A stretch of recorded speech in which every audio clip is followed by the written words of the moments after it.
Okay, Assalamu alaikum, everyone. My name is Arneshula Blau, and as part of the Muslim Health Consortium, I'm going to be presenting today on the safety among special populations to include pediatric population as well as our elderly population as it relates to the injuries that we typically see in this specific population. I'm only going to talk about three things, and then Dr. Ramadan is going to give you a lot more information on some of the unintentional injuries that we see within our African American population. If there's anyone who can't hear or something, please just let me know. We would like if you would hold your questions to the very end, and then we will go over those questions with the group. And thank you for having us again. Can you guys see the slides okay? Can I get a thumbs up from someone? Okay, perfect. So today's topic outcomes are, we're going to identify age-specific variations when it comes to unintentional injuries that we see predominantly in the African American community, but we see in some subsets, pediatric as well as the elderly. We're going to identify the leading causes of death that are due to these unintentional injuries. We're also going to discuss preventive measures that we can do ourselves to reduce the unintentional injuries among our pediatric and our elderly adult population.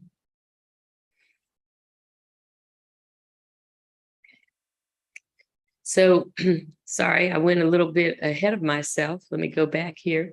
All right, so when we talk about some of these age specifics, why is all of this important?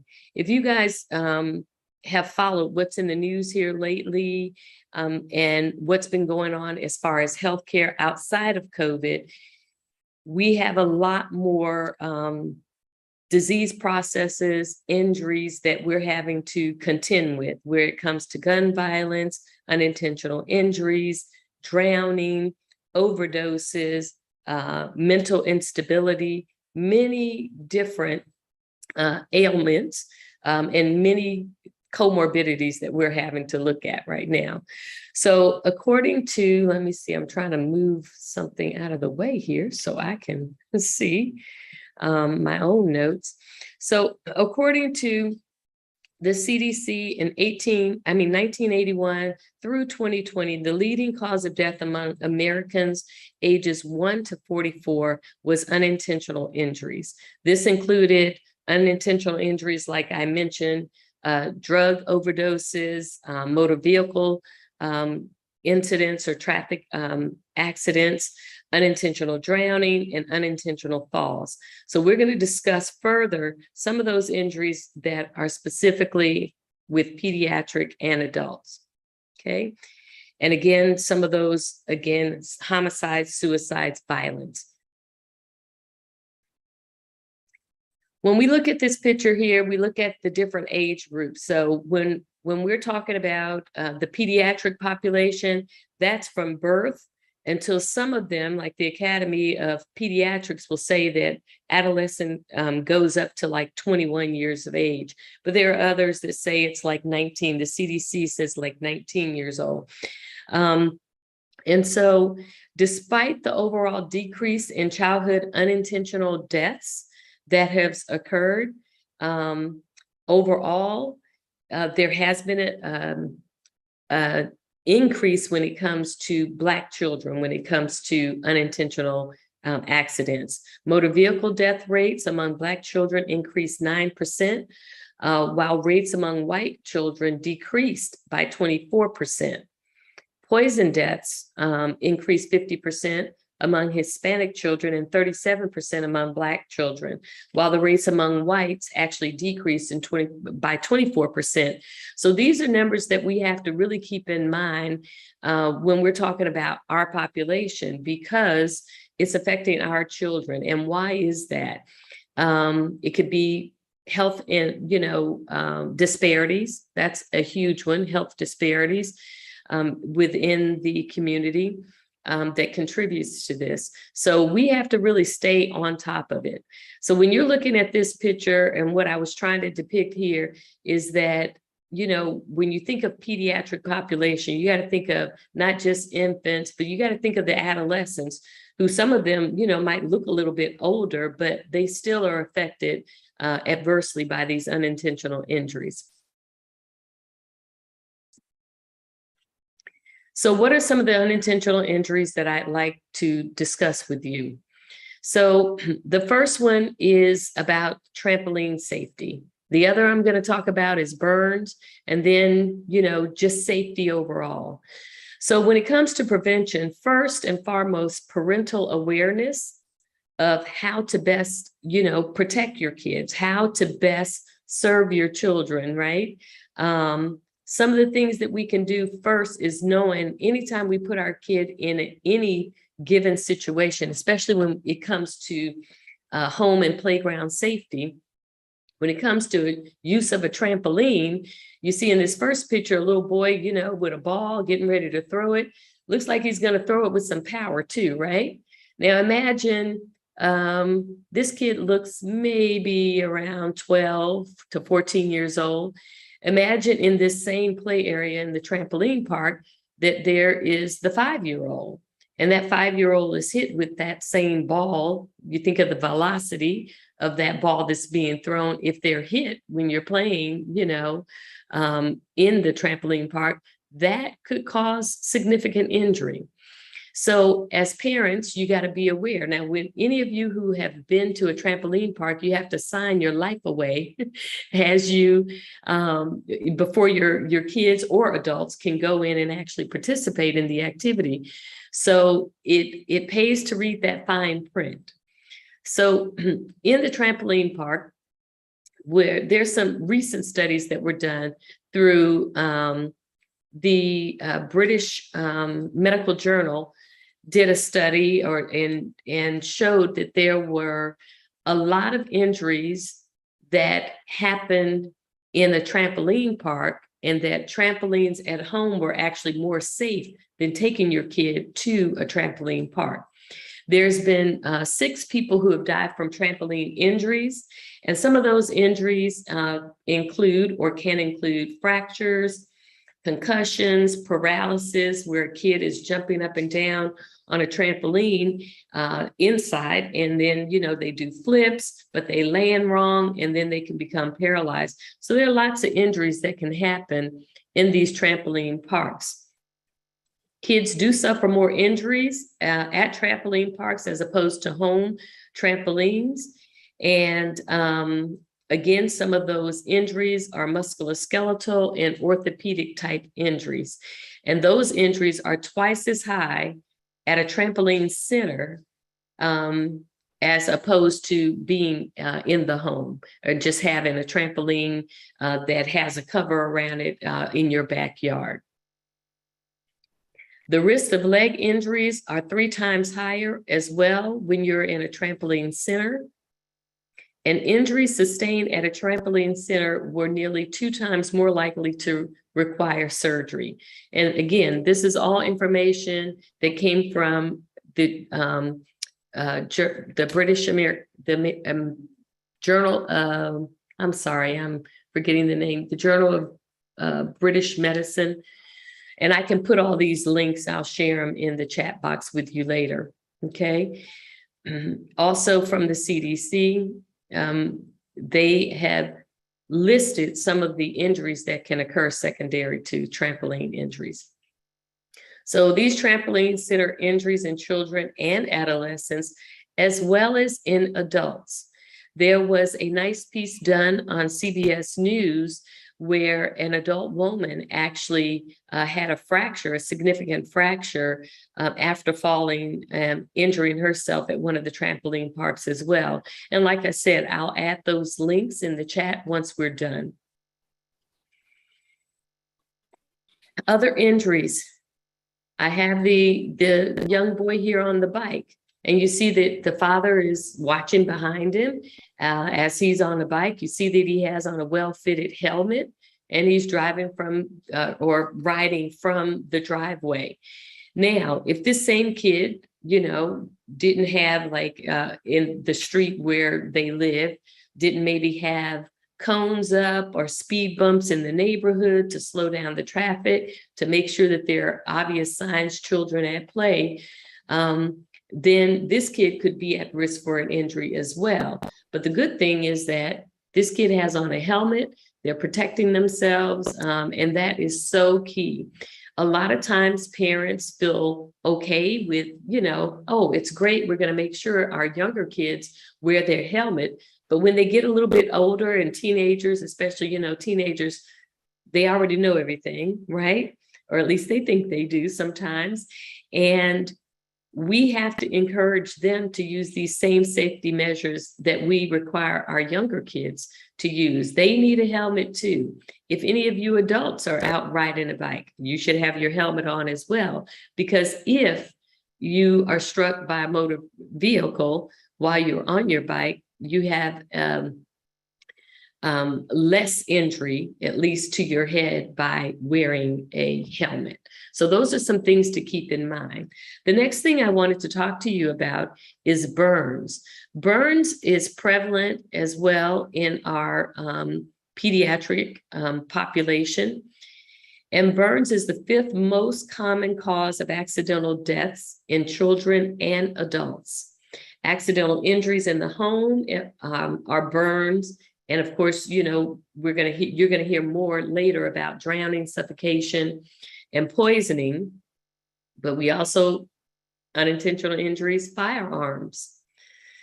And nearly 3/4 of all scalding burns are preventable. Now, this picture I have for you here of the child with the blisters you see on the feet, those blisters are secondary to being like at a water park and walking around at a water park. We don't think about how hot that ground, that concrete or asphalt or whatever you're walking across, you don't realize how hot that is to someone's feet. So you can have toddlers who are walking barefoot. So you should have them wear the, like the swim shoes that they have. It has a small little sole and the top has a mesh on top. So that can protect their feet. So you see that this toddler, or no, I should say infant, up to toddler is like 2 years old. So it doesn't look like they're quite 2 years old, but you see how painful that must be to have those blisters. And so burns can cause death. So what is it we need to do as parents, as aunts, uncles, grandparents? What do we do? Supervision, okay? Age-appropriate playgrounds. When you go to a local park, usually those parks will have different areas for the toddler versus the school age versus the older child, meaning, they're like 11, 12 years old or adolescents. And so you want to make sure that they're in an age-appropriate playground. Water temperature and food temperature. When you are getting a child ready for a bath, you want to make sure that the water is not too hot. You want to immerse your hand in that water. You don't want them to have to test the water and actually pull their feet up. What you typically will see if a burn is secondary to intentional abusive type scalding or immersing a kid in a tub that's too hot, you'll see that the burns are more on the feet, on the bottom, the heels of the feet, because if you think about trying to put or immerse a child in water that's too hot, they bring their feet up, right? So they bend their feet up and you'll see that the burns are more towards the heels and then the buttocks area. So it's kind of a pattern to it. So that's when you kind of get into, abusive type situation, which we're not going to focus on, but checking that temperature of the water and never leaving a child unattended when it comes to water, ever. Even with toddlers and you're outside washing the car. If you guys think about toddlers for a moment, think about what's the biggest thing on a toddler. It's their head, They have big heads, all of them. They got big heads, right? So, and what else do you know about toddlers? They're inquisitive. They want to know what's going on. They want to see, right? So if you've got a bucket full of water with bubbles, a toddler is going to go over and they're interested in that. What's the first thing they do? They lean forward. What's the heaviest thing on them? That big head, right? And they can go into that bucket. Their head can go into that bucket. And so you got to watch for those things too. So always safety, safety, safety all the time. You can't take your eye off them. Food temperature. You want to make sure that the spoon that you're using and the utensils you're using, say for children, can be sensitive to heat. And so if they have utensils now that if you put it in something that's too hot, it will change the color of the spoon so that you know it's too hot. So that's one thing to keep in mind as well. And also test the temperature before you give it to them. Be careful about spills. Spills for children. If you're holding a child and you have your mug of coffee and the cup is not, the top of on the cup, the lid is not secure, that could spill and that causes an injury. Allowing children to use microwaves a little too early, especially when they're up above them and they have they try to remove something and it spills and then it topples down over them, like on their chest. So those are things to keep in mind as far as spills. What else can we do? Safety gates. We could make sure we have safety gates up when it comes to stairs and things like that. Cover your outlets. If you have sharp corners, use the different padding that they have that you could put on corners of tables to keep kids from walking and hitting their head, things like that. So those are things that you could do specifically to avoid some of these injuries. When it comes to trampoline safety, again, you want to make sure you have all the safety measures up, whether you're at home, and you want to look at when they're at a trampoline park, are they in an area that's appropriate for their age, and making sure that they're not doing anything that they actually should not be doing or that's not age appropriate for them. Okay. And again, I'll post some of the different websites and links in the chat after I'm done. So the older adult, an overview that I want to do about the older adult. When we think of the older adult, some of us, especially if we're in our 50s, 60s, we're like, well, maybe I don't want to consider myself an older adult, right? However, we need to really think about what's going on in life as the older adult, okay? So there's ego integrity versus despair when it comes to growth and development. People in this age group reflect on accomplishments and goals, their cycle of life. Some of the things that are going on physiologically with the older adult is like decreased melanin production. Pupillary response is actually decreased.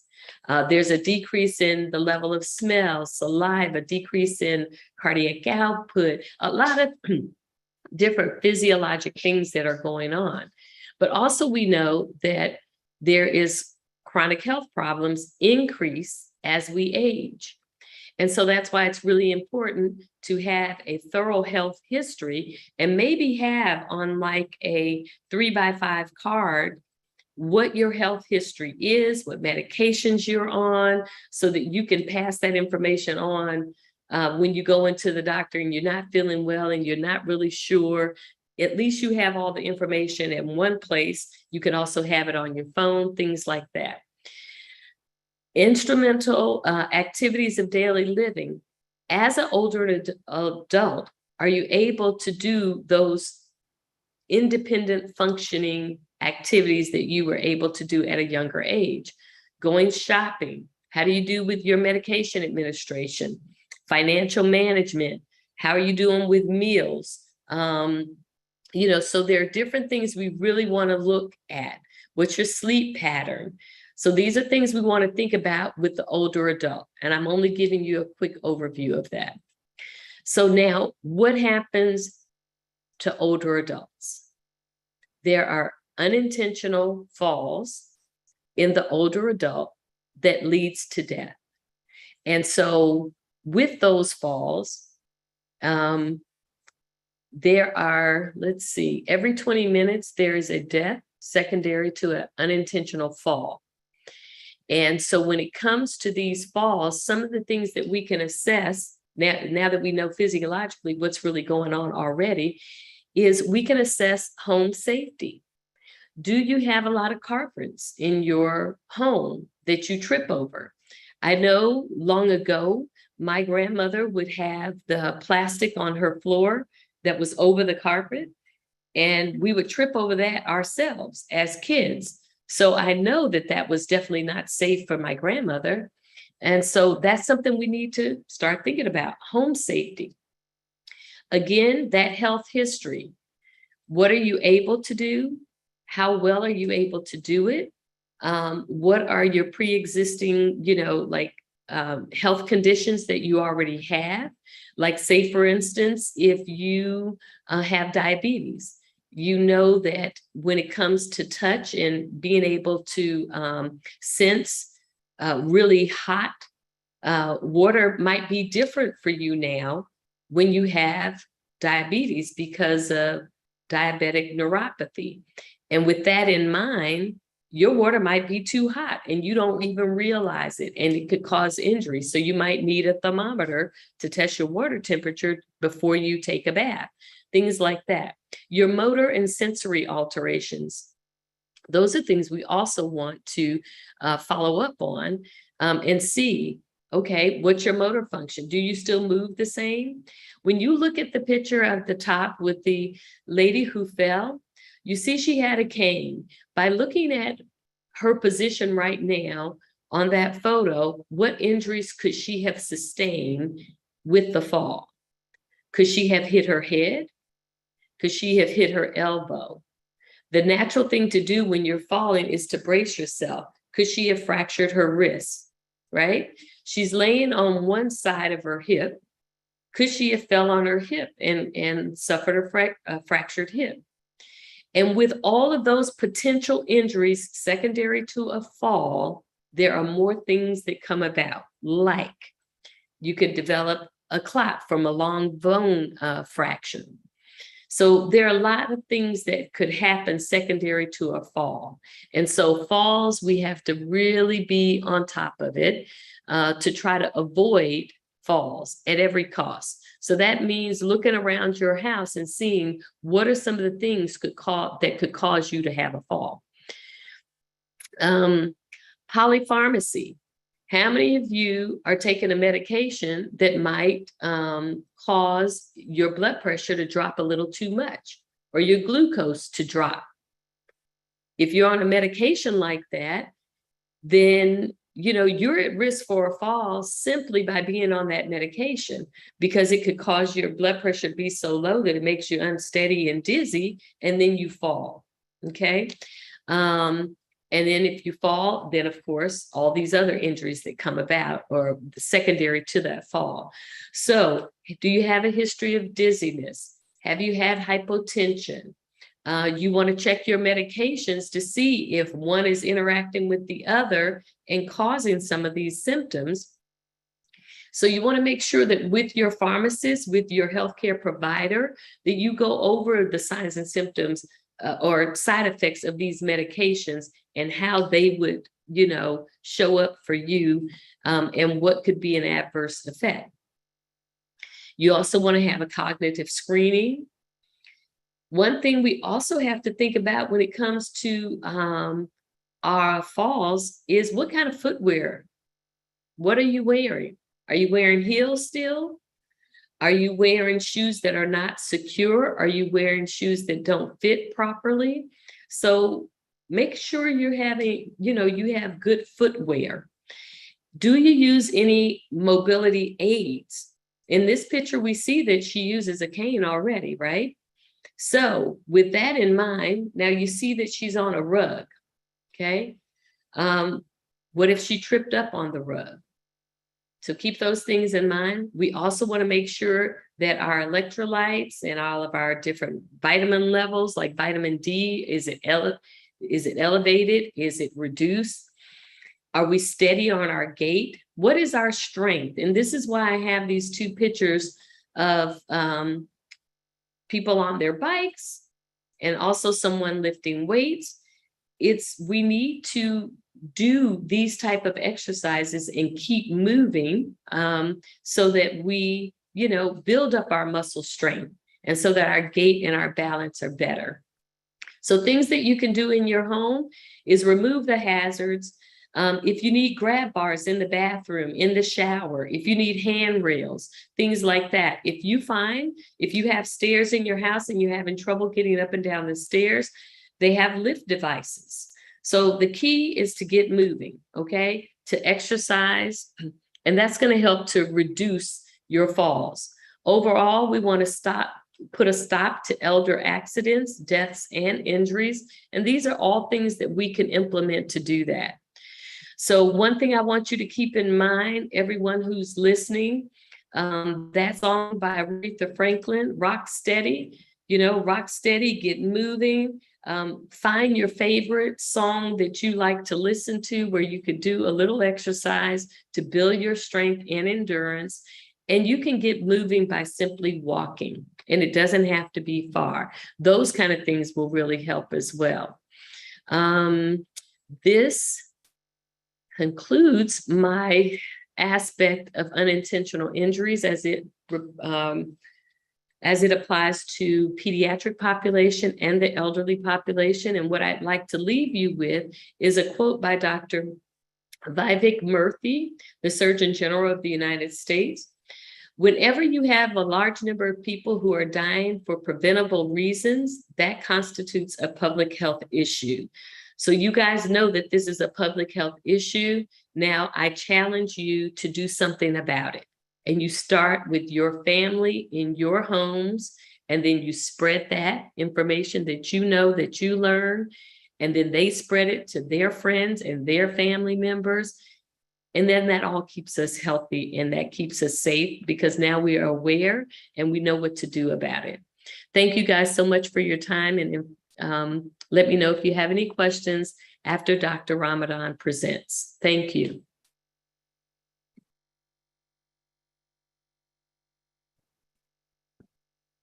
Thank you. There you go. Wa alaikum assalam. Are you able to hear me? Yes. I'm clear. He fixed it.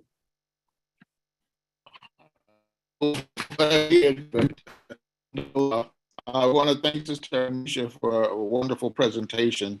I will not give my full presentations. I'll cut them short. The brief COVID update is on that front. Things look better. Everything is down. We quickly are still at 100,000 cases per day.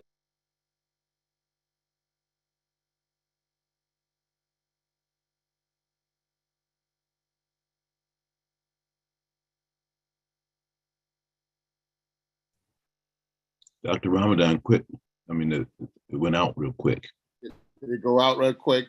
Yeah, Okay. You're back now.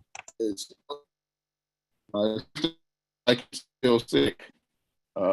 It's not well yet.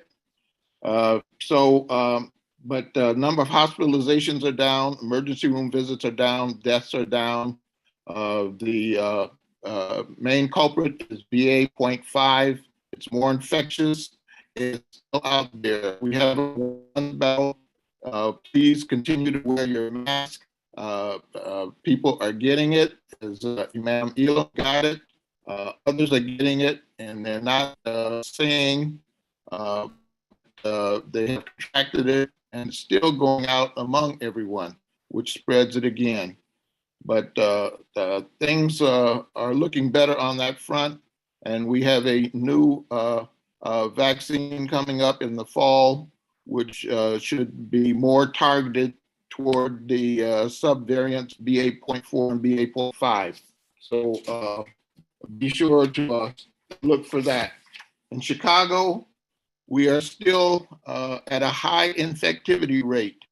The thing to remember is, as we mentioned before, that you can be in different places within the same state, and the infectivity rate is different in different counties in Illinois and naturally different states within the country. So, have some idea that even though they may be laxed, you may need to be wearing a mask and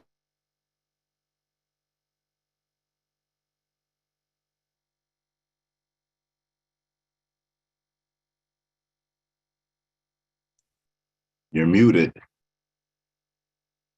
okay, I'm back. Practicing good guidelines. The other thing, monkeypox. This is rising. We mentioned it when it first appeared a month or so ago. We are now under 8,000 cases in the country, and it's been declared a public emergency. And Governor Pritzker declared it a state public health emergency. It is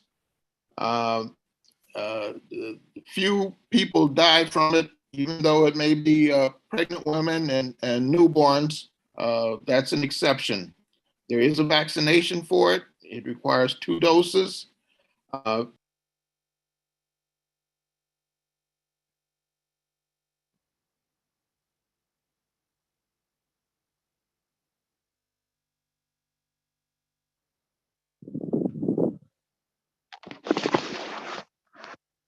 He'll be coming back in shortly. He's having the connection issues. But Sister Arneshua, will you be taking questions? I'm sure people may have questions. If you will be taking questions, please let us know how the participants can ask those questions. If you want them to raise their hand, enter them in the chat, or do you want us to direct them to the Muslim Health Consortium's email? So if there are questions, if you please put them in the chat, and then I'll try to go through them in the chat or look at those that are there in the chat and try to answer them at the end, as long as time permits. Okay, I see Imam Ramadan is back.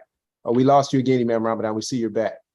I know, I keep blinking off. I'm sorry, I apologize to everyone for this difficulty. Monkeypox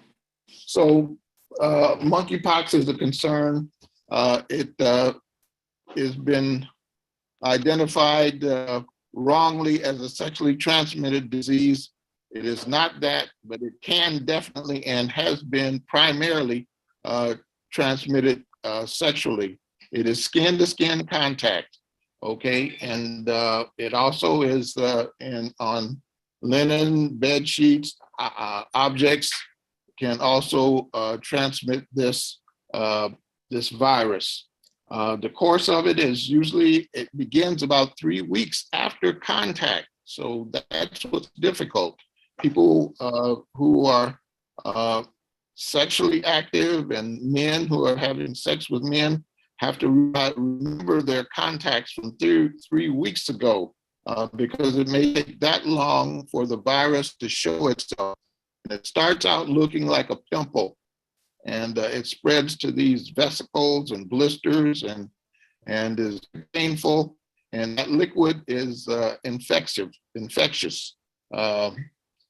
You can get tests to see if those bumps are monkeypox by sending it into your public department. The vaccine, as we said, is in 2 doses, and there is medication for those who are immune suppressed. So monkeypox is on the rise. We be aware of that. I will cut the other part of my talk short. The unintentional accidents, Sister Anisha, as I said, has done a wonderful job.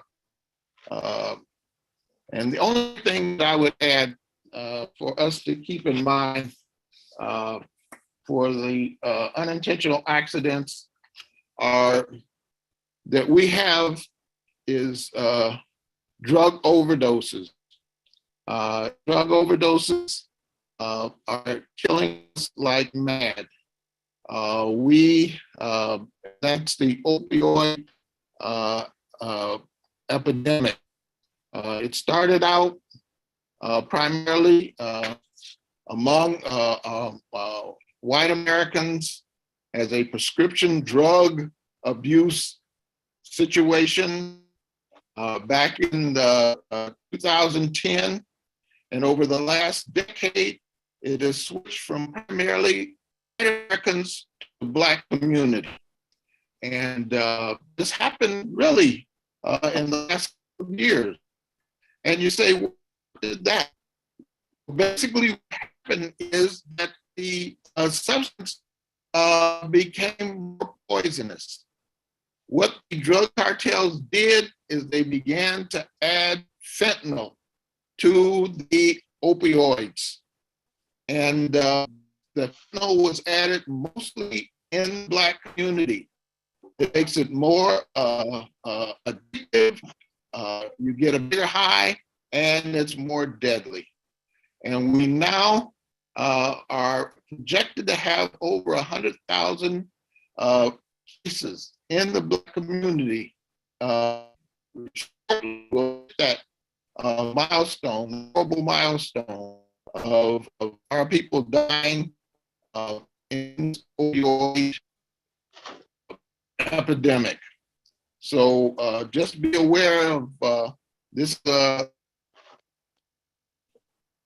the third greatest killer of African Americans.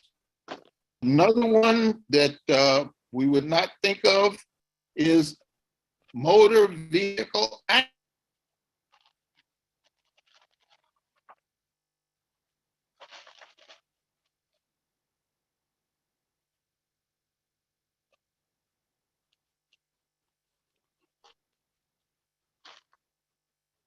Okay, I'm back. It came back. The other is motor vehicle accidents. We African Americans are dying at a 23% higher rate than other ethnic groups from motor vehicle accidents. How can this happen? With us having been on lockdown, there were fewer cars in the street. A couple of things: fewer cars on the street, people drive faster and more recklessly. Okay, number one. Number two is we have a higher pedestrian rate than most other ethnic groups, meaning more of us are walking. We walk a lot, and walking in and of itself is good for us. But walking as a pedestrian, walking near the curb of a road is not. It's been shown that people, there's a driver bias. Somehow, or for some reason, drivers see Black people fewer times than they see white people walking along the side of the road. And the funny thing is, that's true for white and Black. Sometimes we wear dark clothes and don't consider the drivers. Okay, that's one thing. The second thing is that they are faster driving in our communities. Many of the expressways during the 1950s, when the interstate highways were developed, cut through the African American community, and there are faster driving in our community. Okay, and one other thing is they found that neighborhood and the income also impacts the number of pedestrian deaths. And how can that be? Statistically, it's shown that it is the most dangerous for African Americans to be walking in an upscale community where there are not the pedestrian design courtesies, meaning sidewalks and crosswalks. And that we see this a lot in the South. You could be walking along those long roads, no sidewalks, no crosswalks. Those are dangerous for African Americans. And this is contributes to the high number of fatalities that we have from motor vehicle accidents. So with that, I'm gonna switch to the last one. I'm cutting all of this short. And the last one is drownings. We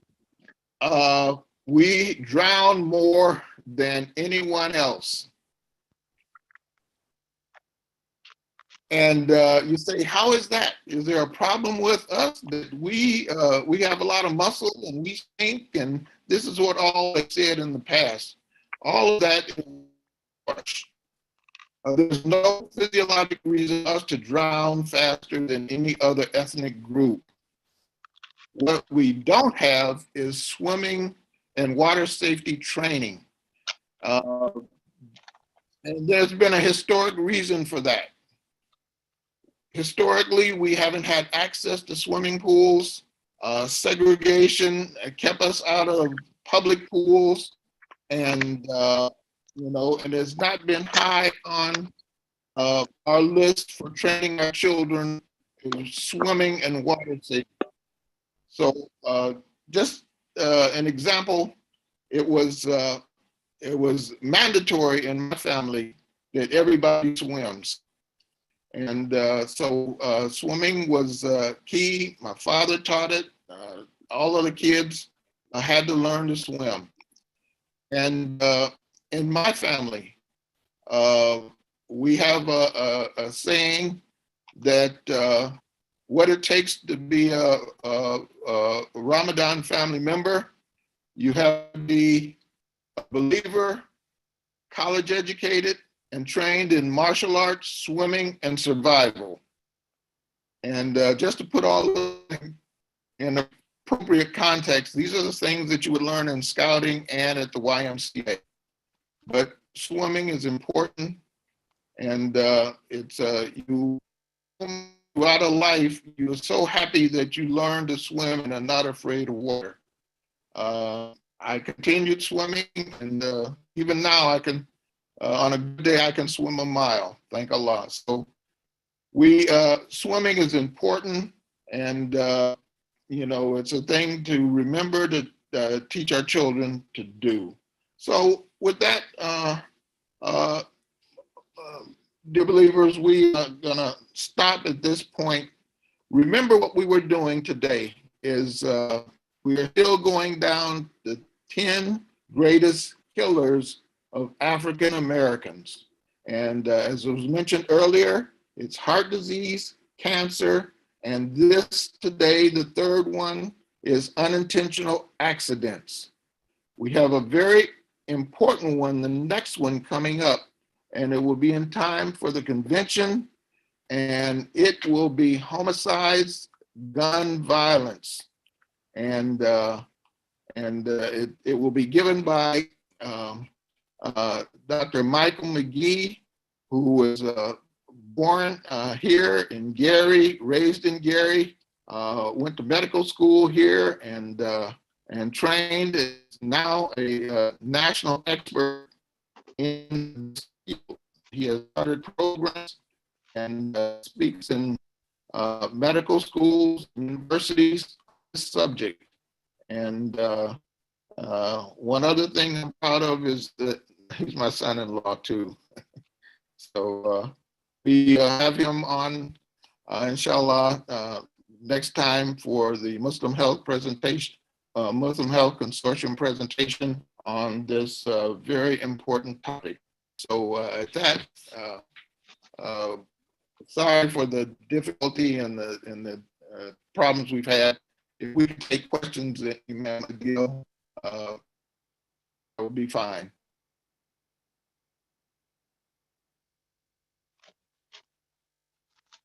I do see one hand, Mahasin. do you have a question that you wanted to pose?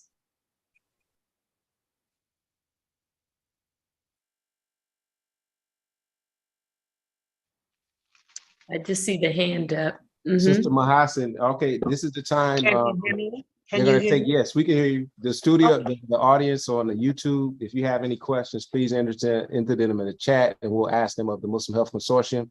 Those of you on the Zoom audience, please raise your hand or enter your question into the chat. She's addressing Sister Mahasin. You had your hand raised, so the floor is Yes, I yours.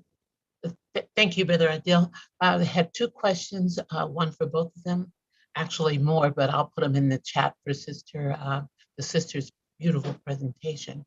Dr. Ramadan, did you have any statistics that you could share with us relating to car accidents associated with phone use in the act of driving, texting while driving, or talking on the phone while driving?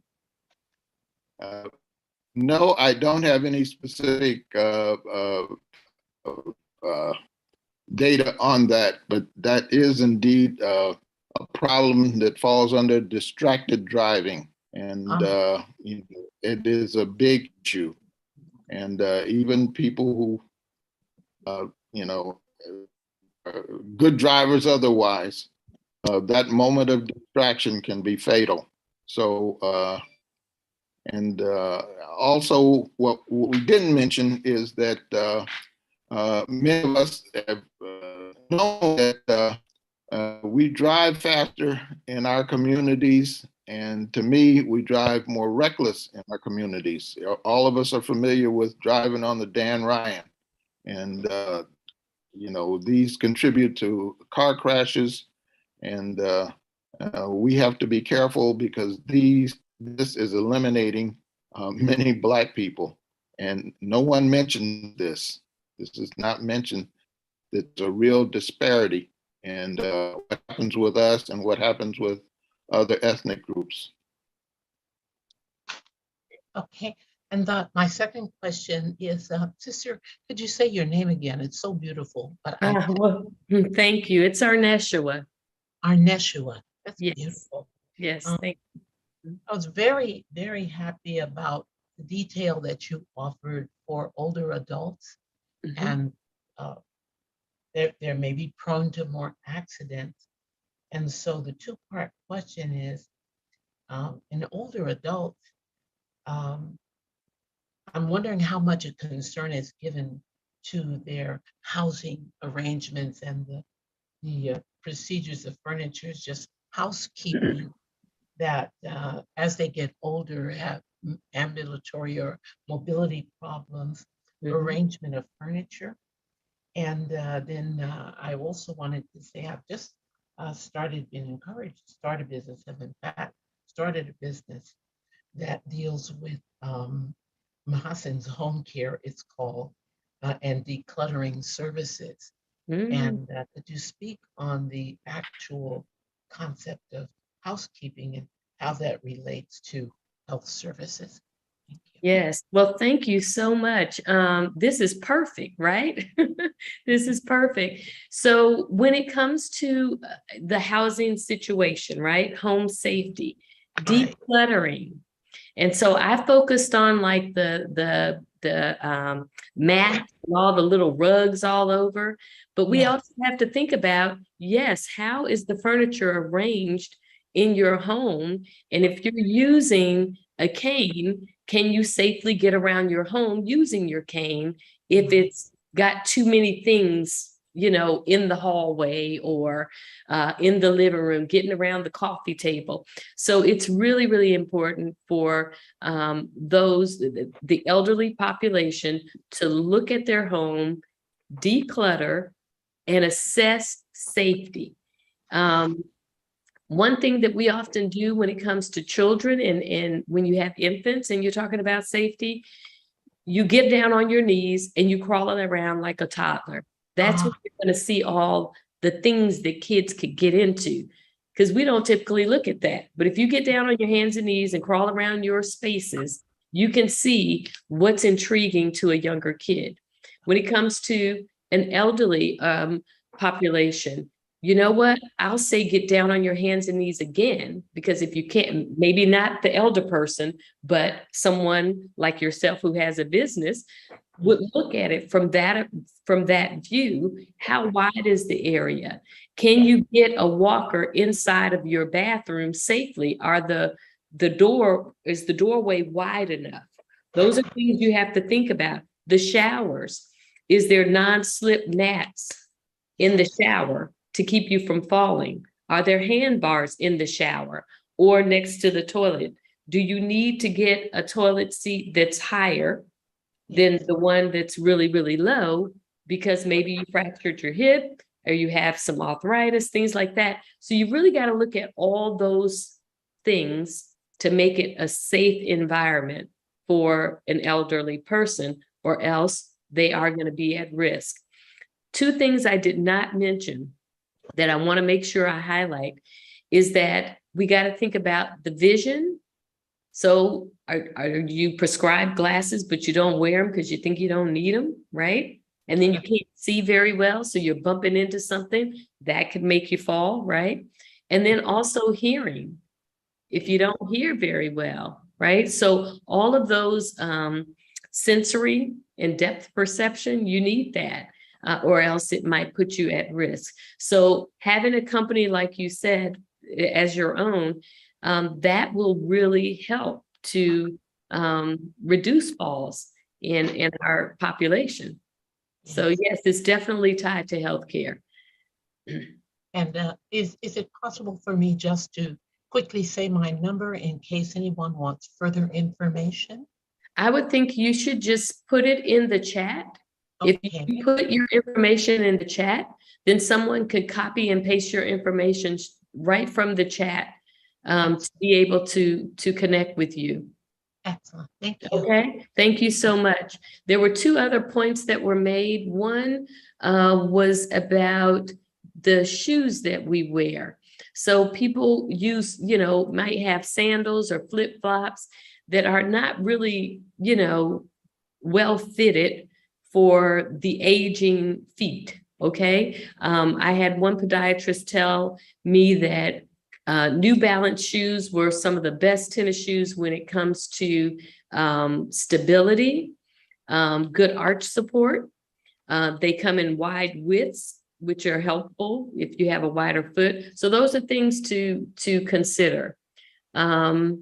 Because someone was saying in the chat about your step and then walking on uneven surfaces. So again, if you can't see well, right, and you don't see that uneven surface, you're at risk for a fall. So you got to really, watch for that.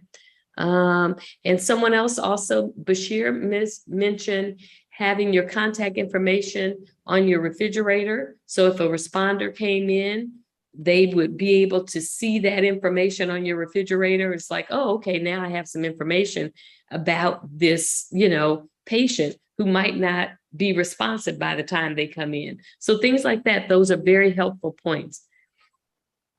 And I do see Anthony's hand up and Haja. Let me see. Imani. Okay, yes. Assalamu alaikum. Thank you, Assalamu. Dr. Ramadan. Thank you. I'll see your last name, Sister Bilal, because the first one I went to some were. Two things that I just want to mention is that using the microwave and how we became painful aware of that the younger folks and some of the old folks want to stick that baby bottle in that microwave. And it was a health alert for a while that don't do that, or if you do, check it out on yourself before you give it to the baby because it's so much scalding. And then for us older folks, we pop something into the microwave because it's easy, but yet it's scalding hot when we bring it out. And so those two things was really that we really have to do. And I guess opinion of should you or should you not, that baby bottle or even eat baby food in adults, senior adults. Those two on both ends, that microwave use is so critical. You definitely have to check the temperature of the food as well. Like for infants, I don't advise putting the bottle at all in a microwave. You put put it in warm water or hot water that's already in a cup on the sides. You can put the bottle in there and let it warm up that way. And even with that, you still want to test it on the back of your hand before you give it to the infant. When it comes to elderly, you want to test that food as well. You want to make sure that they don't have something that's too hot to eat. So you want to test it just like you said. Test that before you give it to them. And if you test it on the back of your hand, you know, you'll know whether it's too hot or not. It's too hot on the back of your hand, you can't feed it to them. It has to be cooled down. Thank you for those points. Thank you for sharing that. Assalamu alaikum. Thank you very much. And I'll Well, like keep- my son, you mentioned about the microwave. We had a incident around our house here that we laugh at regarding the microwave. You know, one of those egg that you can boil eggs quickly. Mhm. Egg pod. I don't know. Can't recall the exact name. But you put eggs in it, and you put water in it. Put it in the microwave, and it cooks them quickly, and you get boiled eggs. Well, we just got one, and my wife, she's telling me don't mention it, put the eggs in it, but she didn't put any water in it. And she turned the microwave on, and it blew up. It blew up, blew the door off the microwave. It was a small explosion. So it ruined the microwave, and we had to clean up around there in the house. So the microwave, you can't do it carelessly, and you have to give thought to it each time. So I just wanted to add that. The other thing, the eggs will explode if you don't do them right. That's a real bad, dangerous thing there. But to me, I think the safety, there should be some courses for the general public to go through. They did, those health notices that, you don't do this, you should do that, especially with the microwave, which is a highly dangerous instrument that we have used. Yes. Thank you. I see we have one more question. Yes, Yes. Sister Imani, assalamu alaikum. Assalamu alaikum.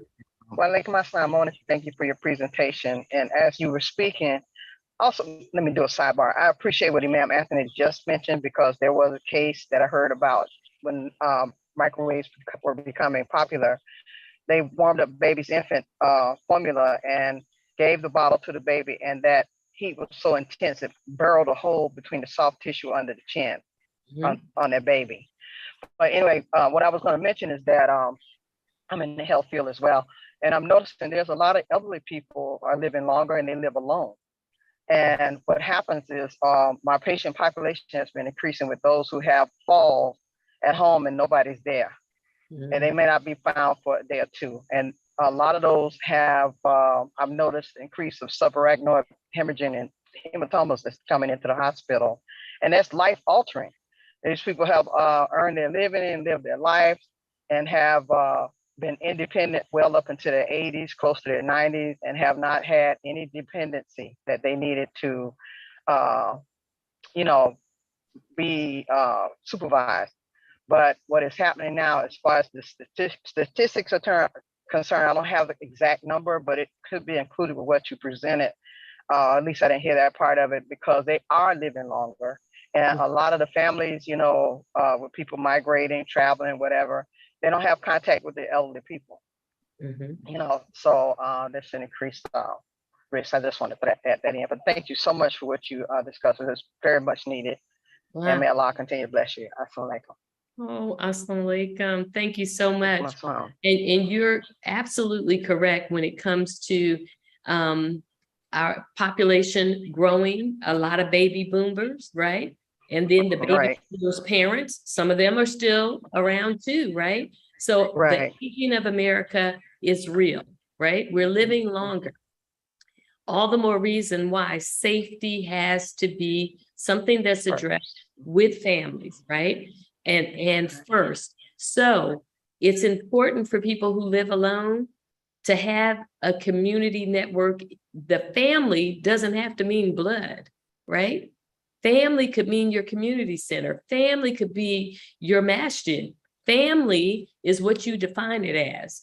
But in your family, you need somebody who's checking on you, right? So if you got somebody who's called every day, we call each other at 5 o'clock. Let's call each other at 5 o'clock. And if you don't answer the phone, I'm going to send somebody over there because I know we talk every day at 5 o'clock, right? So people who live alone need to think about things like that. So you're checking in on each other. We need to do that within our communities, right? So again, when I say family, you know, typically you might think, you know, your sons, your daughters, aunts, uncles, things like that, but your family can be your community, right? So checking in on each other. And that's why those 5x7 cards with Oh, your no, she came and got it already. and the medication that you're on, that is important as well. Because if you have that information out and say you've lost consciousness, they know what your history is.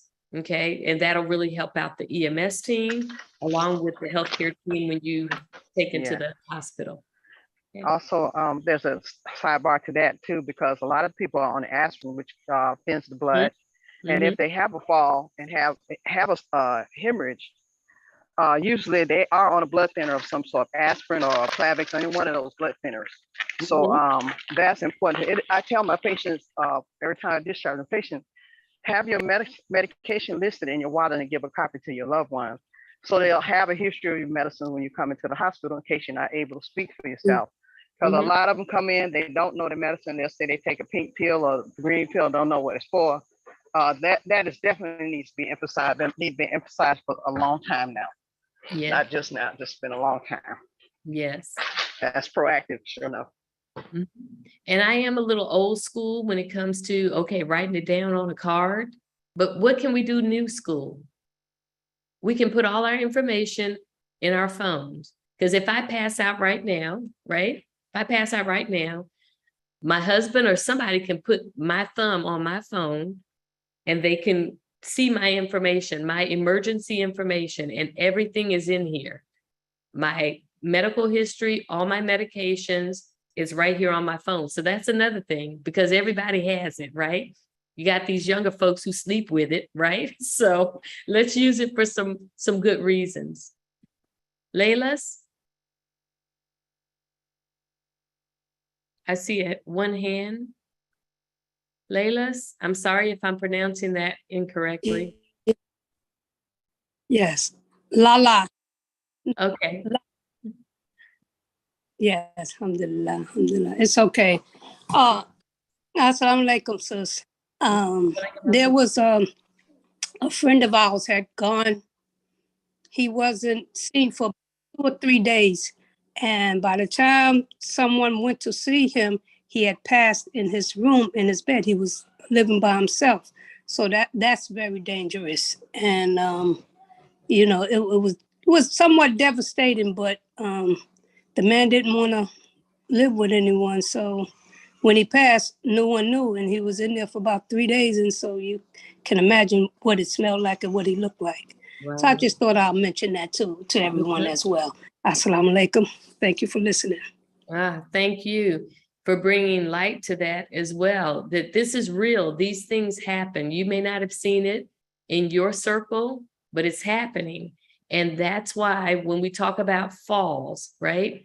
Oh, it's a simple fall. It's not a simple fall because there can be fractures. Then there could be clot formation, just like it was mentioned about elderly patients being on blood thinners or medications that might cause, you know, more damage.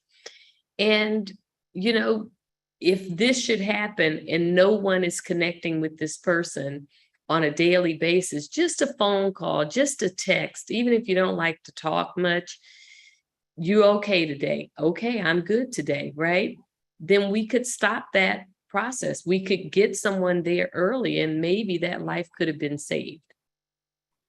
Okay. I'd like to add, in the emergency room, elderly people who fall down and can't get up. That's what we say. They fell down and couldn't get up. It represents a fair number of the cases that we see through the emergency room. Mhm. And we know that the length of time that they're down makes a difference. Yeah. Whatever caused them to fall, and those have been mentioned, some of them. In addition to that, they get dehydrated, the injuries that they sustain. You're subject to see anything, and the condition of the person brought in can vary from I was just unable to get up to just about near death. So these falls, and especially when they're found, those life alerts are very important, for the people who fall down and can't get up, that they have something around their neck or on their wrist that they can push and activate, and it will call the paramedics immediately. Mhm. That could happen to anyone, and those indeed are life-saving. Yes.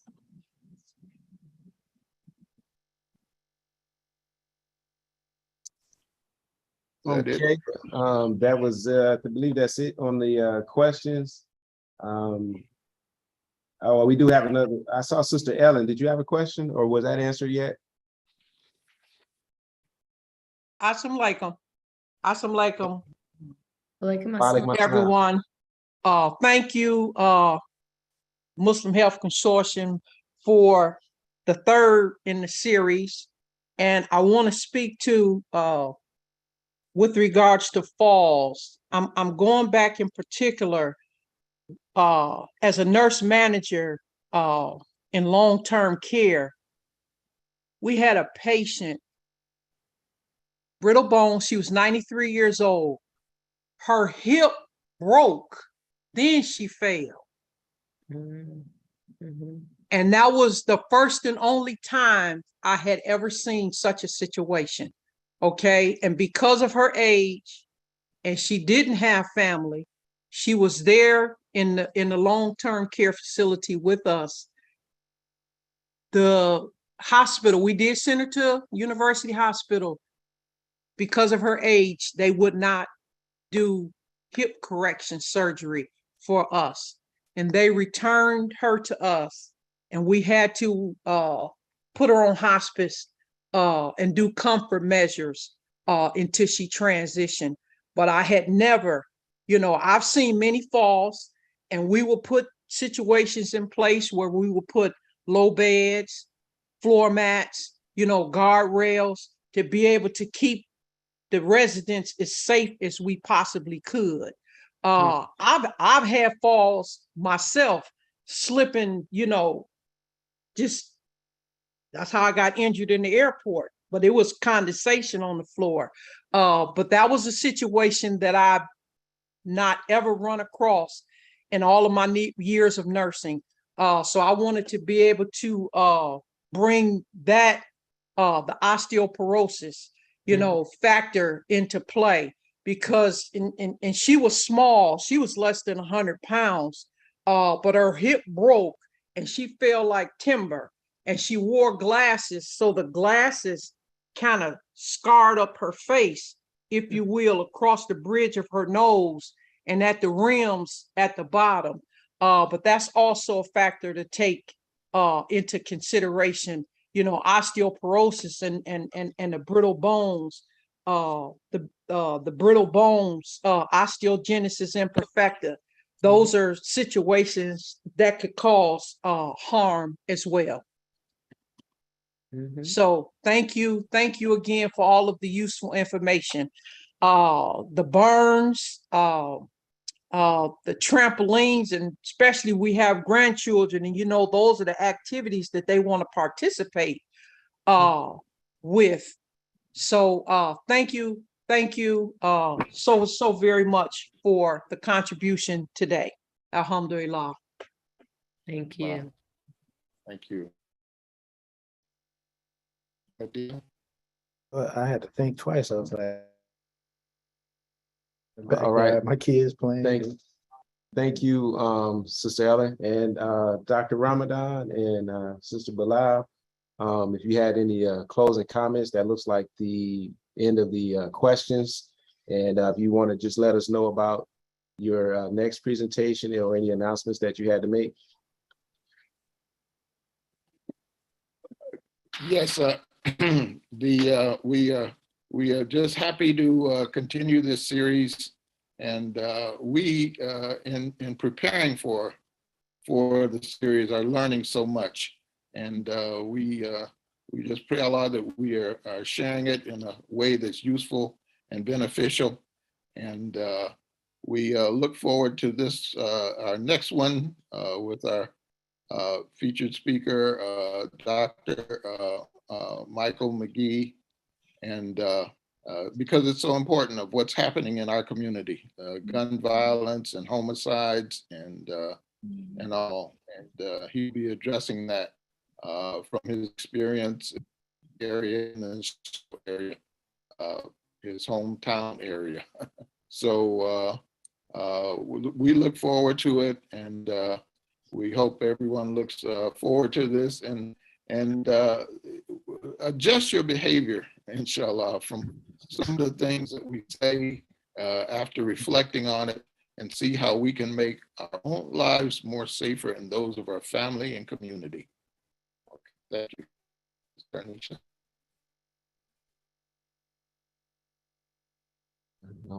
Mic's open. Yeah.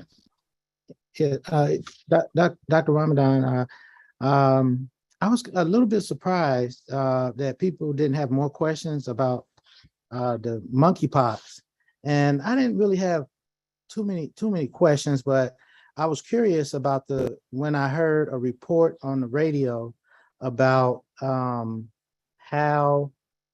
monkeypox can cause lesions, I think, or scarring, do some scarring or something, or and result in some very, very painful wounds. And I was wondering then I know that smallpox was also an infection that caused scarring. And I heard stories about in the old days that it was people would get horrible scars on their face, and women would be concerned after going through smallpox about would they be able to, get a husband and things like that. And that's the report I would often hear when I heard about smallpox. But monkeypox, I heard some pretty, frightening things about it. But I heard there's a cure; it can be cured.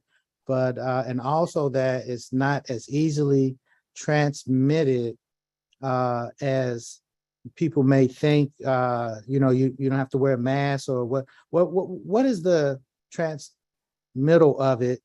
And I hear that if you have somebody, I believe the report said that if there are people in the same home, you may have a greater chance of catching it. But what is the threat to the public? And you may have gone over that. Maybe I apologize if I missed it, but yeah, I'm curious to know, is there a similarity to that in the two? Those are excellent questions. I actually, due to the difficulty, I cut that portion of the discussion short.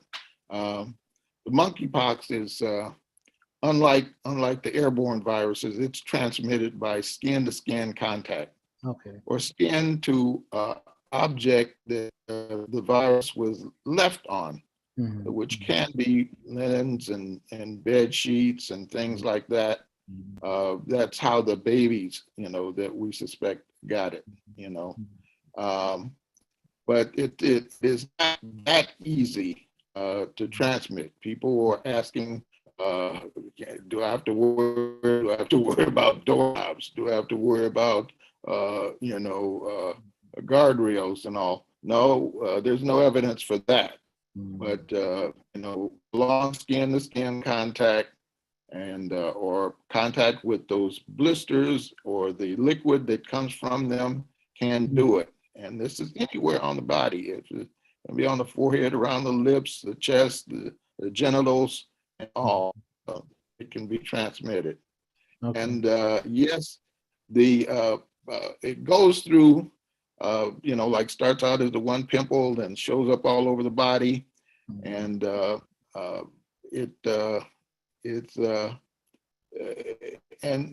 when it's healing, when you get it, it can be very painful, itching and really pain. People talk about how painful it is. And then the blisters begin to scab over, And when they scab over, then they heal. Just like when you get the chicken pox, how it, starts scabbing over.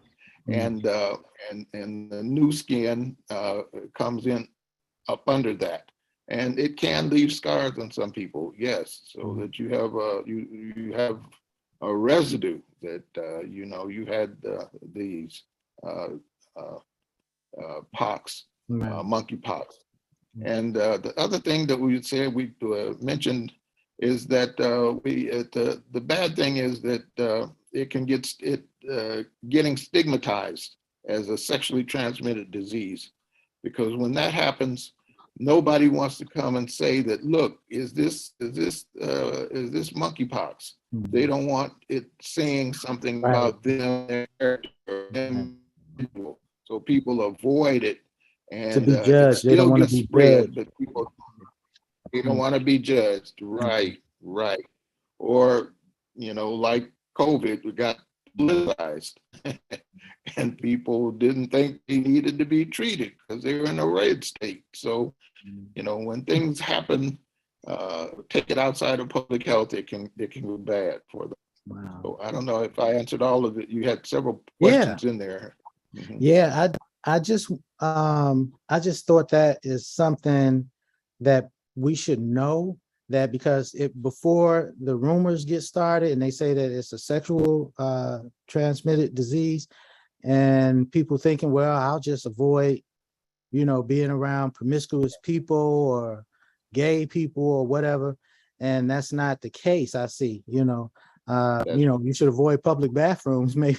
I don't know. Or if you sit on the toilet, don't sit on it. Everybody knows that. You teach babies that when they're little, So I don't know. But yeah, it makes you kind of make the hair stand up. You think, well, it is a danger to public, what do you call it? It's a public emergency. Health emergency, public health Yeah. emergency. It's a public health emergency. So yeah, we should spread the word and let people know to take extra precautions. Don't get no fluids on you. What about a sneeze? Can somebody sneeze in your face? See, that's really not right. It's not an aerosol, but Okay. droplets that are transmitted, droplets. Okay, the Right. droplets can be infectious. Yes. Right. So if So- somebody sneezes, and I've had that happen before, not recently, and like I felt something in my eye just then. That person sneezed and didn't cover their mouth, and I felt looked like some spit or something hit, that kind of situation. I still wear my mask because of COVID, so maybe I wear two now. Right. I'm being funny. I do too. Yeah. No, I wear mine. Yeah. You follow the COVID precautions, and you are covered for. Okay.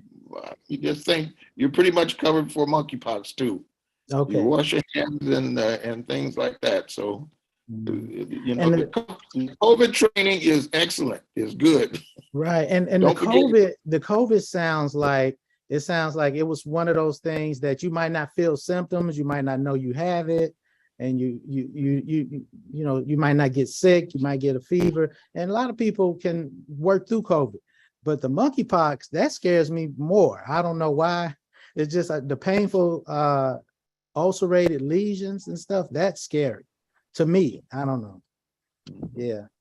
But we make dua and we pray, and we shouldn't just pray for our own situation and our own selves, but we should pray for the health of the whole public. And once we do that, and it's in our hearts, then I believe that God will help us as a group and as a community and as a society to eradicate these situations. And we're really grateful to have leaders like yourself in the health field that can give us some guidance, and help us through this thing together as a group, as a family, the human family. We really appreciate you, and our du'as are with you and those that are on your team. Thank you. I mean.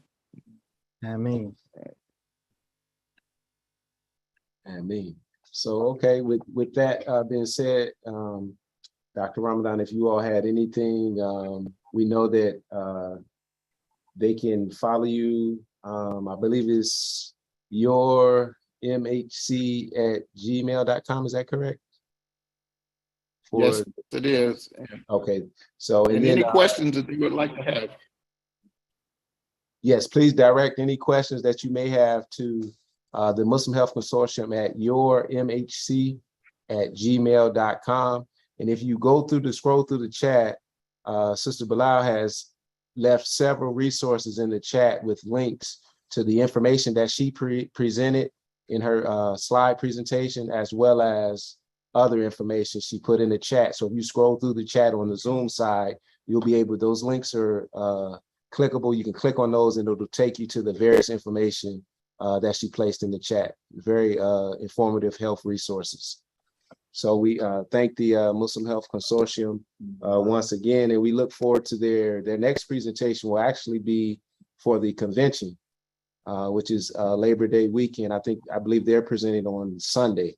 Sunday they'll be presenting, and it'll be, as Dr. Ramadan mentioned, is a presentation by Dr. McGee, and very renowned health professional. I believe he operates here in the Midwest. I want to say out of between the Gary, Indiana area, Maryville, and Chicago area, if I recall correctly. That's right. But we'll have his information on the website, the annual Muslim Convention, muslimconvention.net website, as we get closer to the event. So we look forward to seeing Dr. Ramadan and the rest of the Muslim Health Consortium then. So we'll leave the last words to you, Dr. Ramadan, and the Muslim Health Consortium, and then we'll transition to the Quranic Arabic discussion with Imam Elam Muhammad. Well, we just we just ask Allah for his guidance and his blessing, and to keep us safe. Ameen. Ameen. Ameen. Thank you all again. So at this time, we'll transition to the next portion of our program, which will be Imam Elam Muhammad with the Quranic Arabic discussion, which he will then be followed by Brother Abdul Rashid Akbar with the business and technology presentation, which would then be followed by comments from Imam W.D. Muhammad II, and that will transition us into the featured presenter portion of the program, which will be Imam Hafiz Muhammad. So with that being said, we'll turn the floor over to Imam Elam Muhammad for the Quranic Arabic discussion. Okay. Assalamu alaikum, everybody. Okay. With Allah's name, the merciful benefactor, the merciful redeemer, I testify that there is no God but Allah and Muhammad is his messenger. The Quranic Arabic class today, I'll give you a brief summary, and then what we're gonna deal with. And Adil, please, if you haven't done it already, make me co-host, because we will be using the whiteboard. It'll be focused on I was going to do chapter 33, but for what I want to do today, to deal with the 5 things to look at when you're reading a verse from the Quran, I'm going to use the chapter Fussilat, which is 41. And then the first, I think the second ayat of the chapter Ghafir, which is also translated as Mu'min, the believer. So to start out with is that the Quranic Arabic is Fusha, that's classical Arabic, and it sets the standards for the Arabic language that's taught in college. And the difference between the Arabic language that's taught in college, when it's being translated into English, you got so many terms and so many different type of English word forms and structures and sentences that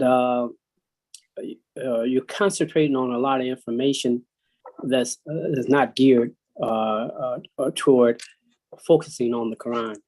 And the Quran is not that complicated as far as the classical Arabic.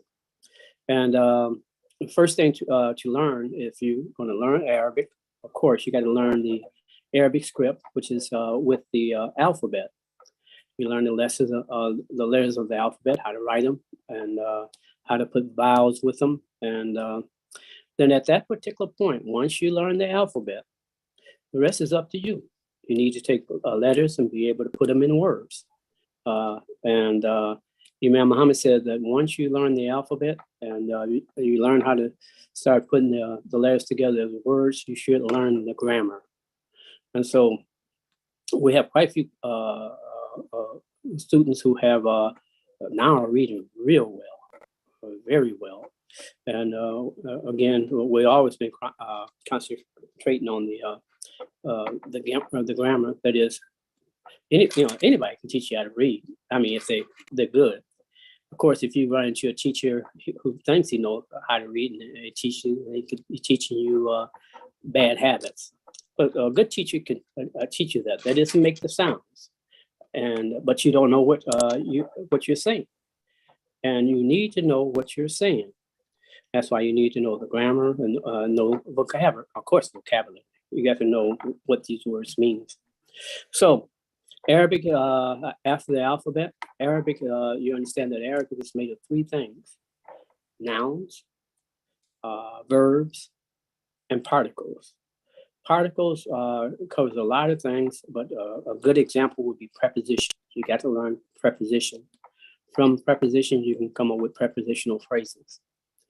The verbs is just a three-letter root of the nouns. And when you look at nouns, the definition of nouns in Arabic is person, place, or thing, just like in English, but also adjectives and adverbs and pronouns. Pronoun stands for stands out for itself. But adjectives and adverbs and nouns, you can break them down to the three-letter root. So from out of the three-letter root, you can come up with an adverb, you can come up with an adjective, and of course you come up with a noun. And a good example would be like kataba, means he wrote. Al-kitabu means the book. The three-letter root of that is kataba. And what is a book? It's a collection of writings. Al-maktabu, the three-letter root is kataba. And it means library. And what's in the library? Books. And what's in books? A collection of writings. And so that's the example that you have to learn, the three-letter root. All right, so with that, another quick summary in a nutshell is that when we read the verses of the Quran, there's roughly 5 things that you look out for. And they could be in a different combination. You look for a sentence, and a sentence has a subject and a predicate. Subject is what you're talking about. Predicate completes the thought. So what you look for is a simple sentence in Arabic, which it's a non-verbal sentence. In a sense, you don't see the verb. It's not written. But you understand that is I am, you are, he or she is. And I mentioned in classes before, like if I say Anna Elam, Anna as a pronoun means I, Elam is my name. It means I, Elam. But you translate it, you have to say I am Elam. If you say Huwa Elam, he Elam, to translate it, you have to say he is Elam. We've seen the phrase many times, Huwa Allahu, especially in the chapter Ikhlas. Huwa Allahu, he is the God. Huwa, he, Allahu, the God. He is the God. So you have the simple sentences, and then you have sentences that actually have a verb that you can see. A lot of times that verb comes before the subject, but you do see the subject first and then a verb. Okay, so that's a sentence that has a subject, verb, and the object of the verb. The next, then look out for what is called prepositional phrase. Prepositional phrase means you have a preposition before it becomes a phrase. So you look for the preposition and then the object of the preposition. So you look for the prepositional phrase, and then next is the adult structure. The adult structure is a structure of possession. And a classic example is like Rasulullah. The messenger of Allah, that's a Darfa structure. Ibadullah, that's a Darfa structure. Suratul Fatiha, that's a Darfa structure. Suratul Baqarah, so Darfa structure. So we're going to use let's see if I have, let's see, share content. Okay, I have a whiteboard. So we're going to work with the chapter Fusilat. Of course, we start out Bismillahirrahmanirrahim. The first thing you have is the mystical letters. And basically, we accept them as they are. Some people want to give meanings and definition to them. That's up to them. But for the most part, you accept the letters as they are. Ha, mim. That's how it starts out. Well, it doesn't have a fatha over it. That's what you see. The letter ha.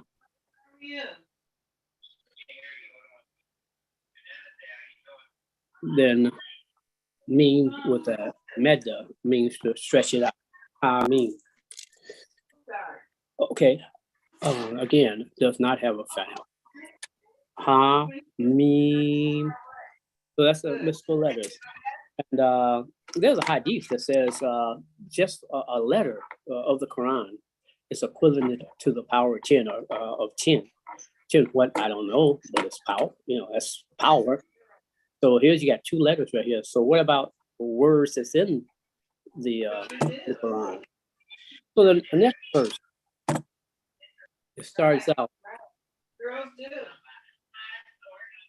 Somebody's line is open, and we're hearing all that conversation.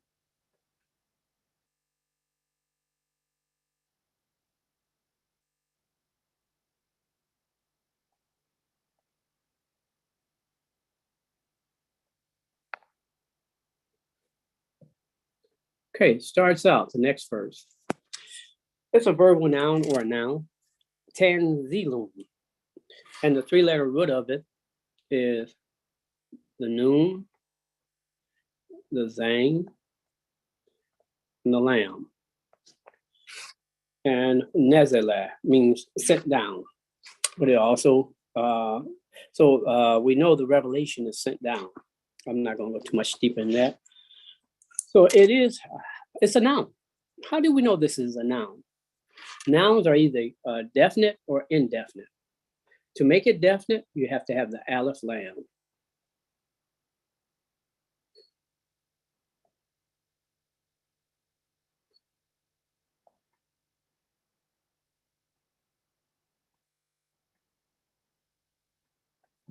And if you have the aleph lam, the last letter gets a dot. Tanzilu. It would be at tazilu. At tazilu. That's definite. Indefinite, there's no aleph lam. And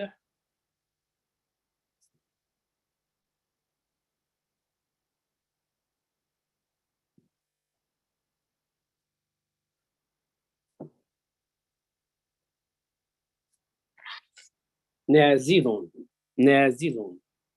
Actually, would have to be with this one. It has I forgot the tab. Like I said, tanzilun.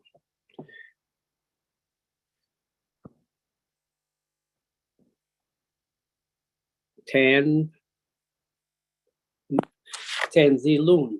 And that's what we see. It's indefinite. So it means a book.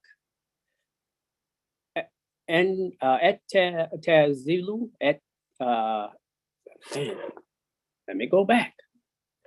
Sorry about that. Okay.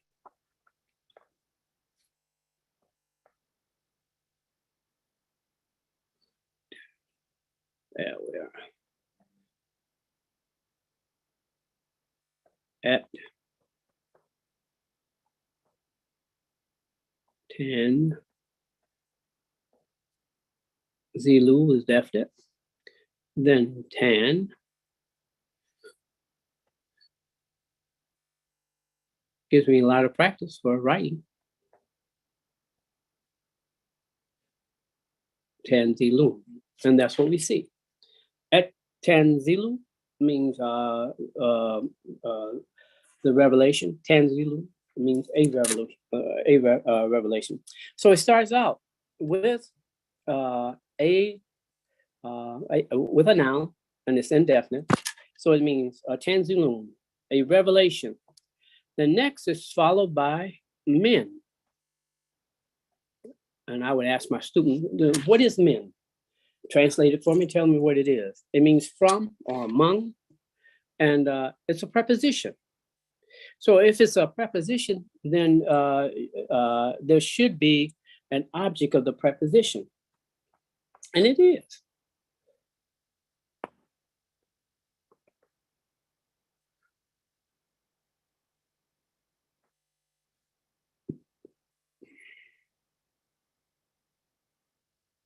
Make sure I got everything.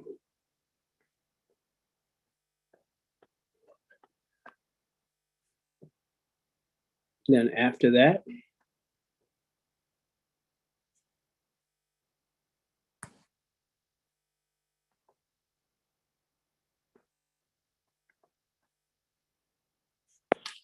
so here's your prepositional phrase. Now you see mina. There's a lot of things that's going on here. I can't explain everything. You see mina, and the reason is men, if for tashweed or the proper recitation of the Quran, you have rules that help you do that. So men is changed to mina. Still means the same thing. From or among. So instead of min ar-Rahman and ar-Rahim me, it's minar rahmani, and then minar rahmani rahim. So your prepositional phrase is right here. And the preposition is min, followed by the noun ar-Rahman and the noun ar-Rahim. And prepositions affect nouns. When they affect nouns, they affect the last letter of the noun. The meaning does not change. So instead of ar-Rahmanu, because of the preposition, it's ar-Rahmani. Instead of ar-Rahimu, because of the preposition, it's ar-Rahim me. So it says, from the merciful benefactor, the merciful redeemer. So the way it reads, it says, a revelation from the merciful benefactor, the merciful redeemer. That's good. But you also can say a revelation is from the merciful benefactor, the merciful redeemer, using the verb is, which you don't see, but this would be a statement right here. A revelation is from the merciful benefactor, the merciful redeemer. That's a complete thought. Okay, so here we have a simple sentence right here. Tanzilum minar rahmanir rahim. Okay, I got to explain that we have a shed over the meme. I don't have to. That's because of the un sound. If it's followed by m, it's changed to m sound. So it'd be Tanzilum minar rahmanir rahim. All right, that's our simple sentence. Let's see how my time is going. It's going pretty good.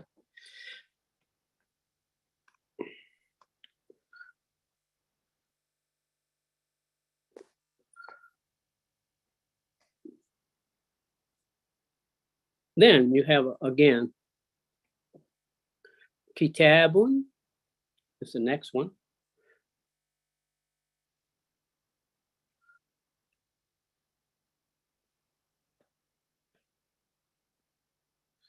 Again, the three-letter root is ketabat, means he wrote. Al-kitabu will make it definite. Kitabun means a book. This one, you can say you have a simple sentence, but the way that they do it is correct. You don't see the commas and stuff like that in Arabic, but it's just saying like a book, kitabun. Then you have a comma. That's how they did with the translation. But the next one, you have the word Fusilet.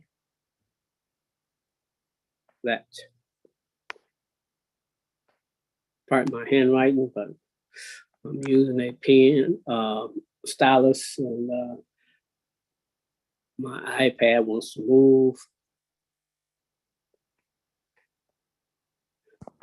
Fusilet. It is in a past tense form. It's a form up from the Arabics in 10 is in 10 levels. The verbs has 10 levels, not all of them, but 10 levels. It's this is above a little bit of the first level, but we'll work with it. We know that it's a verb and it has been conjugated. Fusilat. And it means explained in detail. Explained in detail. And the subject is coming after the verb. Let's see if I can do this.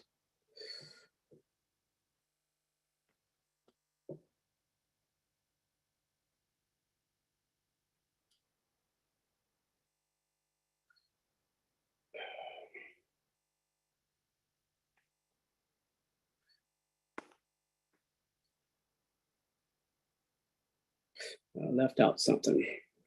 Go back again.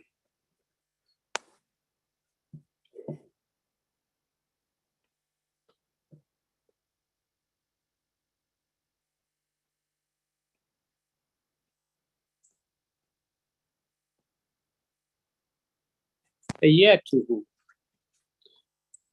This is the word ayat. Ayat, in this case, is ayatu is feminine, L-A-Y-A-T-U. It's feminine.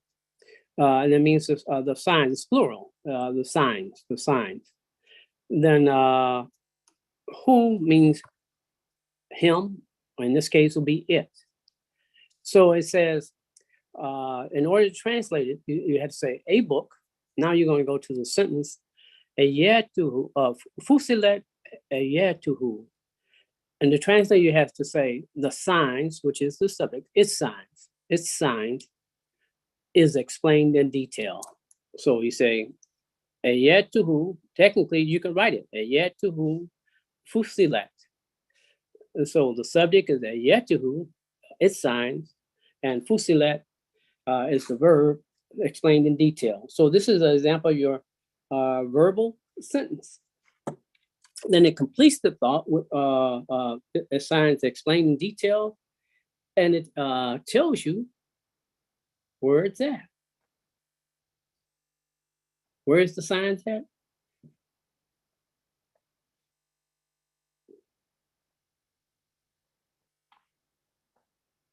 Let's see how I'm coming. I got about 5 minutes.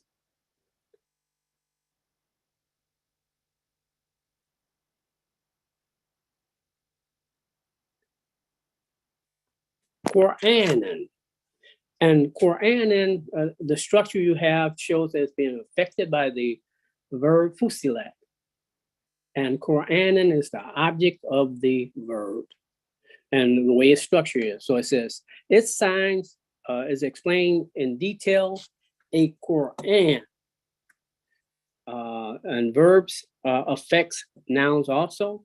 In this case, because it's indefinite, it has a double fatha. Means that it's the object of the verb. And then you have an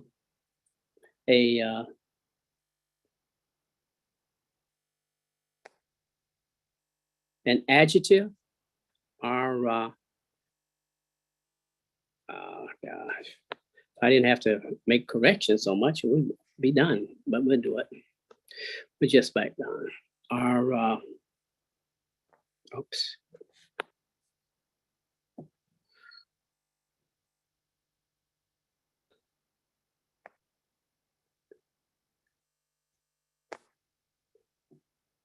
Arabiyan,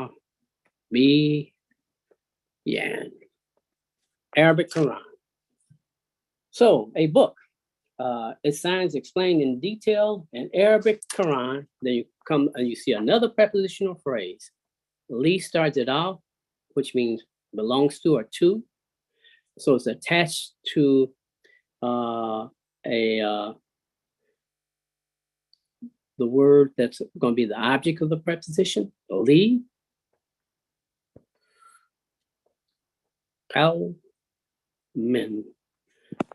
to a people, Lee Cowman, to a people, then you have another verb. That's again, so now this is a verbal sentence with a prepositional phrase starting it out.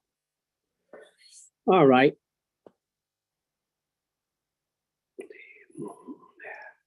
Yeah, the moon there. Yeah, the moon there. To a people who know. Yeah, the moon there, the three-letter root is alamat. To a people, you have the Cowman, the three-letter root is ka, aleph, and meme, or ka, where, and meme. And Lee is your prepositional phrase attached to a noun, to a people who knows. And so with that, I just want to mention the, not Zumar, 240, 141, Kafir, chapter 40, your example of a Dafish structure.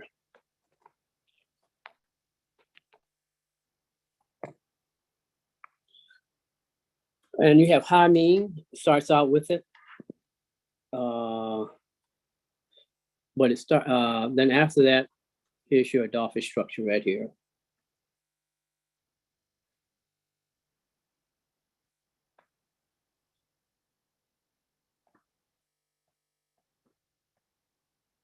Again, Tanzilu, but this is definite.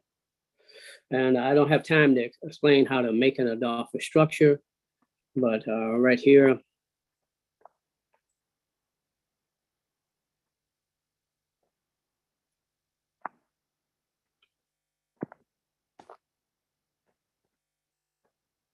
Dafish structure, it shows possession.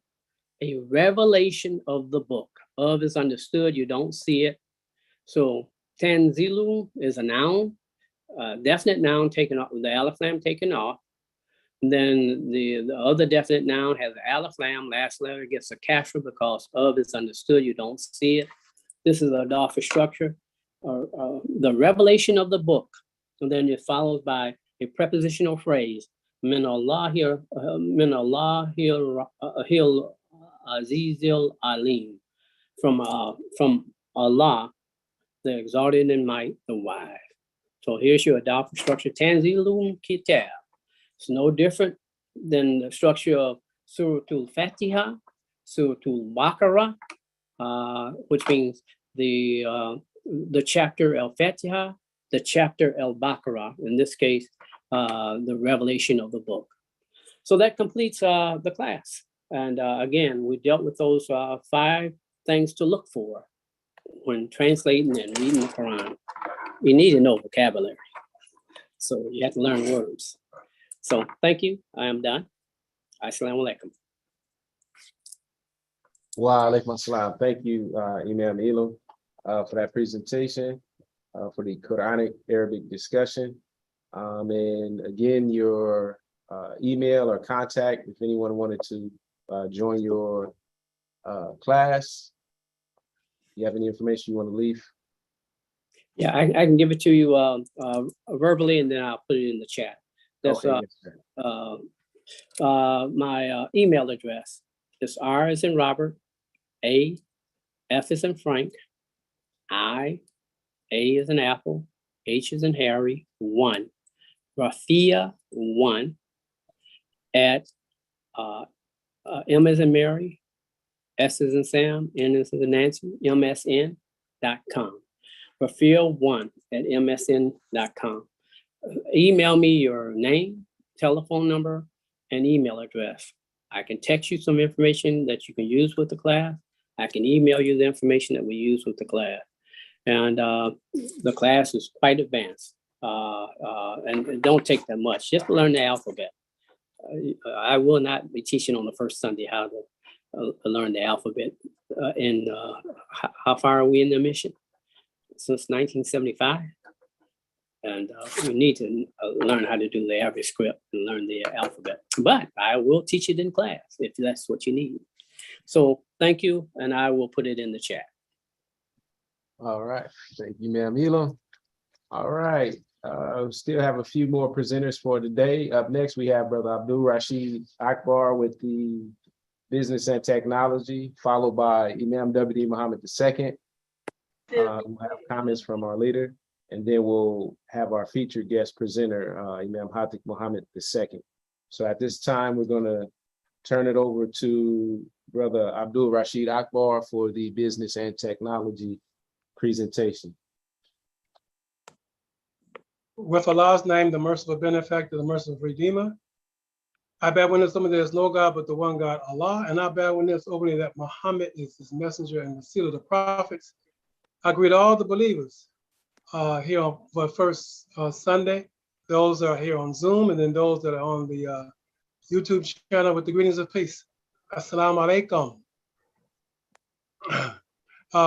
Brother Idil, I got the, I am a co-host, so I want to share my screen. I want to get right into it, but let me explain to the believers what I'll be presenting. You know, my class is on business and technology. I will be sharing two videos, both dealing with both subjects, business and technology. The first one I'm going to share is going to be well, I'll talk about the takeaways after that video. I'll tell you what's important to take away from after the video. So let me share my screen and the sound. Don't forget to do that. All right. All right, and good. This video is already up. As you can see, title there, fans just want Instagram to go back to the way it was. So let me run the video, and I'll talk about the takeaways after the video runs. So let me run it now. Let me make sure. That execute out. So people are complaining about what. Let me start over. I want to make sure everybody gets what's going on. People who love the old Instagram. Yes. Is there any way that Instagram's going to say? People love video. They kind of say there's like a time and a place for that. Some point out the app now. Pause this for a second. Influential social media platform. Let me make sure I'm back at the beginning. All right, I think this is the beginning of it. Okay, here we go. Responding to backlash from users, influencers, and even celebrities. Facebook has always been about friendships and connections. Instagram lets you see your friends' pictures. But now those experiences may be changing. Facebook is testing a major redesign, showing posts based on your interests and an algorithm instead of posts that connect you with your inner circle. And Instagram drawing the most attention. The app, originally known for artful photos, now focusing on video. Introducing a full screen feed where photos and videos take up the whole screen, and including recommendations of other users' posts in your feed as well as friends and contacts. Now, powerful users are pushing back. While people love video, they kind of say there's like a time and a place for that. Some point out the app now feels more like TikTok, the trend-setting platform popular with younger users. Kylie Jenner and Kim Kardashian, who hold some of the most popular Instagram accounts, both reposted this meme to their hundreds of millions of followers, imploring the platform to stop trying to be TikTok. User reaction so strong, it forced Instagram CEO Adam Mosseri to respond. There's a lot going on Instagram right now. We're experimenting with a number of different changes to the app. And so we're hearing a lot of concerns from all of you. I need to be honest. I do believe that more and more of Instagram is going to become video over time. An Instagram spokesperson stressing to NBC News the changes are, quote, just a test, and that Instagram is still where your friends and interests meet to push culture forward. But that may be part of the problem. In a lot of ways, Instagram has made the same mistake that Facebook made, which is trying to be too many things to too many people and losing focus along the way. TikTok was the most downloaded app in 2021 and through the first quarter of 2022, a growth largely fueled by Gen Z users born in the late 1990s and early 2000s. TikTok is so attention-grabbing that after too much scrolling, it actually encourages some users to take a break. Meta, formerly known as Facebook, seems to want to be that captivating. But it faces a dilemma. Stay relevant or stay true to what it was. We've heard people say, I want Instagram to be Instagram. I want Facebook to be Facebook. Now, something to note here, as Facebook rolls out its changes later this year, the company says it will provide a way for users to still see all those updates from family and friends chronologically in a separate feed. Now, Facebook has not responded to our request for comment. I think anybody who has Instagram has seen, like, suddenly your feed went to the people you know and love to like a ton of other people that you don't know. And you're constantly, you might like that, Xing it out. So people are complaining about what's going on. People who love the old Instagram. Yes. Is there any way that Instagram's going to say, okay, maybe you were right. Let's go back to the way it was. You know, so Adam Mosseri comes out, the head of Instagram comes out and says, you know, we're going to respect the heritage of Instagram, which was photos, right? He uses the word heritage, you know, but you have to keep in mind, right, that these are companies and they are about growth. And they have seen this other company, TikTok, come up with this entirely different model. And their model is teaching us to perform for strangers is really what TikTok is about. And it seems like that is where these others are going to go. And that's going to transform a whole generation's worth of behavior. Here's what makes me nervous. I find myself at night before I go to bed, I'll say, let me just see what's going on. I'll keep scrolling, especially on Reels. It's the most addictive feature. I'll just admit right here, I am one of those TikTok users who gets so sucked in that I literally get a video that says, you should go to bed now. From TikTok. It says, stop. Who do they give that to? How long? I'm in the top, whatever that is, 1% or whatever that is. And that is just how compulsive it is. And that's why, of course, Instagram and Facebook are looking at this and say, we need to be just that captivating. Jake, the first step is admitting you have a problem. That's what I do. That's what I do. It's for your job. You're doing it for your job. Don't forget, for your job. All right, Jake, thank you. Okay, so let me stop there. Back to school shopping on a budget? Get kids activewear for $8.79 and save on jeans, joggers, and tees they'll love. Plus, take an extra 20% off. More style, more. All right. Okay, let me stop my share for a minute here. And let me talk a little bit about the takeaways from that. And we'll go to the next one. All right. So, okay. So, Instagram. Many of you heard me talk about Instagram in past videos. Instagram, I'm on Instagram. It was a place for primarily people to promote photos.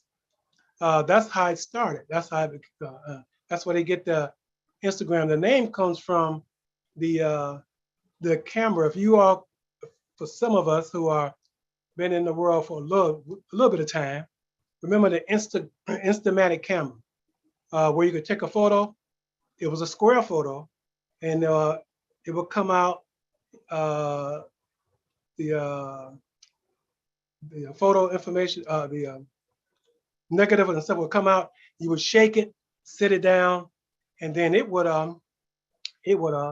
develop all in that. So that's the Instagram camera. Instamatic. I'm sorry, the Kodak Instamatic camera. Well, that's how Instagram got its name, and the focus is on photos. Now there are many people, as you can see, some of what they call these influencers. That means these are celebrities and other people who have a lot of following. But not just that, there are a lot of small business people who sell products. They've set up a sales platform with Instagram, and they sell items, they sell products, they sell artwork, they sell t-shirts. There's a lot of sales that go on via Instagram. And they're actually right there on the platform. That's one of the ways Instagram monetize the platform, which means that's one of the ways they make money from it.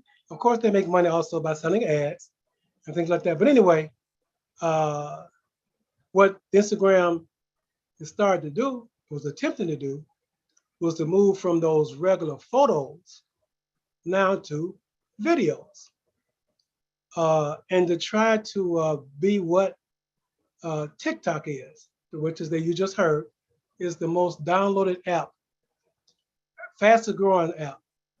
I have downloaded TikTok. I use TikTok, and I'll tell you all a little bit more about it when I talk about the when I get into talking about the promotion for the convention, the Moscow's annual Muslim convention. But anyway, it is the most downloaded app. But those who primarily use TikTok, particularly in the United States and other parts of the world, are what they call Gen Z. That's Generation Z. That's the particular demographic. It's usually between like about, I think it's probably 16 to 25-year-olds or 35 years old. But anyway, it's millennials. It's a really growing demographic. And it's a demographic that advertisers really want to tap into.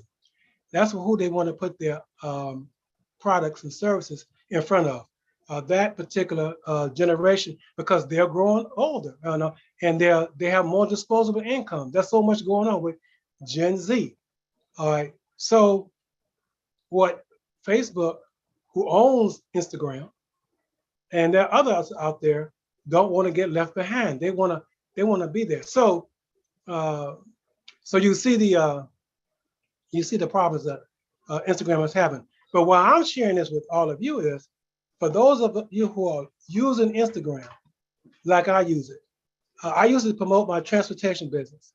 And I do put pictures up from the places that I've gone, but that's easy for me to convert those to videos. And this is what I'm encouraging all of those who are currently using Instagram.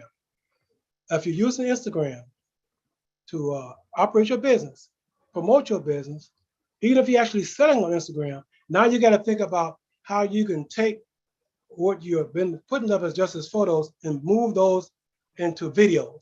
How you can make those videos and upload those using Instagram, because this is where they're going. So you don't get left behind.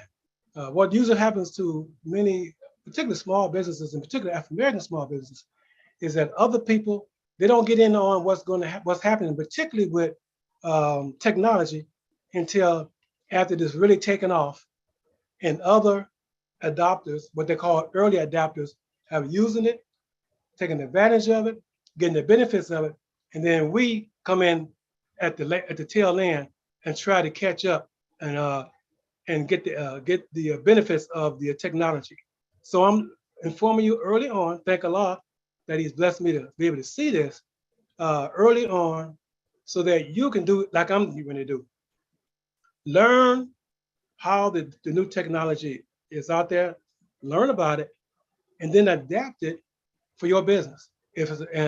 So that your business continue to grow, and that you can first keep the customers that you have, but also get new customers. There are people on TikTok that have no idea about your business. They don't know anything about your business. And it's one of the ways, that's a huge audience out there that's available to you. All you have to do is learn how to tap into it. And so I encourage you to do that. You can do one of the things that I've done, and using YouTube. There are a lot of instructive videos on YouTube. And there are several out there that are called the Beginner's Guide to TikTok. I'm looking at one now. And it's very helpful for me to see some of the things. But although I adapted and jumped into TikTok before I did that, but that Beginner's Guide is really helpful. So I'm encouraging all of you to do the same thing.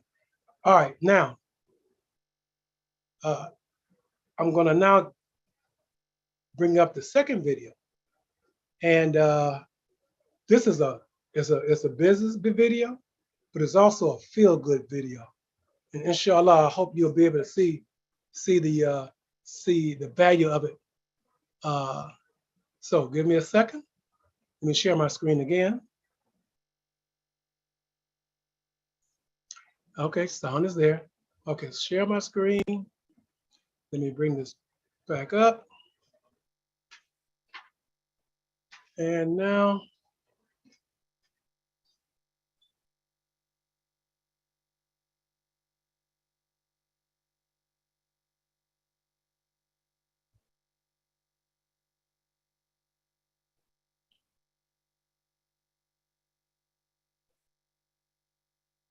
Okay, here's the second video. I hope you enjoyed it as much as I did.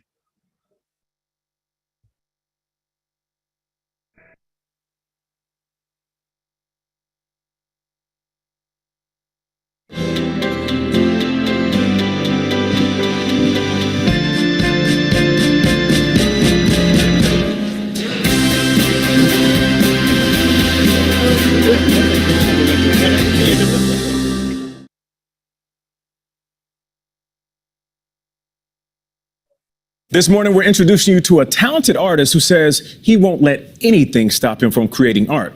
These are the works of Desmond Blair, some of which were featured in an exhibit at a North Texas gallery this summer. His work, though, is partly inspired by a unique circumstance some would regard as a disadvantage, but which he used as a strength. Although he was born with immense creativity, he was also born without hands.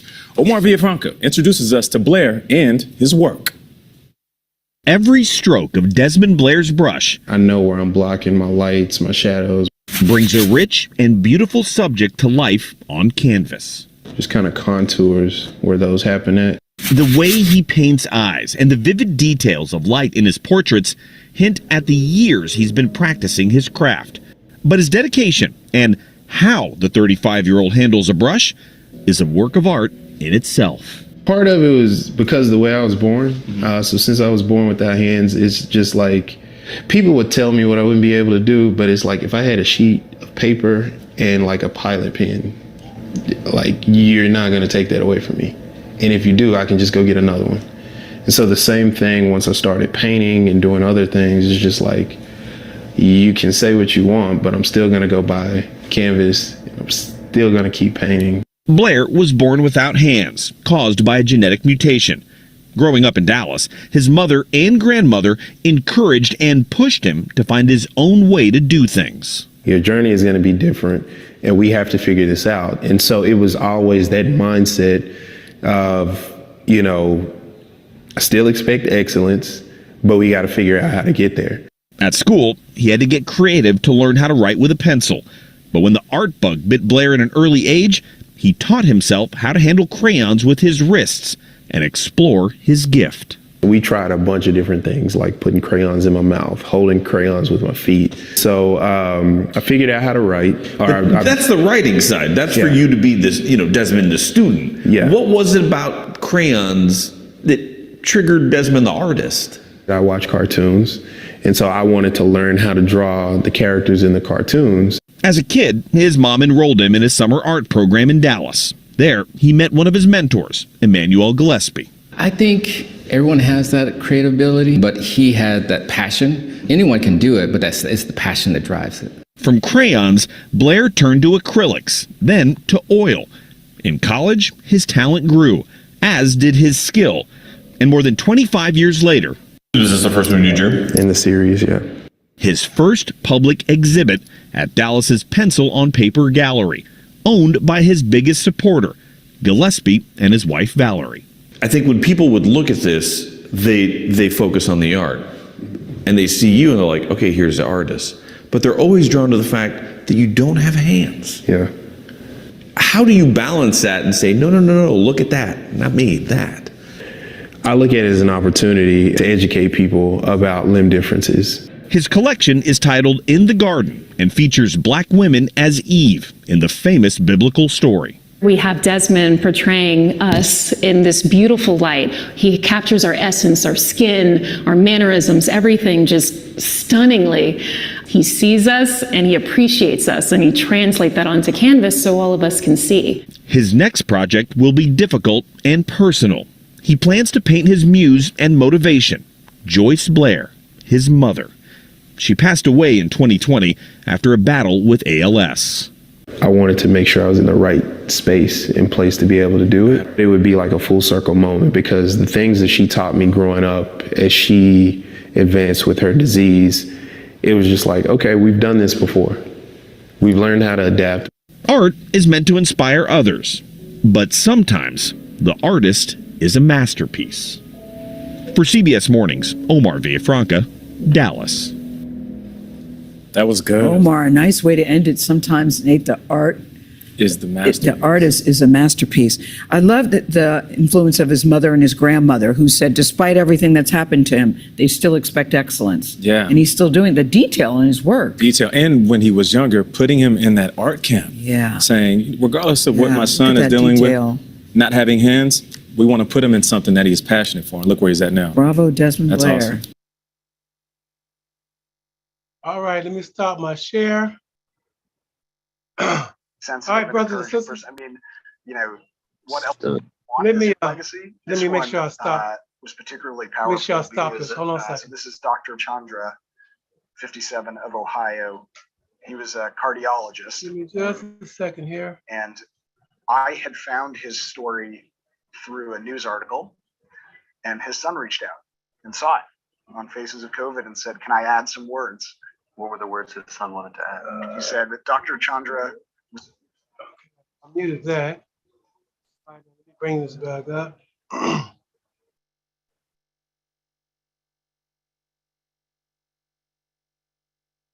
All right, brothers and sisters, we're back. All right, so the last video of Desmond, two takeaways from that video. Number one, to persevere, no matter what your circumstances are. Take that which Allah has blessed you with, what the Creator has blessed you with, and use it, and to persevere. The next takeaway from that video is he's taken a talent that he has, developed that talent over a period of years, and now that talent is paying off for him.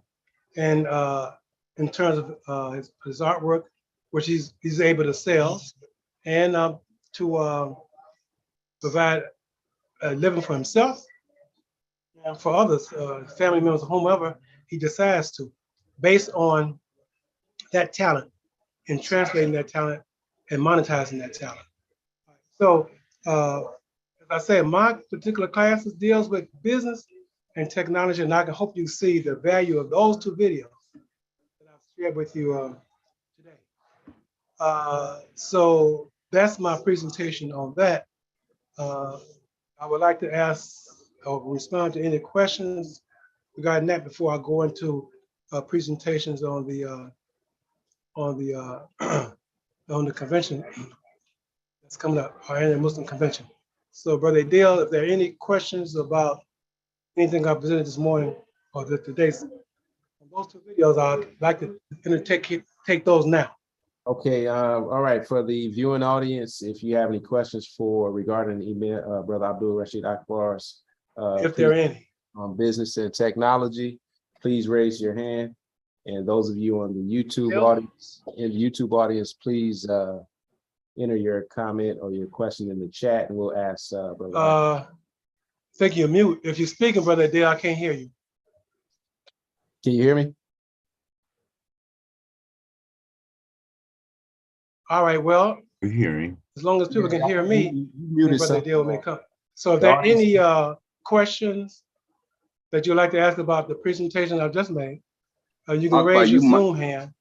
For those who are on YouTube, you can put it in the YouTube chat, and Brother Adil will see it, and he'll voice it to me. So are there any questions about what I've shared thus far? I think you muted your computer, Akbar. Yeah, Akbar, Brother Akbar, you're on two devices. So I believe. So I don't see any on the Zoom side. Do you have any on the? I see it. I see you on Zoom. On your side? Video. I'm on Zoom. I see you and hear you. I want to make sure. Oh, can you hear me? Yes. Yes. Hear me, Brother Adil? Huh? Yes, we can hear you.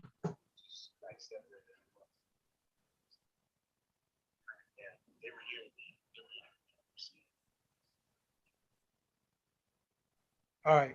Okay, I'll hang up. Okay. Also, Brother Adil, let me make sure that I go ahead and make sure I put this. But first, can everybody hear me? Oh, I see some hands going. I see David. But give me a second. Yes. Yeah, let me make sure. Yeah, let me take share off here. I want to make sure the commercials. All right, so brother David, I see your hands up. Go ahead, brother David. That's your question. Assalamu alaikum. Can you hear me? In Virginia. Oh, I see. Earlier this Give me a year, second. Republican Yeah, Governor this is Glenn not. Youngkin Hold on a signed second. an executive Give me a order second. banning public educational This is not, programs that he claims are inherently divisive, like critical race. There it goes. What I had to do was stop that background. Sorry. Assalamu alaikum. Can you hear me now? Wait, son, I can hear you now. Yes, sir. So I just want to share my sentiment, feelings, and thinking on that video. I watched both of them, and at first I felt a little uncomfortable, the handicapped brother. But as I watched that moved me from one level to a very appreciative level. I want to thank you for that. I got a lot out of that. And what you said about patience and persevering, it's a great message in that. But another thing that I noticed from a scientific point of view, I said, look how Allah can give us something. He take the man's hands, his fingers more than anything. But when I looked at him, his limbs looked primitive, almost like the hand, like cat paw or something, And I said, look how the spirit inside of us is able to maybe even have a primitive form, but still do great expression that none of these other creatures can do. So it says a lot about us, of the real essence of what's in us. And that message points right to our theme for our convention. I just wanted to say that. Thank you very much, my dear brother. Yes, thank you. Thank you, my brother. Thank you. I appreciate that. And I know the believers appreciate it. Yeah. Thank you. Yeah, thank you, David. I was expecting some extreme wisdom coming from our head on the team. But yeah, I felt the same thing. I understand what he's saying. I commented during the program, his art it doesn't outshine the fact that his hands are missing. But when you look at the art, the first comment that came to my mind, I said that he got hands. Not only does he have hands, he has very good hands. Mm-hmm. So we don't know what Allah put into a person, and that our wholeness may not be our physical wholeness. Mm-hmm. It may be the whole spirit of the human being. And he proved to us that the spirit of the human being expresses itself not just physical through the physical, but the limit is only as much as you allow yourself to be limited. Some people have good working hands, but can't pick up a tool, can't pick up a pencil or a piece of paper, broom, or sweep. Amen, Sheikh Muhammad. Thank you. That I agree with you 100%. Alhamdulillah. Alhamdulillah. Okay, brother, that's brother Alfred. He has his hands up. Go ahead, brother, Imam Alfred.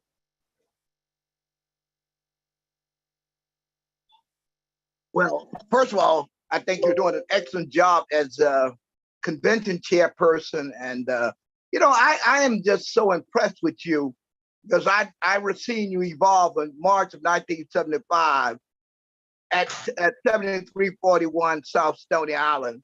And you were one of the early converts of Imam Wartadeen Muhammad. You came in under Imam Wartadeen Muhammad. And I just wish when you get an opportunity, if you would share your evolution and how you evolve, because it is said that people's personal stories are more powerful sometimes than what they say. And you just a power of the transformational power of then Minister Wallace B. Muhammad was the Supreme Minister, and how you evolved, became educated. If you got a few minutes, if you could share that with us, I know your story. I think the other people need to know your narrative. It's a powerful narrative. Alhamdulillah, Brother Alfred, because we're pressed for time, I couldn't do it justice. First, I appreciate you asking me. Inshallah, one day, I remember sharing this with our president, Imam Wartadeen Muhammad II. I said, I should write a book. And he told me, he said, yeah, you should write a book. He said, you really should write a book. Because there is a book in this. So that evolution. But inshallah, I can't do it today, but I won't forget you asked me that. And inshallah, as we move forward, I'm going to take some time to do that. my brother wrote a book, and I know if my brother can write one, I sure can write one. So inshallah, inshallah, I intend to do You that. just sold a whole bunch of them just now. Because I want a copy. Alhamdulillah, alhamdulillah. I want an advanced autograph copy. In an old, you know you can do it first Sunday before you do the book. You can do it first Sunday. Alhamdulillah, alhamdulillah. And you're right. And You're right, I want brother. a picture of you the day you came into the temple. Alhamdulillah. And now where you are with all these degrees, how many degrees you came when you came into the temple. We were still what we did, well, in the mosque, I believe we were called. But I mean, you are direct representation of the kind of message that Imam Muhammad was delivering in 1975. Alhamdulillah. You absolutely correct. We were nowhere near where we are now. It's a lot. And to me, I'm just, I like to put my little 2 cents in, but I think a lot of it with Akbar is probably genetics. He's a natural leader. Yes, sir. He may know that, and his family, I don't know where he fits in his family, but he has that leadership quality. And like you and many others, Imam Muhammad, what people don't know, the biggest people that were jealous of Imam Muhammad, they would try to pretend like he's inaccessible, that you can't get close to him. That's the biggest lie they ever told. Those you all and those of us that are successful, it's because we stay close to the leader. That's right. That's right. That's exactly right. But I used to see Akbar. He was close. You're right. Close relationship with my dad. You're right. You're absolutely correct. Well, we would meet him when he come in the parking lot. He might be in a green car, and Akbar be at the door, soaking up everything he can get. I think, what's this, brother? He just got here. Alhamdulillah. Alhamdulillah. Well, let me talk about the convention, and so we can move forward with this program. Brother Adil, I would like to run that commercial that Sister Furkan and her husband have done.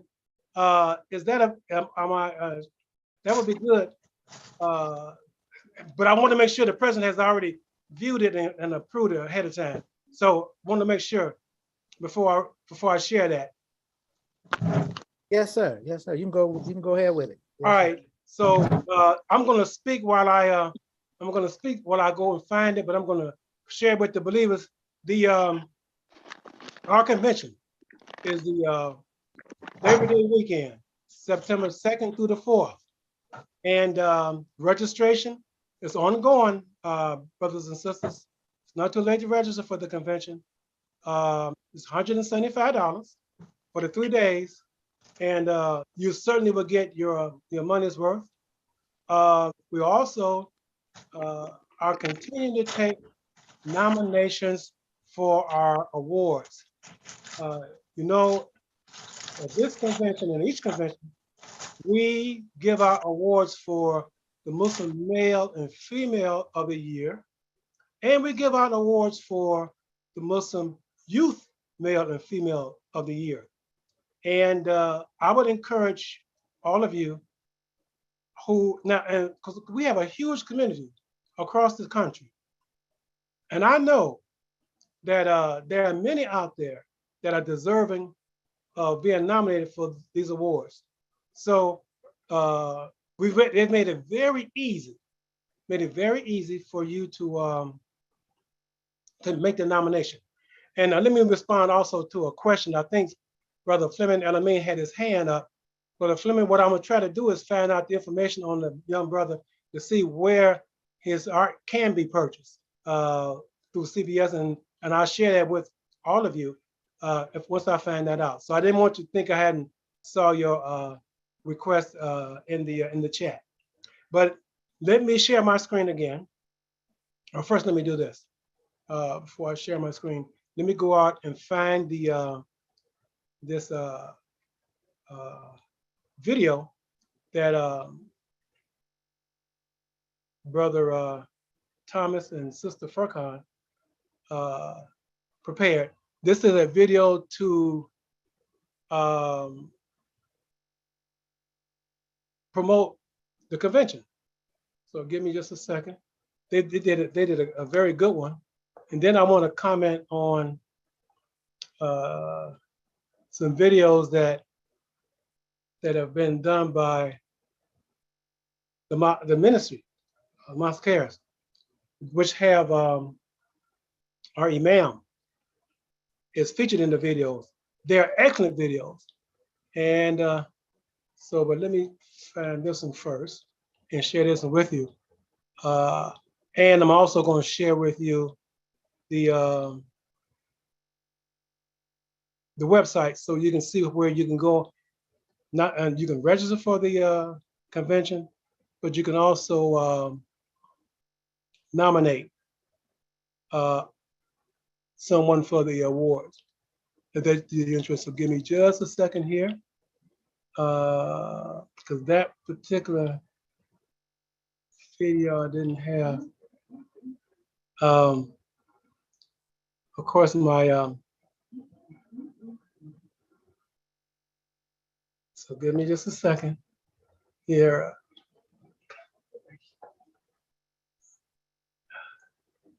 I want to say something, but you all can't hear her. Y'all know I've been married to my wife here over 40 years. She's on my case here. But that's the way it is sometimes. You got to do what you got to do. But we're going to get here. All right, inshallah. All right, so give me just a second because I really want you to here we go. Anyway.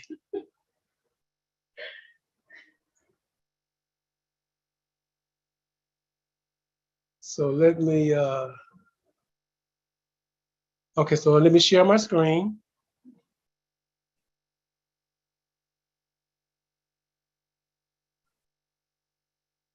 And share the sound. Yeah, good. Okay, so here's the video.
Okay, that's the commercial video that they've done. I think you would agree with me. That was excellent. So let me now. I want to stop my share for just a second. But no, I think I can just do it from here. Let's see. I want to bring up the Mosque's ministry, the website. So give me just a second here.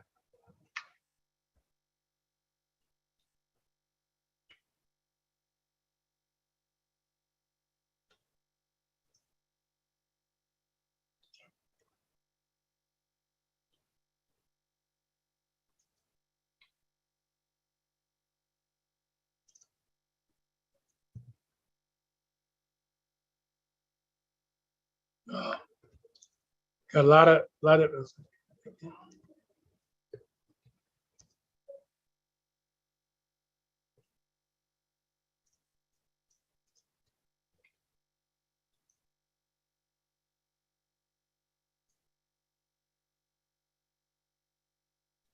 that's what I want.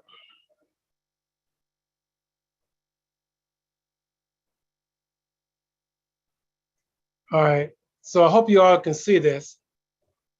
This is muslimconvention.net. So I wanted to go here. This is where you will come to register for the convention. As you can see, it's September 2nd through the 4th, 2022. There's a theme, but also what I want you to do is notice as you come down on this page, you can become a sponsor or a vendor, but also here, if you see in the left-hand corner up here, if you just use a smartphone, if you like, you can just scan that. That's a QR code, and you can register right from your phone, or just want to make a donation to the mosque cares. You can do it right here. On the right, there's a QR code. Also, let me see, what I was looking for is the where you can register, where you can nominate, make the nominations for your I don't see it right here, but I know it's here. All right, so, but if you would like to nominate someone for awards, you can do that right here on the at the muslimconvention.net website. So I'll have what they do is let me know where that is. You might have moved it within the site, but I know you can. Of course, you can register here, and you can also nominate here. All right, so this is the muslimconvention.net site. You can still be as I said, a vendor, or if you like to be a sponsor, you click on this drop down and you can see there's sponsorship levels. And we're certainly encouraging all who would like to be either buy an ad, that's what you see on the advertisement, or to buy a patron ad. And the patron ads are $10. A regular ad is what we call a digital ad is $100.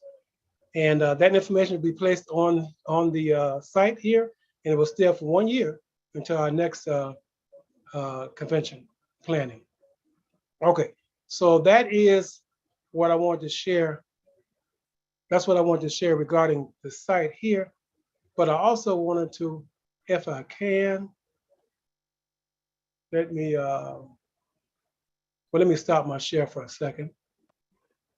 I know, okay, there's someone that has, it just says iPhone. They have their hand up. So I don't know who that is, but if it's a question for me, you can go ahead and ask the question. Assalamu alaikum. I'm sorry, I came back on. I didn't put my name back in. This is Sister Tawhida Mustafa, and I want to know, what is the length of time of the workshops? How long do they run, each one? Okay, that's going to be based on how many workshops are going to be available. I think we usually do them between 15 to 20 minutes, maybe a little longer. And it's based on how many that we have and how we can fit them in. So that length, I'm pretty sure it may be a little longer than that though, Sister Tahira. There may have been between 20 and 30 minutes. Yeah, I think it was between 20 and 30 minutes. But it's, okay. Again, it's based on how many that we have and on what days that we can make them available to. That means what slots are available. And so, but the key thing is what we want people to do if they're interested in conducting a workshop is to go right there to the site and fill that information in. And then it's important then to for them to help promote their workshop, let people know that their workshop, once it's been approved, that they're being able to offer workshop. But we're thinking it's about I would say work on between 20 and 30 minutes, Sister Tahira. All right, thank you. All right, you're welcome. So this is my last, let me see if I can find this. Assalamu alaikum. Oh, I'm sorry. Walaikum assalam, Sister Mira. How are you? I'm fine. Assalamu alaikum to everyone else. I just wanted to ask you about the ads. You know, the last time we did it, you were able to split the ads with someone else. Is that still an opportunity to do that? Yeah, yeah. year? You can still do that. You can still do that. Work it out with the person that you want to split it with, and then just let us know. You make sure you send the information in, and then purchase the then go on the site and purchase the ad, purchase the space for the ad. Okay. Was the information saved from last year? So all we can do is just edit it if we have to. If No, not, no. You gotta submit it again. Submit Okay. what you want. Yeah, just submit it again. Okay. All right. Thank you. Okay. All right. So I want to. I know that the Mosque has put out this. I want a 1-1, and so give me just a second here to find it. Yes, but I don't see that. I don't think that's it. The one I want. Anyway, I can't find what I want. And of course so anyway, let me turn it back over to Brother Adele. I really wanted to run, I know some of them have seen some of the ads you have done, the ministry has done to promote the convention. And I just wanted to run one this morning or this afternoon. So anyway, I won't take up any more time this morning. I could go to my YouTube and find it. As soon as I get off here, I'm gonna find one. All right, but anyway. By the promotion. I can't, unless, but Lady Deal, make sure you got one at the tip of your finger. But I think there are a lot of people that on here that do get the promotions, but there may be some who don't. And they need to see some of them. I know I have some of them on my Facebook page. I know some on my YouTube, but of course I don't have all those up. So anyway, all right, Brother Adele, I want to ask the believers, I thank them for their patience and dealing with me with this technology this morning or this afternoon.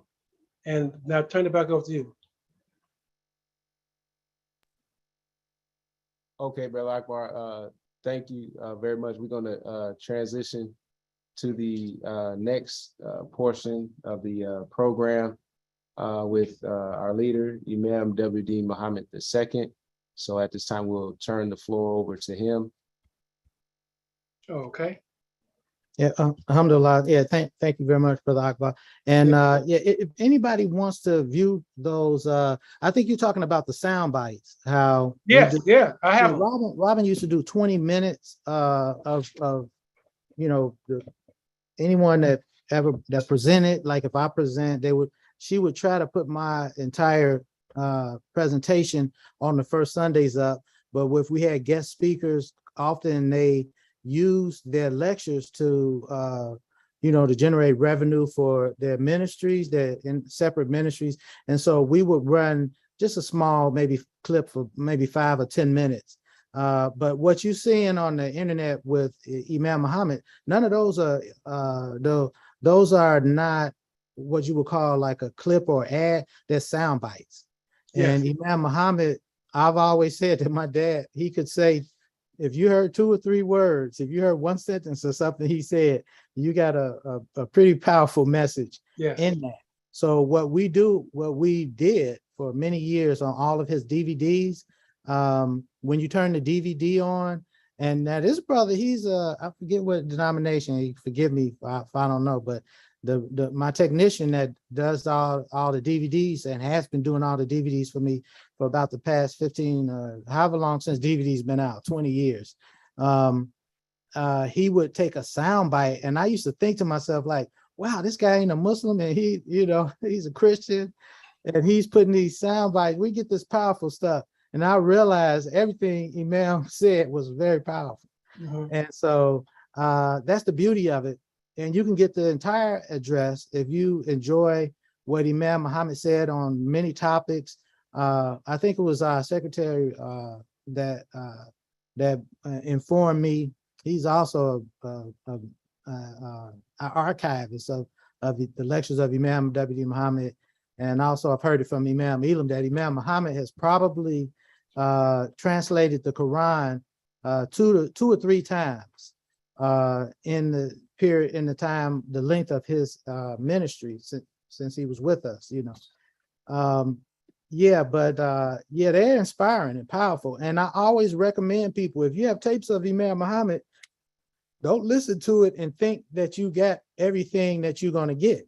It's just like the Holy Quran. We read the Quran every day, you know, and every time you read the Quran, Allah will open your mind and your heart up, and you'll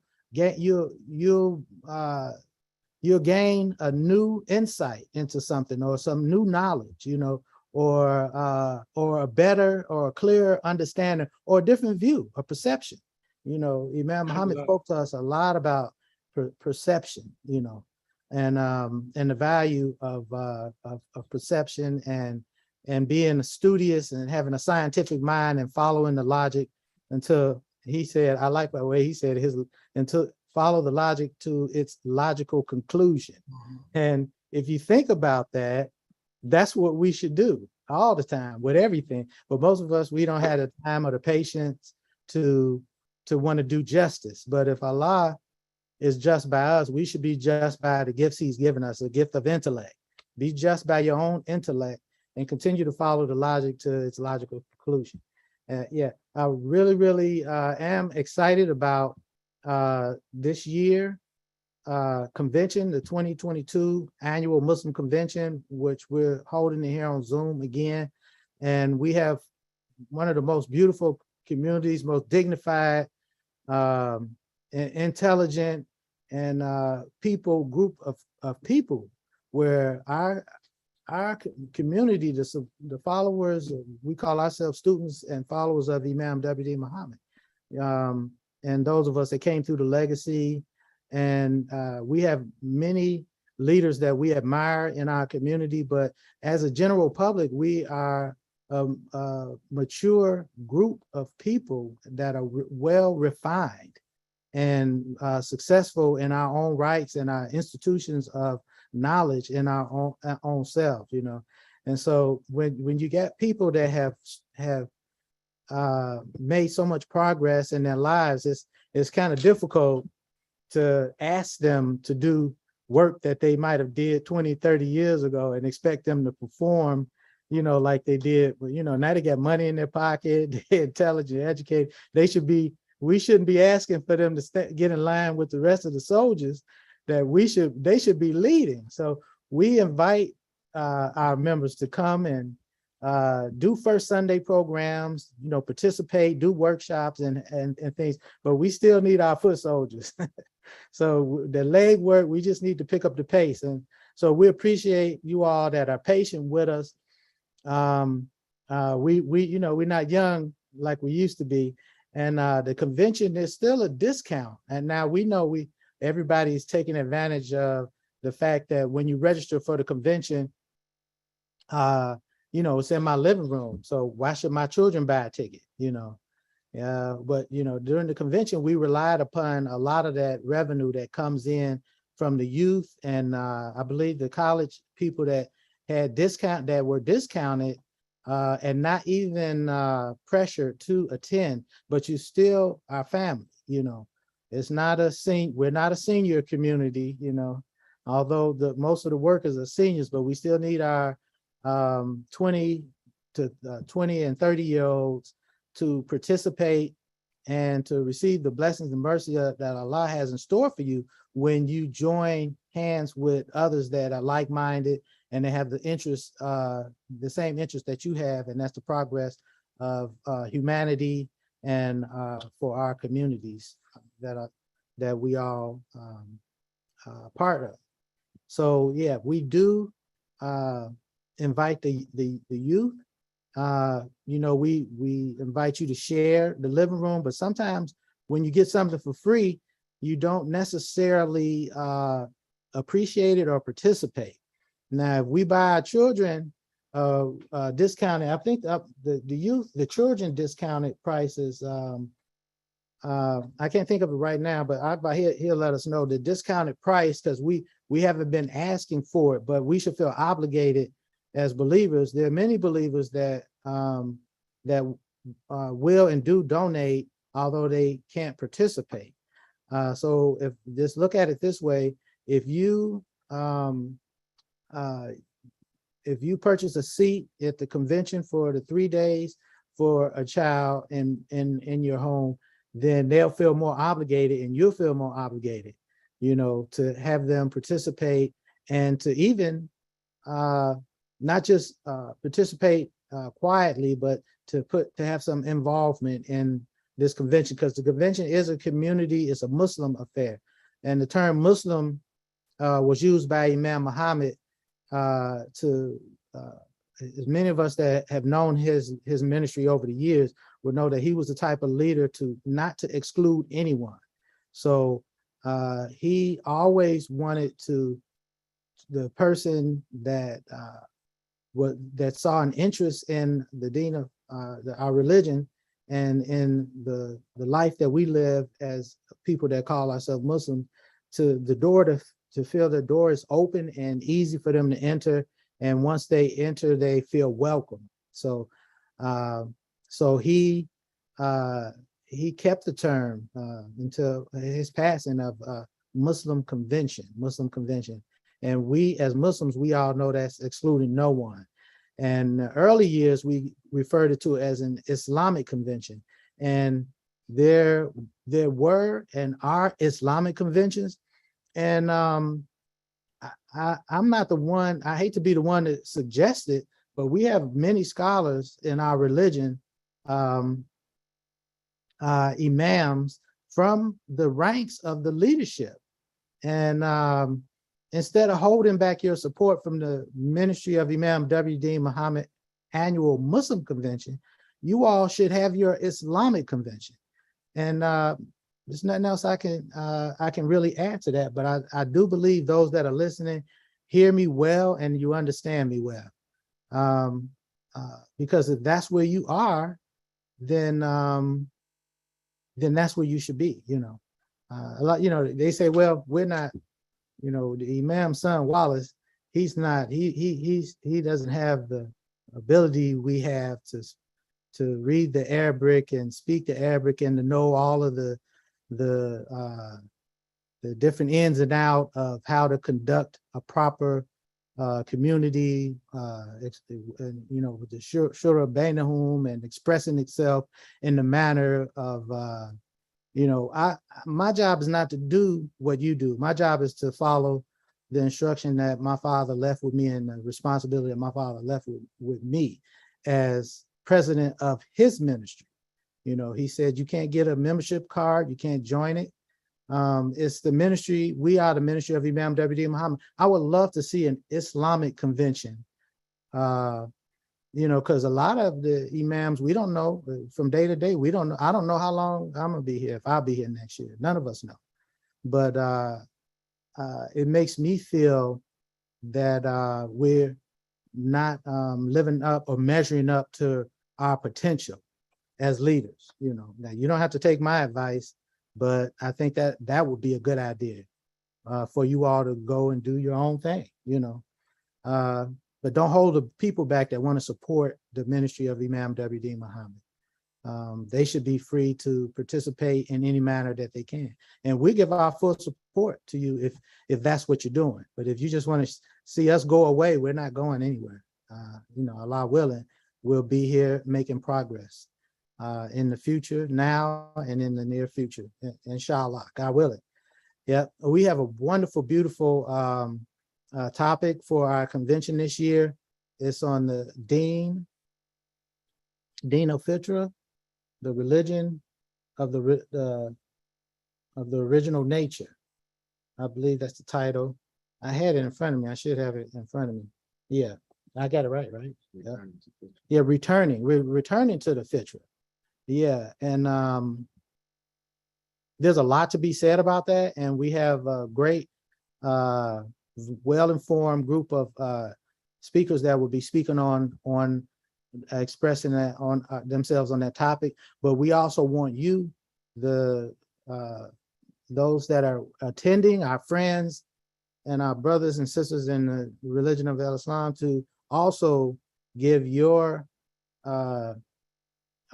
input during this convention and express what that means to you.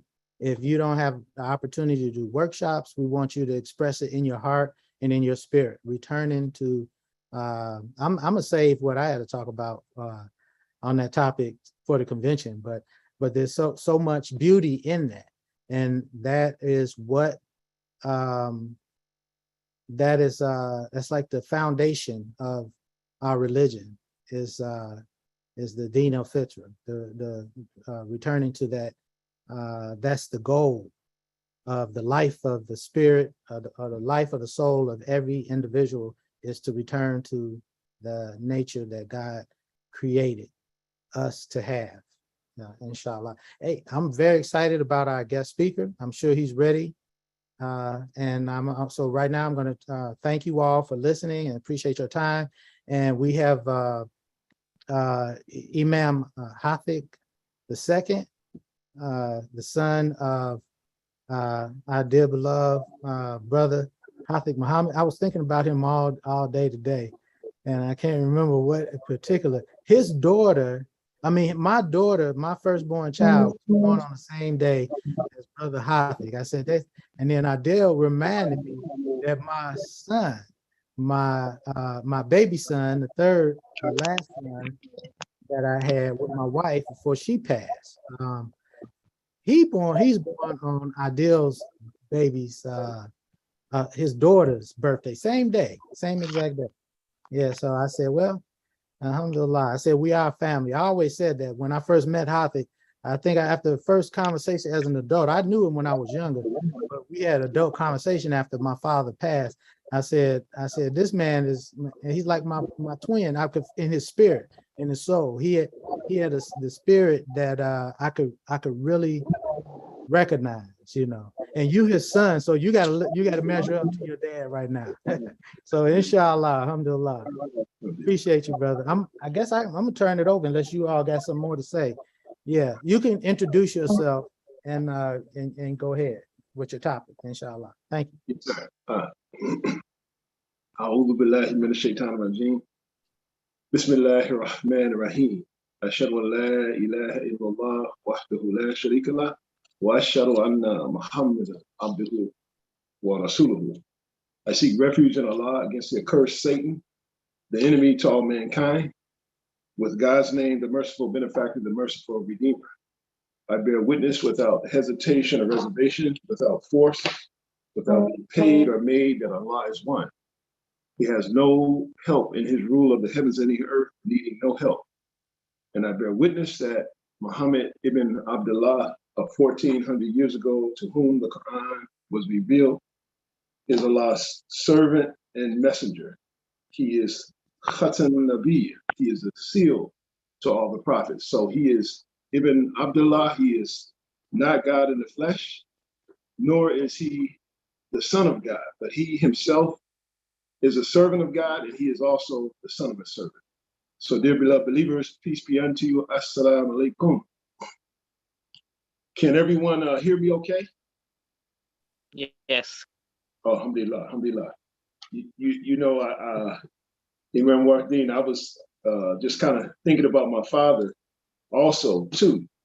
And you know, when we used to do the fourth Sunday programs, and the fourth Sunday programs would run like 6 hours, you know, I mean, they would run all day, right? So every fourth Sunday, all the believers would come together at the masajid, and you know, we would come together and listen to the fourth Sunday hookup, you know. We'd be in LA and we hear the hookup from Chicago. So we enjoyed those moments. But one fourth Sunday, I got in trouble because I was, you know, I used to sell these pastries. And so I said, okay, the fourth Sunday is coming. You know, so I took a lot of the orders from the believers, you know, and so I said, I think I got time to go back home and make up the order and then get back and give them their order. So I collected money and, you know, and I didn't really measure my time right. So I had enough time if I had started early.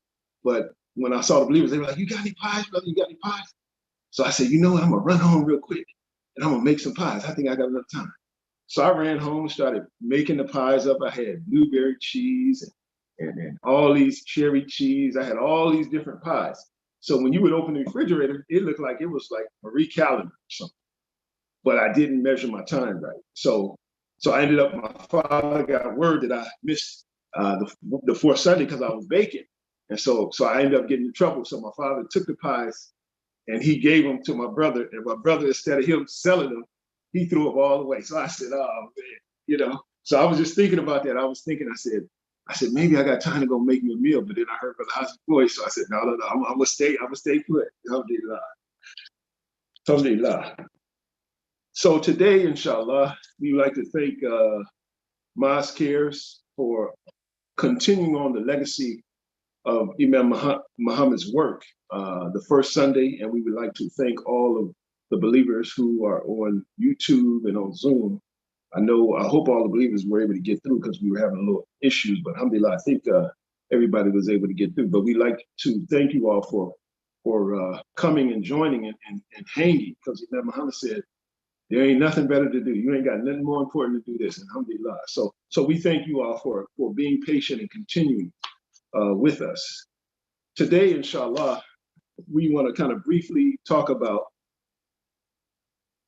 the topic is reestablishing the covenant. Reestablishing the covenant. And I want to read from parts of Surah 13, ayat 11.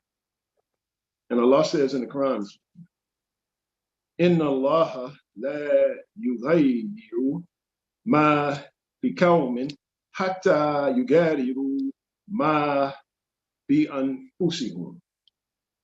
Allah says in the Quran, indeed, never will Allah change a condition of a people until they change what is in themselves. Until they change what is in themselves. So Allah is, in this verse,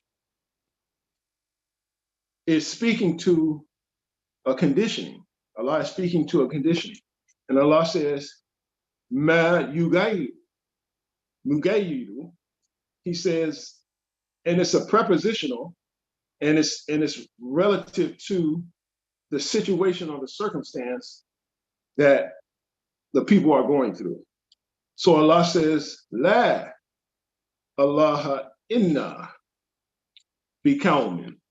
So Allah is saying that, and when we see la is a prepositional phrase, but it's negating whatever the circumstance or the situation or the condition is. Allah is negating that. So Allah is negating a condition and establishing a condition. So Allah says, indeed, Allah will never change a condition of a people until they change what is inside of themselves. Inside of themselves. And the word that Allah uses in the verse is bi anfusihum. Bi anfusihum. Bi anfusihum is coming from the word nafs. Nafs. Soul. Soul. That's speaking to the soul. So Allah in this verse is speaking to a condition of the people, and he's negating the situation until he's establishing a condition and negating a condition. And he's saying that he's never going to solve the problem until they have to fix what's going on inside them. So Allah is saying that there is something going on inside the soul of a people, and he's never going to give the help to these people until they change that condition. Now, Allah said, when Allah says no, it's nothing, you can't change that until you fix or satisfy the condition that Allah has established. So Allah says, never will he change the condition of a people until they change what's going on inside of them soul, inside of themselves, and the word is soul. The word is soul. So when we look at the word, Allah says people in this verse, it's Kalmun. And the word Kalmun it means people, but it also is referring to a people who are the people of standing, people, the Qiyam, when we call the Iqama, it says the command to stand. So Allah is addressing a people who were supposed to be a people of standing.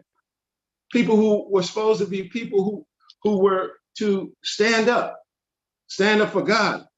This allows addressing of people who should have been people who were standing, should have been in a situation where they were standing for God. And so when we look at Qiyam, it means to stand, resurrect. And we know in the Nation of Islam, remember when I was young, I would hear the language. They would say, "Oh, brother so-and-so, he stood up today. He joined the Nation of Islam, brother. He stood up." So that means you stood up. They say, "Hey, who would like to join the Nation of Islam?" Yeah. Somebody would stand up and say, "Oh man, brother so-and-so, he stood up." So he stood up in the Qiyam position because what he heard and what he witnessed from the teachings caused his soul to stand up. So Allah is addressing people who were standing. Allah is addressing the people who were standing. And also, in the same opposite of that, I remember some of the believers, they would say, "Man, what happened if one of the brothers was absent and they weren't around, they didn't come to the meetings?" They would say, "Man, what happened to brother so-and-so?" They said, "Man, he went back to the grave, man. He went back to the grave." This is the language that I used to hear. Now, were they talking about a literal grave? No. They were talking about the grave of darkness, the grave of ignorance. You would join the Nation of Islam to stand up, and maybe you weren't ready or whatever, but you couldn't continue to stand. Because see, in our adhan, the adhan is the call, but the ikama is for the people who stand. That's for the people who are ready, you see? So the people who are standing are the people who are ready to receive God's word and carry out God's commands. Allahu Akbar. So Allah is addressing Qawmun, the people are standing. He's addressing these people who were supposed to be standing for God. He's addressing these people. And he said, never will he change the condition of these people because some of them went back to the grave. They like the people, and then they like they say, man, he went back to the grave. So Allah said, never. He's not going to change those conditions until they stand up again. And we know in the Bible, Jesus, he went and he rose Lazarus from the dead. And you know, Jesus represented coming to teach consciousness to the people. So Lazarus was like those old brothers on the street that you would say they was in the grave. They was ignorant in the grave, on the corner, getting high, smoking dope, doing all these different things. So they were in the grave. That was the language I remember. And so Jesus, the language of Jesus came to resurrect these people, raise them up. So that's what the Nation of Islam did. It raised these people up and raised them out of the grave. So when Jesus went to Lazarus, he taught, he said, come on, Lazarus, come on out of the grave. Well, that's what the Honorable Elijah Muhammad, the Nation of Islam did. It raised us up so that we were a people of Qawmun, the people who stood, who were standing. Allahu Akbar. So, but when we see nafs, this is addressing themselves, nafs. It's addressing really the psychology. It's addressing the psychology. So Allah is calling our attention to those people and their conditioning and how the life that they were living was affecting their conditioning. And Allah said he's not going to change them until they change. When we think of the movie, The Matrix, the movie The Matrix was about a computer program that it was human-like beings. And they were called sentients. They were sentient beings. And these were like robot-like people who had feelings, they had emotion, they had awareness, but they didn't really have the consciousness to take their lives in their own hands. So Neo was one of the characters, and they were saying, well, he's the one. He's going to be the one to help us and guide us. So Neo had to go to meet the Oracle, I believe it was. So as Neo was going to meet the Oracle, he one of the tests that they gave me, it was a spoon test. It was a spoon test. So they gave him a spoon, and he's looking at the spoon, you know, and in his mind, he saw the spoon bend. You know, he saw the spoon bend. Oh man, look at this spoon, this old broke spoon. Man, look at this old raggedy spoon. You know, that's how Negroes think. But in his mind, he saw the spoon bend. And the reality is that's impossible for the spoon to bend. It's not the spoon that's bending because there is no spoon. You're the spoon. So this was a test that Neo had to go through. And the reality was, it was how he was seeing things and how he was looking at things, how he was looking at the world, how, especially for us who have disturbed in our psychology, we always say, man, why don't they do this? Why don't they do that? Who is they? Why don't they fix this? Why don't they do that? Who are you talking about? It's always a people who is blaming somebody else and not looking within themselves. So Allah is saying, look, never will he change the condition until you look inside of yourself. This is what Allah is saying, never. He's never going to change the condition until you look inside of yourself.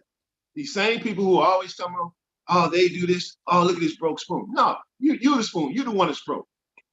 And Martin Luther King, and in the standing, you're supposed to be standing erect, standing in the Keon position.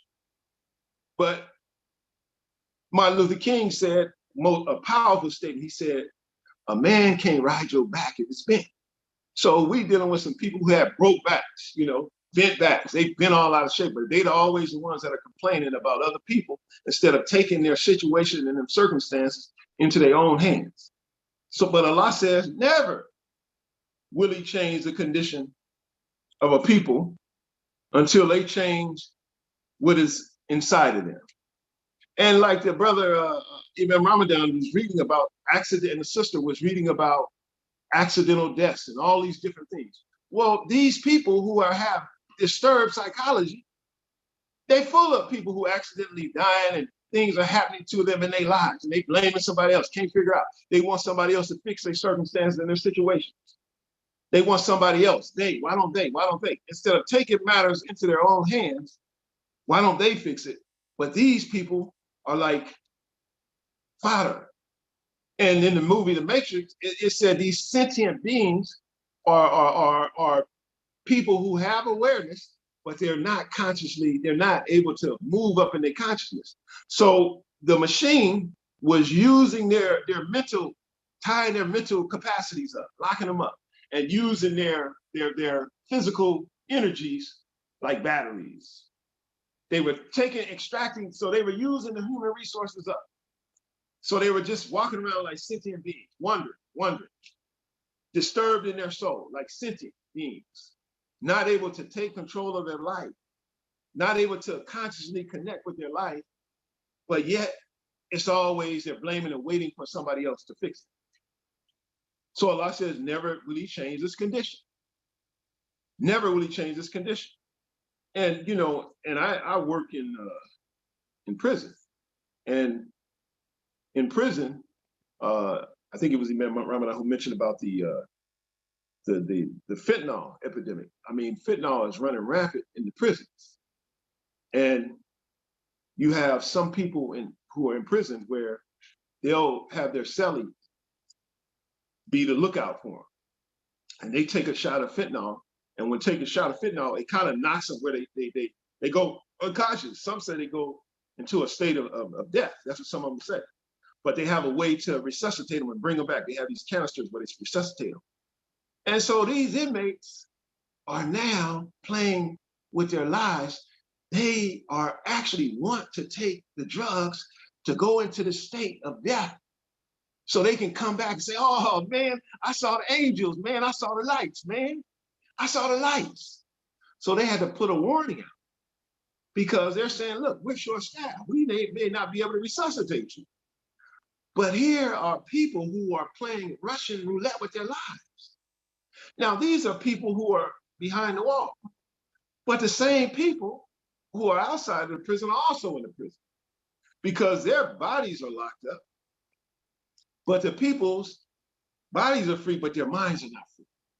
So this epidemic is happening. All these drugs, these accidental deaths are happening, and it's happening to a people who are disturbed in their soul, in their psyche. There's something going on in the psyche of the people. So I want to ask the believers, I want to open it up, and I want to ask the believers, and you can text your answer, and inshallah, maybe Imam Adil can help me with this. But what do you think is going on in the psyche of our people? What do you see the problem is? What do you see? Because Allah clearly says he's not going to help us with the situation. Allah clearly says, I'm not helping you with your circumstance. You got to fix it. So if Allah has clearly established that never is he going to change the condition of a people, then we have to ask ourselves, well, what is going on with our people? What's going on with the, whatever designation you want to use, Blacks, African-American, Negro, and we are the only people on the planet who have went through all these different designations. We are the only people on the planet who have went through all these different designations. So one, we're suffering from identity crisis. We were called colored. We were called Negro, Black, African-American, and then African-American in two continents. So now you are on the continent of Africa, now you're on the continent of America. So here you have a people who have all these designations, and yet they're still suffering and being disturbed in their soul. So I want to ask some of you believers who are students of the Most Honorable Elijah Muhammad, students of Imam Muhammad, what do you think the problem of what is going on in the psyche of Blacks, Negroes, African Americans? What is it? And you can text it. You can text it. What is it that's disturbing the soul of Blacks, African American? What is it? What do you think it is? You can, and like I said, you can send a text, and inshallah, Imam Adil can just give me a couple of and it will keep going. But there's something in the soul that's disturbing the soul of Blacks, of African Americans. There's something in the soul that's being disturbed. So, and Allah is clearly telling us, never is he gonna change that condition until we change it ourselves. So we have to look at the problem for ourselves, because Allah has set a condition, and we have to meet the condition in order for the help to come from God. Because Allah says he never, and when Allah says never, there's no changing. So that means that there's something in us that we have to figure out of what's going on in our soul. There's something going on. And Imam Adil, if you have any answers, you can call them out. And if anybody sent any answers, I just want to see what is it? Is it reparations? Is it money? What do we think the problem is with our people? What and then when we say our people, what does that mean when we say our people? Because I tell the brothers inside, I said, my people are the people that think like me. All skin folk ain't kinfolk. Just because you look like me, that don't mean you like me. But my people are people who think like me. So when we say our people, my people, what does that mean? What are we saying? Who are our people? You see what I'm saying? Allah gives it to us in the Quran who your people are, but we have to ask ourselves, what is going on in the psyche of Black people, of African Americans, of Negroes? What is going on? Imam Adil, you got anything? If not, inshallah, we'll keep going. If not, I'll be like. But some people say, well, our problem is money. We need money. We don't have no money. We don't have jobs.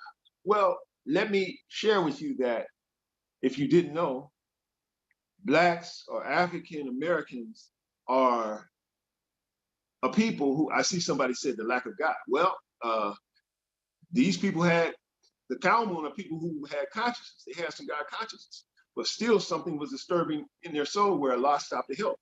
The children of Israel had God conscious, but something was disturbing their soul where Allah pulled back to help. So Allah said, no, there's something that you got to fix inside of you that before the help can come. So some people say, oh, it's money. We need jobs. We need money. Well, here are people who spend, annual spending now is at $2 trillion. Our annual spending, they not telling you. And some of this new spending was during COVID. They discovered this in COVID. $2 trillion is an annual spending that Blacks, Negroes, African Americans, whatever designation that you want to give them, that's what their annual spending is. So we are spending more than some nations and countries. Some say, oh, well, we need reparations. We need reparations in order to, well, Imam Muhammad said, no, you don't need no reparations. You know, this book, this Quran is your reparation. You don't need no reparations. The Quran is your reparation. I saw somebody said, invisible, the image, that's, you own it. See, I knew the students of Imam Muhammad, I'll be like Muhammad was gonna get it. Yes, we are still suffering from an identity crisis because we are still feeling hurt and shame because of the white man calling us names. And they say it's not what they call you, it's what you answer to. So this is what Allah is saying. You are tripping on somebody calling you names, somebody calling you out your name, and you need to get what the guidance that I've given you in order to stand. So the Nation of Islam represented a reverse psychology of what the world was saying. The Nation of Islam was represented a reverse psychology of what the world was saying. So the world was saying, you're colored, you're Black, you're a Negro, all these negative connotations. These are the things for almost over 100 years. And me, I think I have a Negro on my birth certificate. And some people say, oh man, don't say the N-word. Well, hell, I'm an N because I got N on my birth certificate. And I think my siblings under me, I think some of them got African-American. And I'm kind of like jealous because when Imam Muhammad came out with the Bilalian, I wish I had Bilalian on my birth certificate. There were a couple of believers who were able to get Bilalian on their birth certificate. So I'm a little jealous. But do you know that out of all the names that the white man called us, Bilalian is the only name that we chose for ourselves. The Asiatic Black man, that was science of way out. But Bilalian was the only name that we named for ourselves. All these designations, Black, Negro, African American, all these different designations are coming from the world, coming from society. The society gave us these names. So they were using this name. So I would be like, Muhammad said, well, look, Black man, look, I got a message for you. Since you're a Black man, come on, I got a message to raise you up. Come on and stand up, Black man, stand up. So the Nation of Islam was a reverse psychology. So everything that the world said, you Black and you ugly. And even when you say colored meant to distort something. You know, colored meant to distort a thing. So these connotations were working on our soul. It was disturbing the soul of Blacks. But the Nation of Islam said, Black is beautiful. You Black and you proud. So the Nation of Islam now represented a new leadership for Black people in America. But even with the Nation of Islam, there was still something disturbing the psyche in the Blacks, in Black America. Because even though I'll be like Muhammad, you know, he said, look, it's a bunch of hypocrites. He said, man, most of these people are hypocrites. This is what the I'll be like Muhammad said. And of course, we know when the leadership came, some of them same came over into the leadership of Imam W.D. Muhammad. And Imam W.D. Muhammad said the same thing. He said, look at them, look at them, these sissies. I remember he said, look at these sissies up here. And you know, it's interesting how when Imam said about 95% of them don't follow, they're not following me. It's interesting how that math works out because they say, oh, he ain't talking to me, he ain't talking to me, he must be talking to you. 90%, over 90%. Who you think and I think a lot with the Imam at the time when he made that statement. Alhamdulillah, I think a lot. So, but over 90%. So the math is wrong. They told me he wasn't talking about you. Who he talking about? He's talking about you. But he was saying that to his real sincere students, letting his sincere students know that these people don't follow me. You have to stand in your own soul because they're not supporting, they're not following. Allahu Akbar. So the Nation of Islam represented a reverse psychology of what the world was saying. But the world was doing a sight job on the poor blacks in this country. They had blacks wanting to integrate in white society. They had blacks wanting to integrate. And you know, at one point in the history of this country, they call it segregation. Well, we had our own black schools, black banks, black businesses. And when you hear about what happened in 1921, Wall Street, well, that was just one situation. You got Rosewood, you got several situations all throughout the country, beaches, all these different things that were owned by blacks, and they had their own black communities. But a psych job was done on the people to where those people, they thought that the ice is colder on the other end. So they gave up farms. They said, man, I don't want to raise this farm. I'm tired of working on these farms. Our people come from farmers. I'm tired of working the farm. I want to go to school. So they gave up the farm because the younger generations didn't want to pick up farming. So they came in and played us out of our farmland. So we had millions of black farmers in this country. In this country, we had millions of black farmers who come from farming communities, millions of them. We grew our own food, and we didn't have money as a monetary. There was no. It was barter and trade. There was no money. So when the migration came, they established new credit systems and new monetary systems where those blacks, they started. If you had a little money, if you had a mule to plow the soil, so you had to have some mules. But some of the people, if they didn't have mules, then they had to go to these banks and buy mules and buy different things. So they played them out of their properties. A lot of our people lost their properties because of the conditioning and the changing of industry. So they lost a lot of their properties. A lot of the properties that they had, they lost it. And the young people didn't want to take up interest. They wanted to go to school. They wanted to go to the white school. They wanted to go to, so there was something in our psychology that was going on to where we didn't want what we had of our own. We wanted something else outside of us. So we wanted to establish proximity to whiteness. So that was something that happened, and we lost. We suffered for that. But Allah says, never will He change the condition until we fix what's going on in our psychology. As Muslims, we know that true integration, like Allah tells us in the Quran, is establishing the ummah, the community, establishing the ummah. That's the true integration. You know, see, most of us, we want to integrate into the white man's world, and that's the problem. See, we see the world as belonging to the white man. And so because we see this world as a white man's world, Allah says, well, if you think this is a white man's world, then you live in his world. If he abuse you, kill you, do everything to you, you're acknowledging. So what we've done is we've established a social contract with the white world. So we have a social contract with the white world. Why?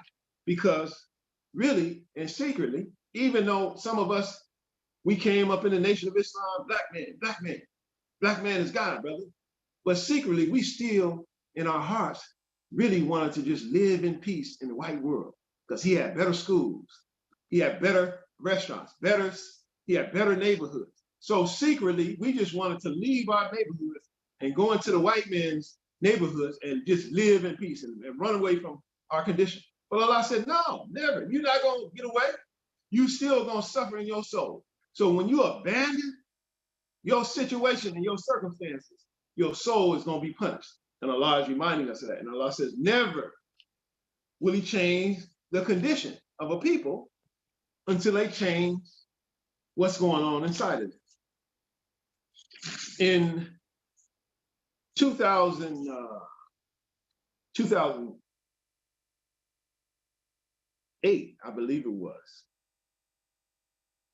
Imam Muhammad, he made a statement. I was there when he said, pay attention to me. And he said, pay attention to Barack Obama. He said, pay attention to me. And he said, pay attention to Barack Obama. And so I said, man, what does he mean by that? Well, what Imam was telling us, and Imam Muhammad, Brother Barack, before he was the president, before he was a senator, he came to one of our functions. I forget the brother who brought him to the function, but I was there. I had a vending table, and he was walking with the brother. Man, and then one thing, I don't know if you were there, but it was at the Ramada Hotel. They tore that hotel down. I think it was in East Hazel Crest, or one of those hotels that we used to go to. They tore those hotels down. But Barack Obama came to one of our functions and he spoke. Now, at the time when I gave him the greetings, I just greeted the brother, because he was walking with the brother. He saw like we greeted each other. But they made an announcement. They said, Brother Barack Obama is going to speak at the time. So now in my mind, I didn't connect the brother who I gave the greetings to with Barack Obama, because in my mind, when I heard him say Barack Obama, I thought the brothers are African. That's what my mind was. So I didn't connect, we just greeted each other, and that was it. But the brother came up and spoke. And after he spoke, he was so dynamic in his speech. Imam Muhammad said, they're saying that he's going to run for the president.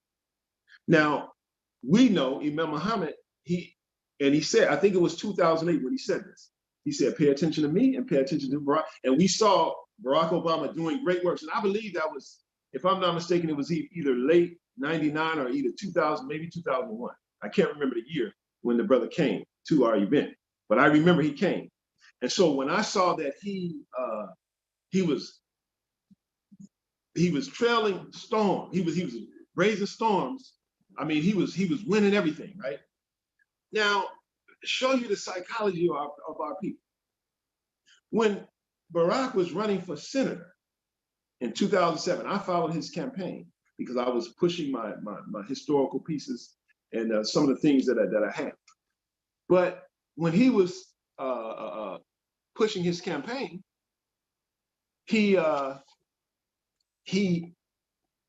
running against Hillary Clinton. And so many of our people were saying, he ain't gonna beat Hillary Clinton. Who is Barack? He ain't gonna beat Hillary Clinton. And I said, wow. I said, these people are choosing Hillary Clinton over a brother. He ain't black. He ain't no real black man. These are the things that I witnessed. So Allah blessed me to design this piece. I designed this piece in 2007 because when I saw he was running for senator, I designed this, and I designed it in 2007. So I had to design. I did T-shirts, I did postcards, I did a lot of. Some of the believers may have bought some from me, but when I took it to the people, they said, "Oh, he ain't gonna win." They were teasing me. They said, "What you gonna do if he loses?" I said, "Well, if he loses, it'll just be a piece of art that I'll enjoy for myself. It's a brother on a coin, a brother on a coin. That's art to me." So I said, "It'll just be a piece of art to me." "Oh, you stupid, you stupid. He gonna lose. He gonna lose." These are the things that the Black people were saying to me, even some Muslims. So something is in our psychology to where we still have hate of self. We choose everything other than ourselves before we'll choose anything, anybody before we choose ourselves. We don't have faith in ourselves. And Allah is telling us, never will he change your condition until you fix that. You got to fix that. You want somebody else to fix it for you? Allah said, no, you have to fix that. And when when Barack, when he ran, when we paid attention to his campaign, what was his campaign? His campaign was change. It was change. So I designed a coin for change, representing change. And so he said, change will not come if we wait for some other person or some other time. We are the ones we've been waiting for. We are the change that you see. Allahu Akbar. Be the change. That was his campaign.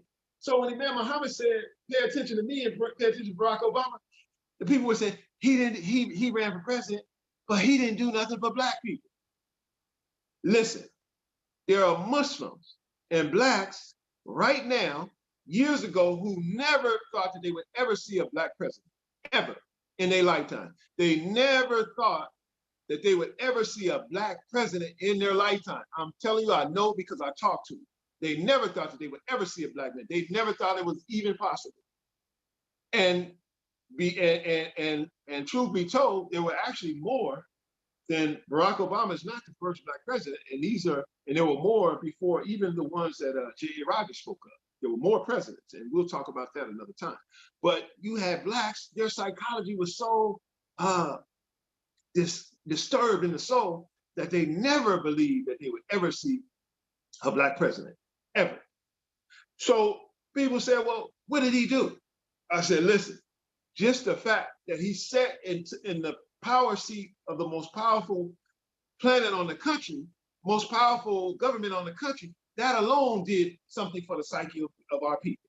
That alone was enough. He didn't have to do nothing else.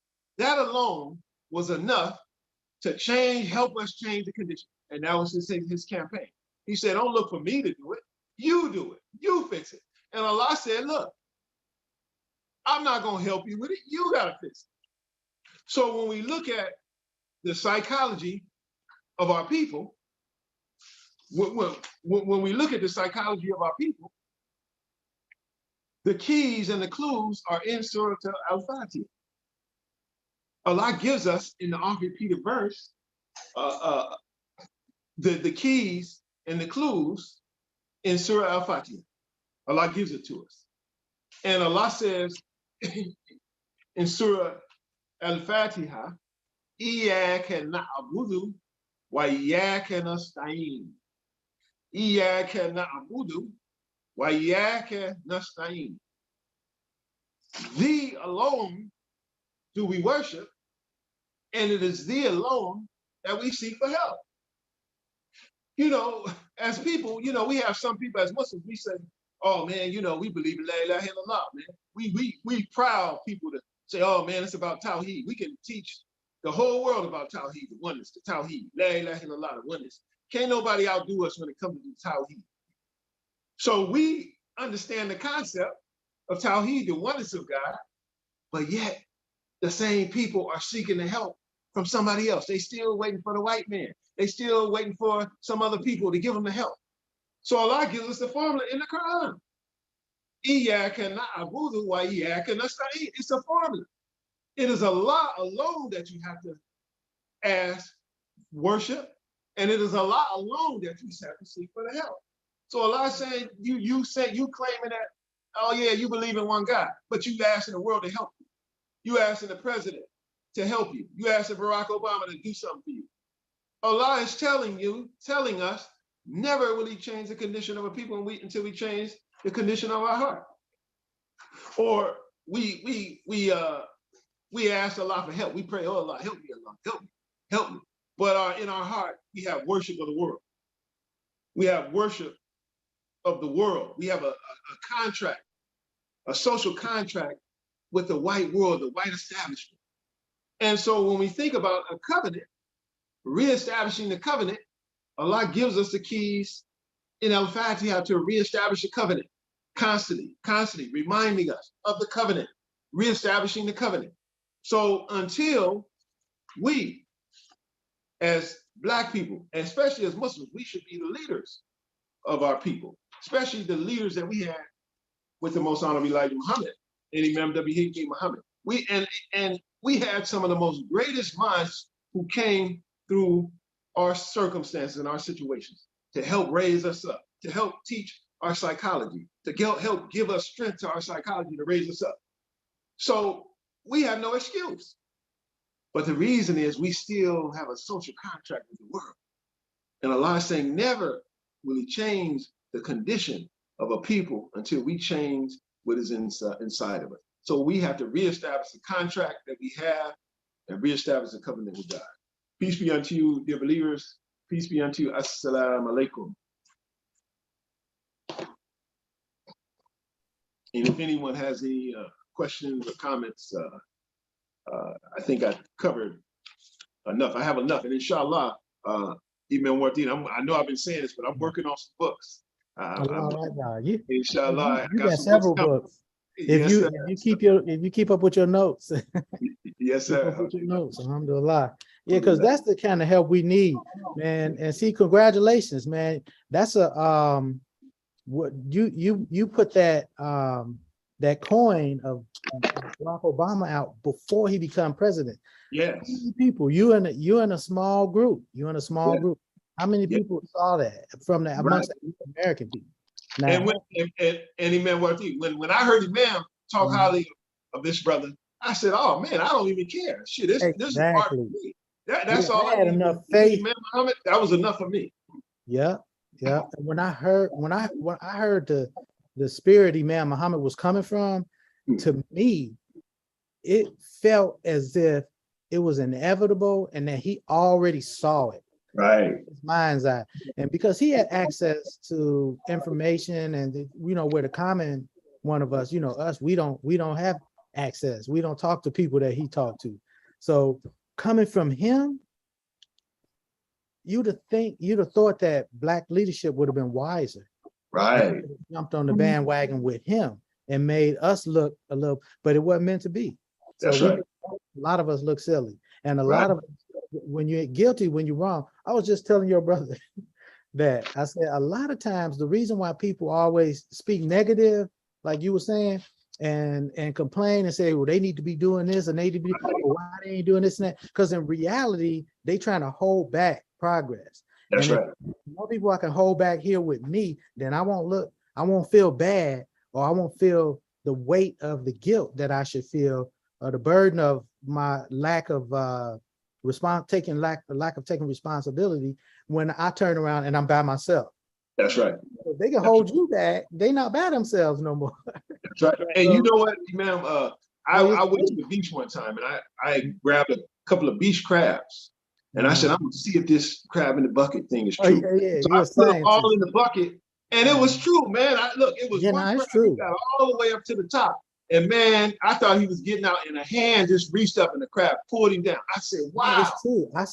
Believe it or not, I see those programs on TV where they fish and they get tons and tons of those crabs, and the crab bucket be filled all the way to the top. Yes. And there be thousands of them in there. None of them escape. And That's they right. all had 8 legs or 6. Man. How many legs they got? That's all right. the legs that can't nobody get out. Right. We got 2. But Allah has given us in our community, those who are students of the Most High, like Allah has given us the tools to get out. We saw it in the Most High, we saw it. But we have to recommit and recommit to what we have, and Allah will bless us. Because Allah says good leadership. One of our biggest problems is what you hit on. It's hypocrisy. My father said we've been raised and softened to be too polite to people, but your brother's a hypocrite, man. He's lazy. That's right. Lazy and don't want to see nobody else doing better in his eyes. He's jealous. That's what it is. He's jealous, envious, and lazy, and he's a hypocrite, Right. And that's your and our brother. That's my brother too, and he's lazy as hell. That's right. It's pitiful, man. Don't want to see nobody make progress. Don't want to see nobody advance. So if he can't have it all to himself and materialistic, that's his other problem. Right. Yep. All he care about is gaining more and more material wealth and can never make progress like that. He the crab in his own barrel, pulling his own fish down with that materialism. That's right. Alhamdulillah. He the crab pulling him whole self down, wasting his money on just trying to look good or try to look better than his brother. Right. Other races, the Asians, the Africans, everybody could come from all around the planet and have more money. We don't care about their money. We're not jealous of them. As long as my brother don't get nothing. That's right. Yeah, that's right. I'm gonna shoot him. That's right. Shoot. It's a reality, man. It's a horrible, ugly reality. But and it's due to weakness and a poor relationship with God. That's right. You when you don't have nobody to turn to, you ain't supposed to give up. You're supposed to turn to God. And he'll guide you to the right way. And you got to be willing to sacrifice all of your weaknesses. That's right. If you got to stack up this high, volumes and volumes of weaknesses, you got to be ready to set them books on fire. Yes, sir. And try a new course. But we don't want to do that. That's right. We don't want to do that. And we'll never rise up above that until we find truth in our nature. That's why the convention, You know, the fitra, everything that God wanted for us is already in our seed when he created it. That's right. The original nature. Adam is enough. Adam has enough in the potential that Adam has is enough for us to achieve the height of what humanity should be for us as an individual and as a community. You know, yeah, that nature, you know, we can follow, if we follow that nature, we can get back all that we lost. But you got to do it. Right. Yeah, you got to have Allah.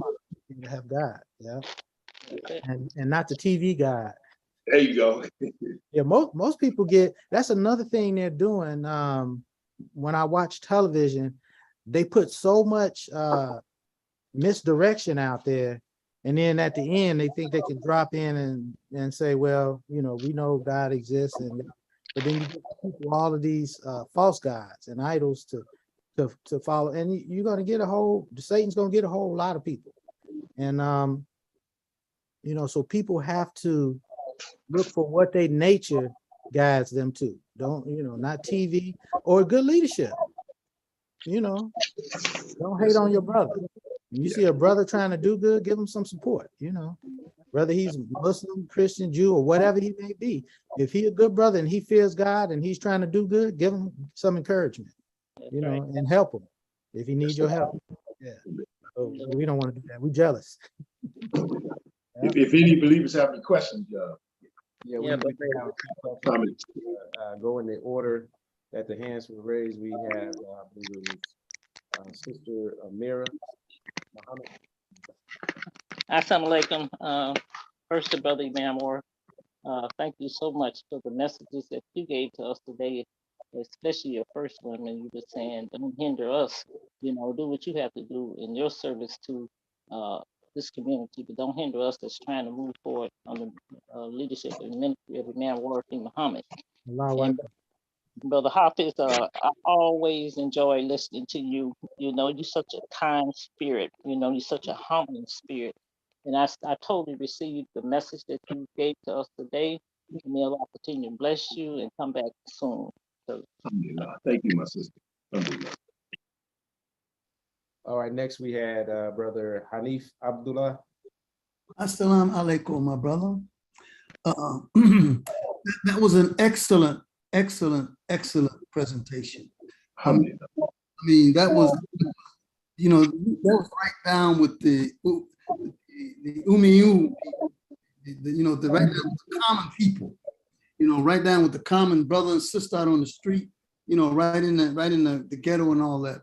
But, you know, I sent in my message, maybe it got in late or something when you were asking for a question, you know, and I said that, you know, it's that image, the image of God portrayed as the white man, you know, that's what's holding us back, you know, and it's deep. I mean, it's very, very deep. And, you know, that's what all the prophets from starting with Adam all the way to Muhammad, they actually all taught the same message, La ilaha illallah, to not worship creation, worship the creator. You know, and worshiping that white man's image, we revere everybody else, you know, and we despise ourselves, you know. So until we get over that, you know, we can recite Quran beautifully, we can recite Tajweed beautifully, we can know the Sunnah, we can know all the history and all that. But until we actually get over that, you know, we just have to keep plugging it. But I really appreciate what you did. You're right on time with that. And you know, too, it's important, especially for us students of this community, because we are special people. We're the only people that we named ourselves Bilalians. Bilalians from 75 to 81, we were Bilalians. I was a Bilalian. So we're the only people that gave a name to ourselves that the world didn't give us. That's big. That's historical. So we have to really look at that. So and Imam Muhammad said we're a new people. Right. We have to stop settling. See, we're settling. We're settling for a nice job, a nice car, and we're settling to establish in their world. No, we have an obligation. See, when Allah told Moses, go get the children of Israel and take them, he gave them a command to establish community life. Yes. And they complained and said, oh man, we want to go back to Egypt. Right. Well, we have to come out of Egypt and establish community life. We still have an obligation until we establish our community for ourselves, where we're buying halal, eating halal, doing halal for ourselves. Do we know right now that 80% of the halal industry is run by people other than Muslims? Did you know that? Wow. 80% of the halal industry is run by people who are not Muslims. They have people who will get the package, that a bunch of chickens will come in and cut the package, say, oh, Bismillah, and they think that's halal. Right. Well, see, if we are Muslims, right, that's our fault, because we're not supposed to be buying food and chickens from them. We're supposed to be doing it ourselves. Allah told us to do that. But Allah says, never will he change the condition. If you satisfied with, they're going to poison you, they're going to kill you, they're going to do all these things to you, and you can't blame them for that. They're looking out for themselves. The dollar is their ilah. That's right. The dollar is their ilah, not Allah. Allah is our ilah, not the dollar. But if we make Allah our ilah, Allah will bless us whatever we need. Yes, everything, but we have to seek the help from Allah. We have to put our faith in Allah and seek the help, and Allah will give it to us. And He's promised He's not going to change it until we change it ourselves. That's right. And and just to add one other thing, everything you said was good. I enjoyed the whole gamut of your whole speech. But that one point about how they tricked us out of farming. Yeah. Right. Yeah. Because we wanted to come up to the city and get slick. We don't want to work from can't see at night. And we actually tricked ourselves out of our inheritance because we were the farmers. That's right. Plantations. We life better than the white man did. That's right. That's right. And so we got tricked out of it. And so for those, we used to own the farms. And so when they came in and changed the farming acts and all that, here you look up, you got all these white folks on the land, and the indigenous tribes, they done traded, they gave them alcohol and smoke, and they done traded, gave them rights to the land. And then the government came in and gave the lands away. So now the people who are on the lands are now working for these Caucasians, so they started to abuse them. So that's what slaves, see, everything started from indentured servants. Right. If you had a service, and if you had land, you had a product, but you need somebody to service that land. Right. So I would indenture for you your land, and I had a skill to farm and whatever. So there was no money. There was no money exchange. It was a service for a product for a service. That was our trade, bartering and trading. So there was no money. The money came after the Civil War. That's when they changed the economic system, and they started saying, well, yeah, Mr. Johnson, you don't have no mules, but we can give you a loan on your property. He got 50 acres. Now they said, we'll take half your acres. And then so now he can't yield the product because his acreage is down. Right. So they played us out of our properties, and we lost the farming because we were the farmers. Look, George Washington Carver, one of the greatest minds that has ever lived. Right. George Washington Carver was Gandhi's dietitian. He would have presidents come sit at his side because he has but where do you think he got it from? He got that from his ancestry. He got it from a line of ancestors. And when they say, oh, we don't know who the parents are, they lie. That's what the Civil War was about, to destroy all the black farming. That's what the Civil War was about. And when the Civil War came, they seized all the product. So when blacks were saying, oh, give us our 40 acres and a mule, that was your property from the very beginning. They took it during the war. Right. That was your property from the very beginning. They took it. But we have been disturbed in our psychology. And I think it was Desmond Tutu, I believe. He said, one of the persons, they said, the white man, he gave us his Jesus, and they ended up getting our lands. Right. That was a trade-off. You see what I'm saying? So we have to fix that. We, students of Honorable Elijah Muhammad, students of Imam Muhammad, we're the only ones that can help our people. We're the only ones, because we have the formula to do it. Allahu Akbar. Allahu Akbar. Thank you for what you gave. Thank you, my brother. Okay, we have a few more questions. We have Brother David, Imam David Ziad. Yeah, assalamu alaikum. You know, you're my adopted brother, so I just had to speak to you, congratulate you. I really appreciate it. What Allah moved you through, and I just learned something, a new perspective on how to approach things. You came from one side and went to the other side, so that was excellent. And I just wanted to speak to you. That's all. No need to go on top of what you said. It was enough. Yes, sir. Alhamdulillah. Okay, so next we have Sister Najma. Alhamdulillah. Assalamu alaikum. First of all, Brother Warth and Brother Adil will give you the greetings. And so, can you hear me? Can you hear me? Yes, ma'am. And brother, I think that's such an excellent, powerful question that you ask of us. And it comes from so many angles, but I think when you close it out with saying that in the Al-Fatiha, you be worshiping your aid we seek. We have to take ourselves to Allah and get that relationship right. That's if right. we're close to our Lord, no matter what else we strive for, it's going to have a weakness and a hole in it, and we won't be successful. You know, and we have to get right with Allah first. And Imam Wadi Muhammad says on the back of his book, Islam's Conference for Business Success, he said, in order for people that's deficient or weak to get strong, they have to open communication lines, not so much with the outside community, but with themselves. That's right. And what's the first community? The community of self. And so we have to get that together first within ourselves. We have to love ourselves in order to give love to others. And so it has to come from self.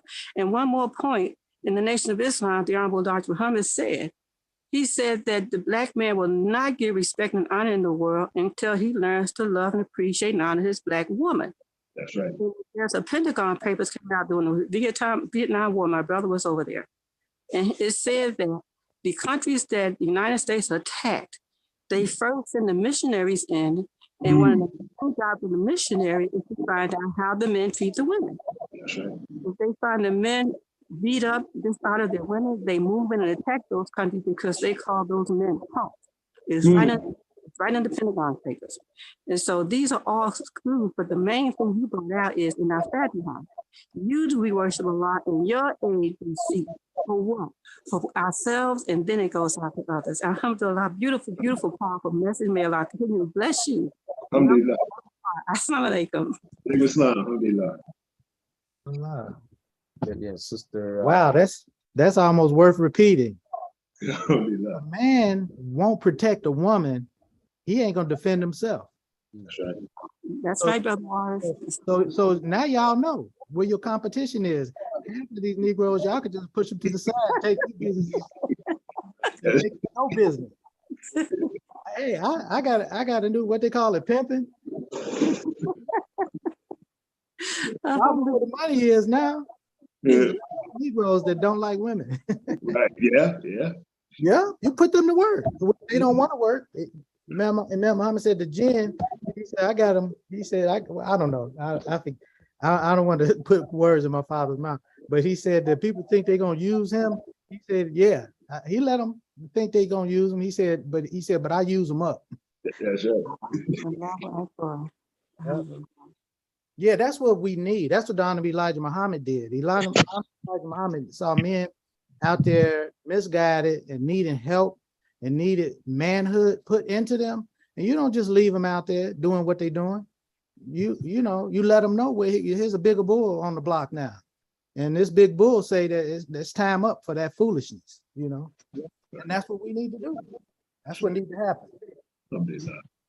Yep. Now, I don't mean breaking no laws or nothing, but I ain't gonna say, because that word can be misconstrued. The word I want to say is misconstrued. It has nothing to do with your sexual orientation. It has something to do with your lack of manhood. Right. And it's got a lack of manhood needs some guidance. That's right. All right. Alhamdulillah. And next we have Sister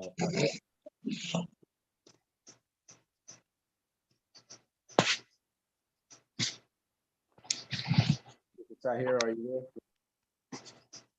Okay, we'll go ahead with Sister Esther. Yes, I'm here. I had people calling me like back to back. I sound like Imam Muhammad II, Brother Adil, Brother Hafiq II. Appreciate your comments. I want to build off of everything you all said, and Brother David and Sister Najma build off of what they shared.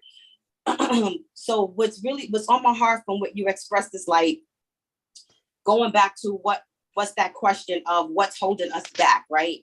And what came to me is like the lack of love that we have for each other.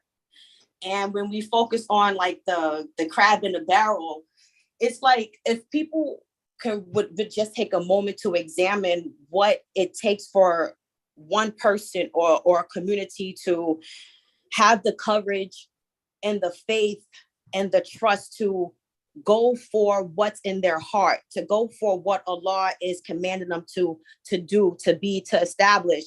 That takes so much courage. It takes so much faith. And when you think about the amount of courage and faith that it takes, that is something that should be supported and not attacked.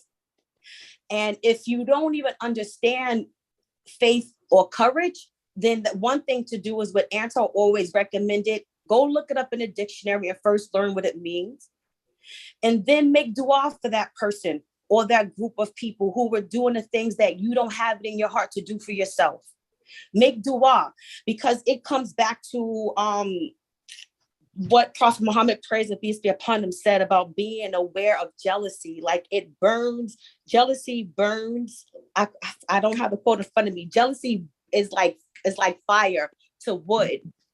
So if it's something that you see in someone else that you desire or that you may lack, make dua that Allah continue to bless them. Because as we make dua for the others, the angels say ameen to us for the dua that we make for others. So I just wanted to just share that, like, us really having grace and compassion for each other and being more graceful towards each other.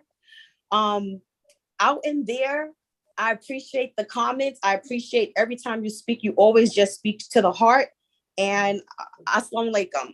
Alhamdulillah. Thank you, Sister. Thank you. Wow, okay, Sister Esther, and then we had Taj after Sister Esther. Yes, assalamu alaikum. I wanted to give the greetings to your Imam Wardi Muhammad II, Imam Adil, and also Imam Havoc. Something that really stood out for me today was when you mentioned about the brother, the artist, and when you mentioned about even though he didn't have physical hands, he has spiritual hands. So we have to look at ourselves and everything that Allah has given us. He's given us on two levels, spiritual level as well as a physical level. So that just really that really put some on my mind even at work today. I really like that. I really like that. I love you, my sister. You like an auntie to me because I know how much value, how strong you were in the heart of my father, Imam W.D. Muhammad. Alhamdulillah. We love you to death. And you know, I go a step further, that the spirit is everything, you know. How do you think they kept us enslaved for 400 years? They broke our spirit. That's right. Person's spirit, they're no longer a threat to you in a physical, intellectual, any kind of way. They're no longer a threat. But that young brother artist, he showed that his hands, although we couldn't see them with our physical eyes, had more value and more talent in them than the average human being, the average person. Awesome. It's absolutely awesome. Beautiful. I just thought it was just beautiful. Yeah, and the martial artist, the Honorable Elijah Muhammad, incorporated martial art training, you know, the arts of, you know, hand-to-hand combat or whatever into the Nation of Islam.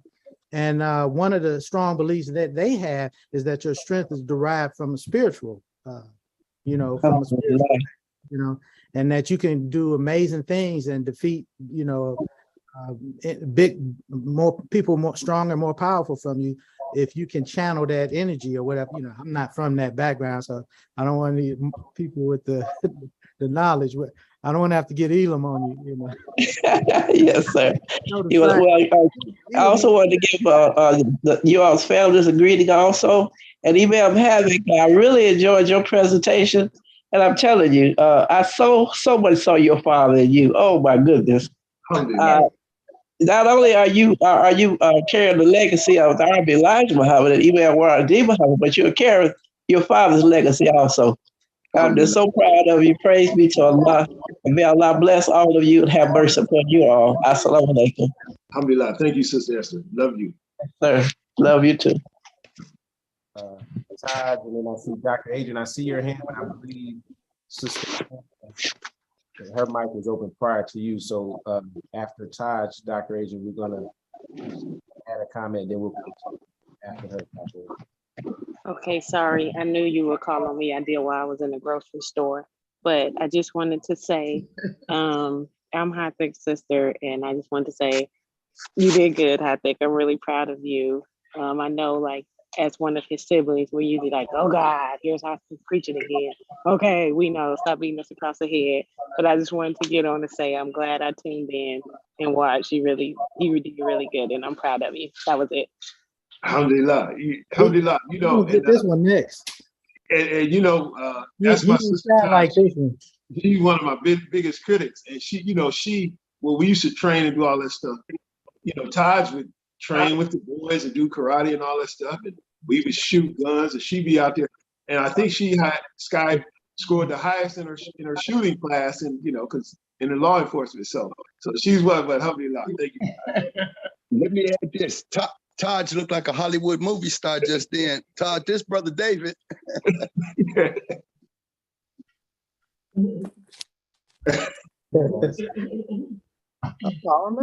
She just turned it back on. Okay, we had Sister Anna. Did you have a comment? Yes, can you hear me? Yes, ma'am. We could hear you. Oh my goodness, the computer's working. Assalamu alaikum. Our dear brother Warwick II, our president, and his right hand there, Brother Adil, and to our dear brother Hadith II, Sister Esther felt exactly what I felt. I was closing my eyes as you were speaking, and I said, in different intervals, you would be channeling your father, and I would almost hear a little Malcolm coming through you as this little boy that you perhaps were when your dad would be talking about Malcolm, or you listening. It was just, you embody all those spirits, and that's what Brother Warwick just put his finger on the pulse of things. It's all about our spirit. And we thank you so much, because you took us on this beautiful journey, Imam Hati. And as you said, no man, no woman, no people, no group could ride our backs unless it is bent. And the moment we stand up, they're off. So who is holding us back? Like Brother Warren said, he gave that illustration of thousands of crabs in this big bucket, and not one attempted to get out. So nothing is holding us back. We, as Michael said, we look in the mirror. It's we. We are it. And so thank you so much. But the good news is that Imam Muhammad reminded us in his last 3 years, he reminded us more often than not. He said, listen, don't worry about a whole big group. He said, if you get 3 or 4 That's right. that share the same idea, y'all get together and get that done. So That's we right. have to see it in another way instead of the big macro idea. We do it in the micro. So thank you so much. We love you, Imam. Warwick, Brother Lazan sent the greetings. He was busy, so he's always speaking of you, and he'll be calling you. But again, thank you so much, Brother Hafiz. Your daddy, Give him my love. is still here. Your daddy is still here. Alhamdulillah. Thank you, my sister. Love you and thank you. And alhamdulillah, you know, when I was coming up in the community, some of the believers and even like the kids in the neighborhood, they would call me Malcolm. They would say Malcolm. They couldn't say Hafiz, so they would say Malcolm. Hey, there go Malcolm, Malcolm. And so one day my father overheard them. He said, "Hey, brother, you know, just be aware that this is the community that Malcolm X came in, and just be aware." So he was telling me to be, and I'm gonna tell you, the most of the believers sensed it, but I could tell the energy from the devils who didn't like Malcolm, because I experienced it direct. I could feel their negative energy as they were portraying that energy on me. You know, and one of them even said, "Oh, he was a Benedict Arnold." And I was like, wow. So at a young age, I could sense that we had a lot of devils whose psyche was retarded in our community. And so my father was just telling me to be aware, be careful, because this community that Malcolm was in, some of them same devils were the ones that did what they did. Right. They didn't see Hafiz. They hadn't met Hafiz yet. Yes, sir. And Malcolm and Hafiz share a lot of similarities. Yes, sir. I see your dad, but a lot of people think that's Hafiz. They think that's Malcolm. They see idolizing Malcolm, but if Malcolm is from where we from, and he was a believer, and he had a lot of good in him, then yeah, that's what they see. That's right. Malcolm in you, and if they saw Malcolm, they will see you in Malcolm. That's right. I see Hafiz. I see Big Hafiz. And I had to check a brother because he said, "Hey, what's up, Malcolm X?" I said, "No, brother, my name is Hafiz Muhammad." I said, "Malcolm's dead." I said, "So don't put your filth that you try to imply on me.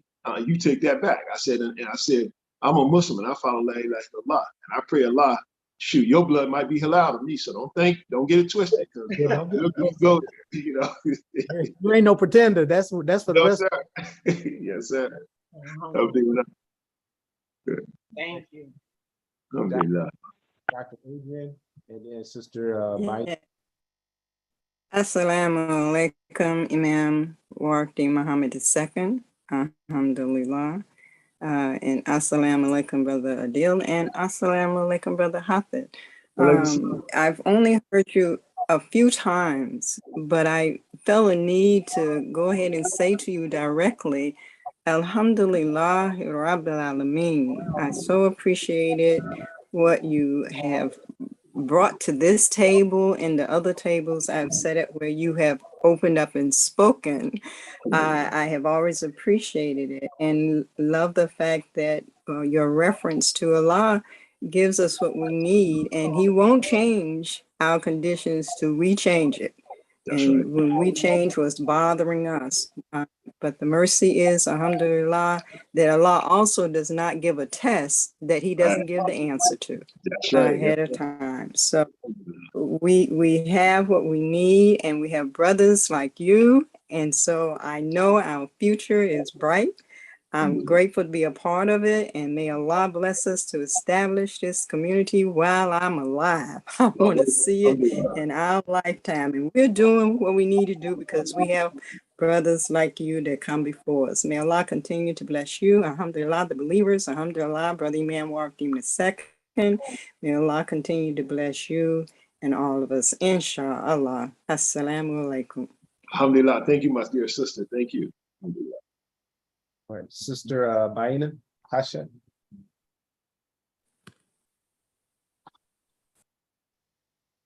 Get unmuted here.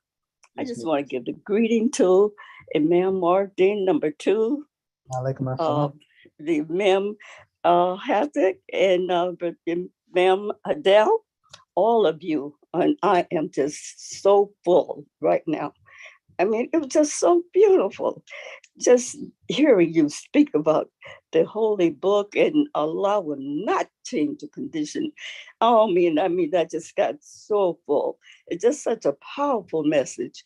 And we just have to, after being in this community since the 50s, and, it's just getting better and better. You know, that's a long time.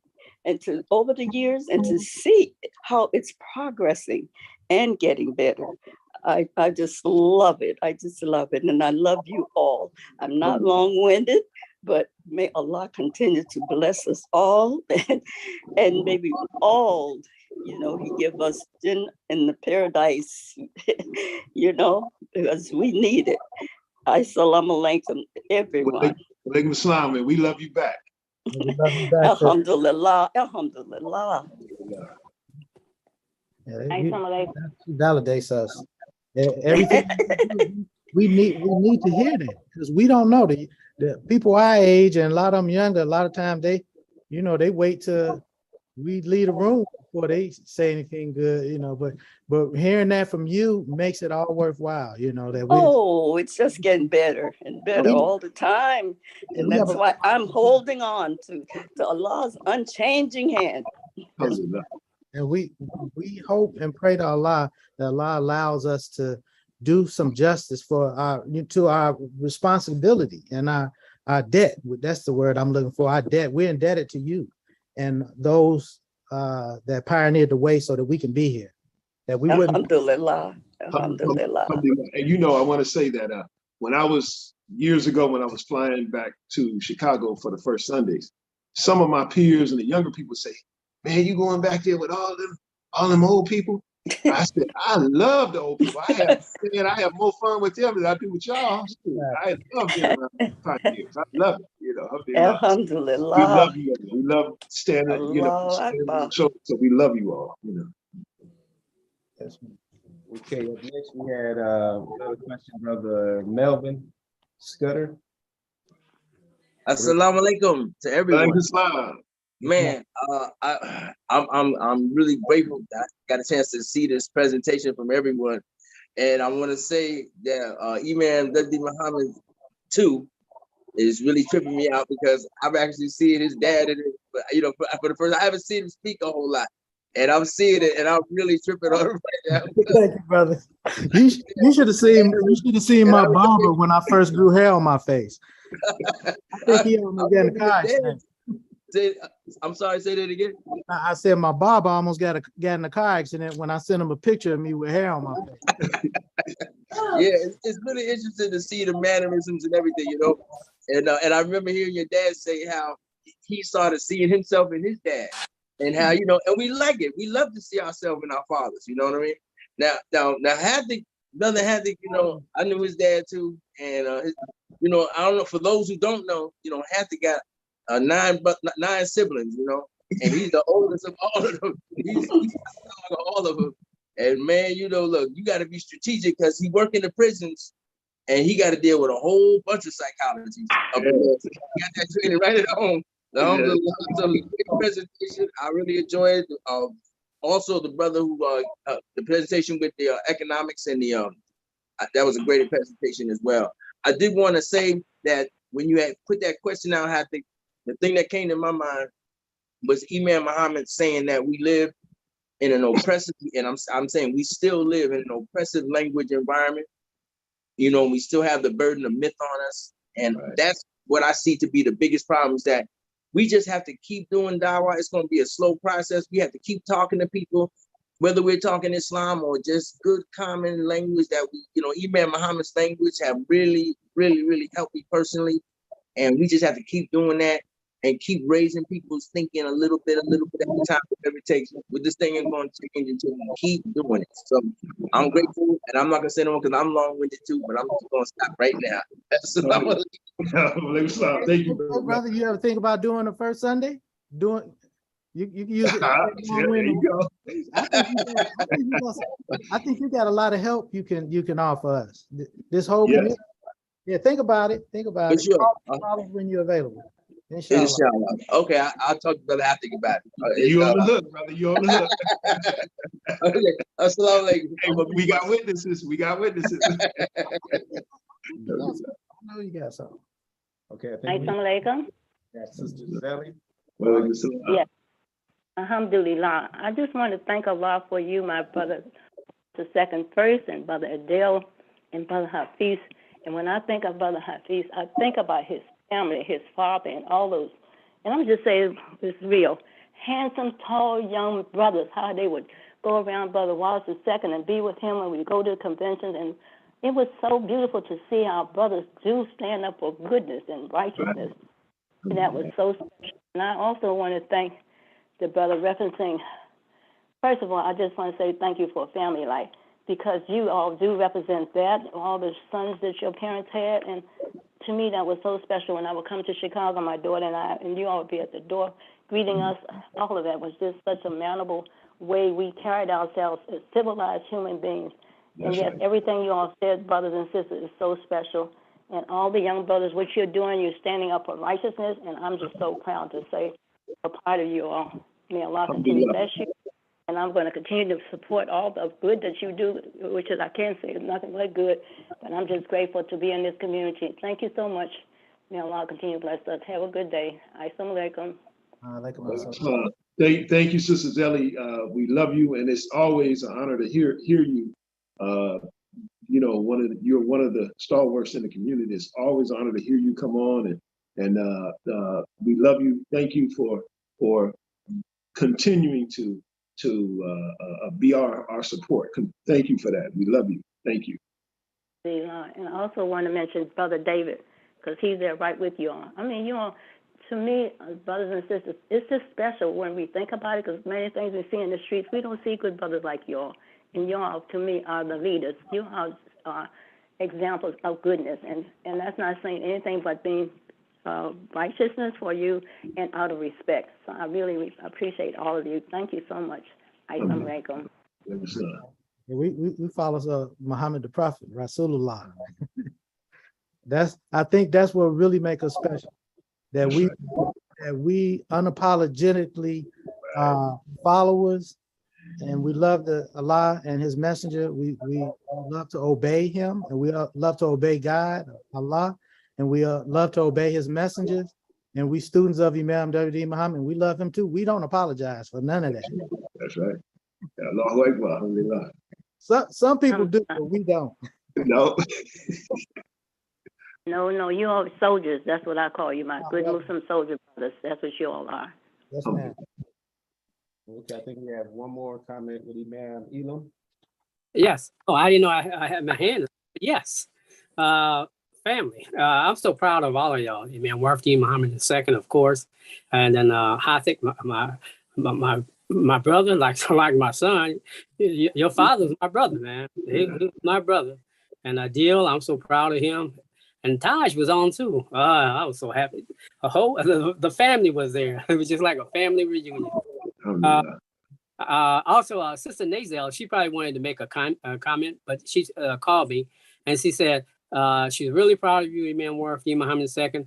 And then you mentioned how you the mosque here is the way it looks now. It's totally redesigned, and it is. And she really appreciates. Like you traded rooms. Huh? Did you move to a different room? Oh yeah. Well, thank you, brother. I'm home now. I'm home. He's showing off the little bit of the mosque in the background. Yeah, that's fresh. That's fresh paint. What? Well, I'm at home right now. Oh, you at home? Yeah, because if I slide over a little bit more when you would have the bookcase and so forth. I knew I saw something different. Yeah. So yeah, it is so beautiful.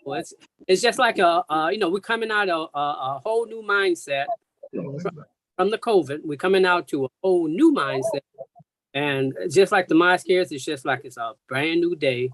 And then seeing Hathik, you and Deal and Taj and all the rest of the people, it's just it's a beautiful day coming. It's 14 of them. So, it's 14 of them.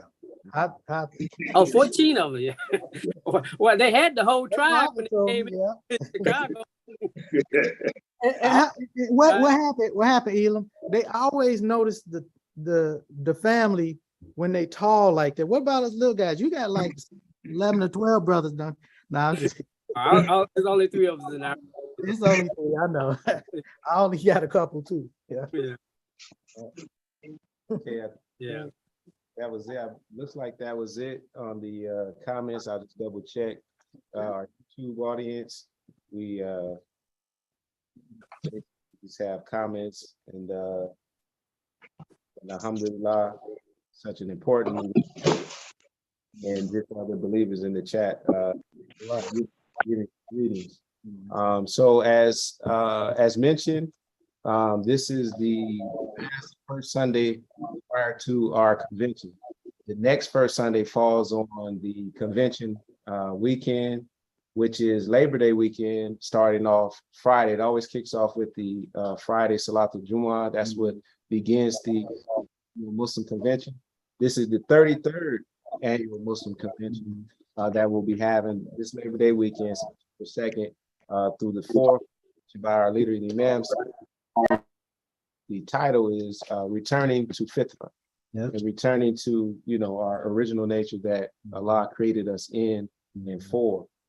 So you can register at muslimconvention.net, and you can register, you can donate, you can take out an ad, and believe it, brother Abdul Rashid Akbar, who's the chair for the Muslim Convention this year, he went over the sponsorship rates, the advertisement rates, and the patrons list.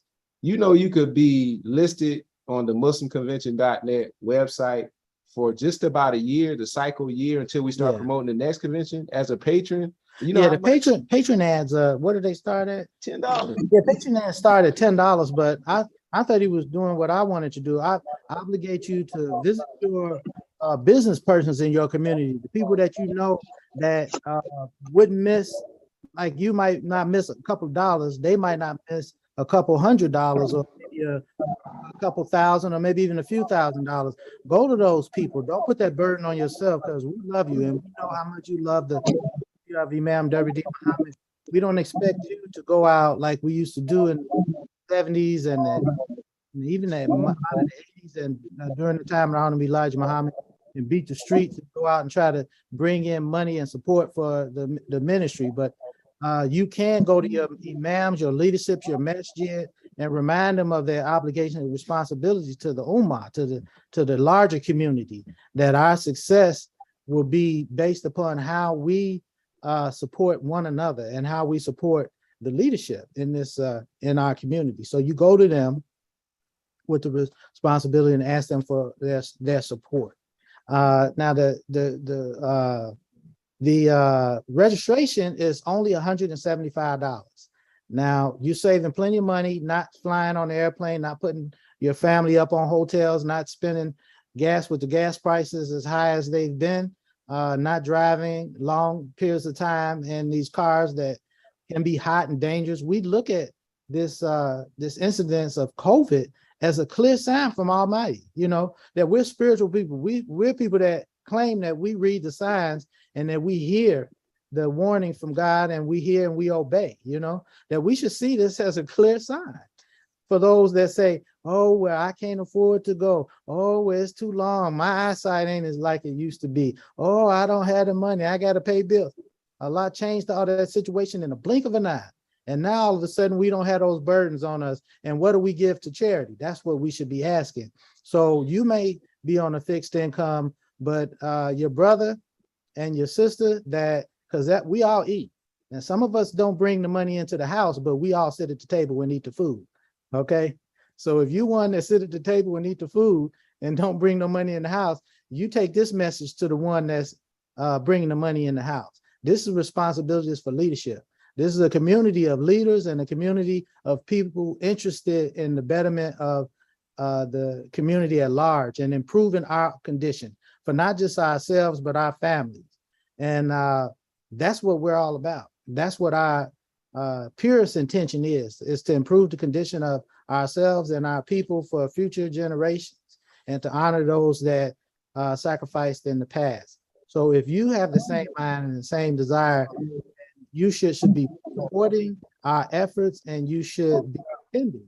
Now, if you just want to have some fun and have a good time, we got that for you too, because we have a cultural night that's matched by none and it's all allowed.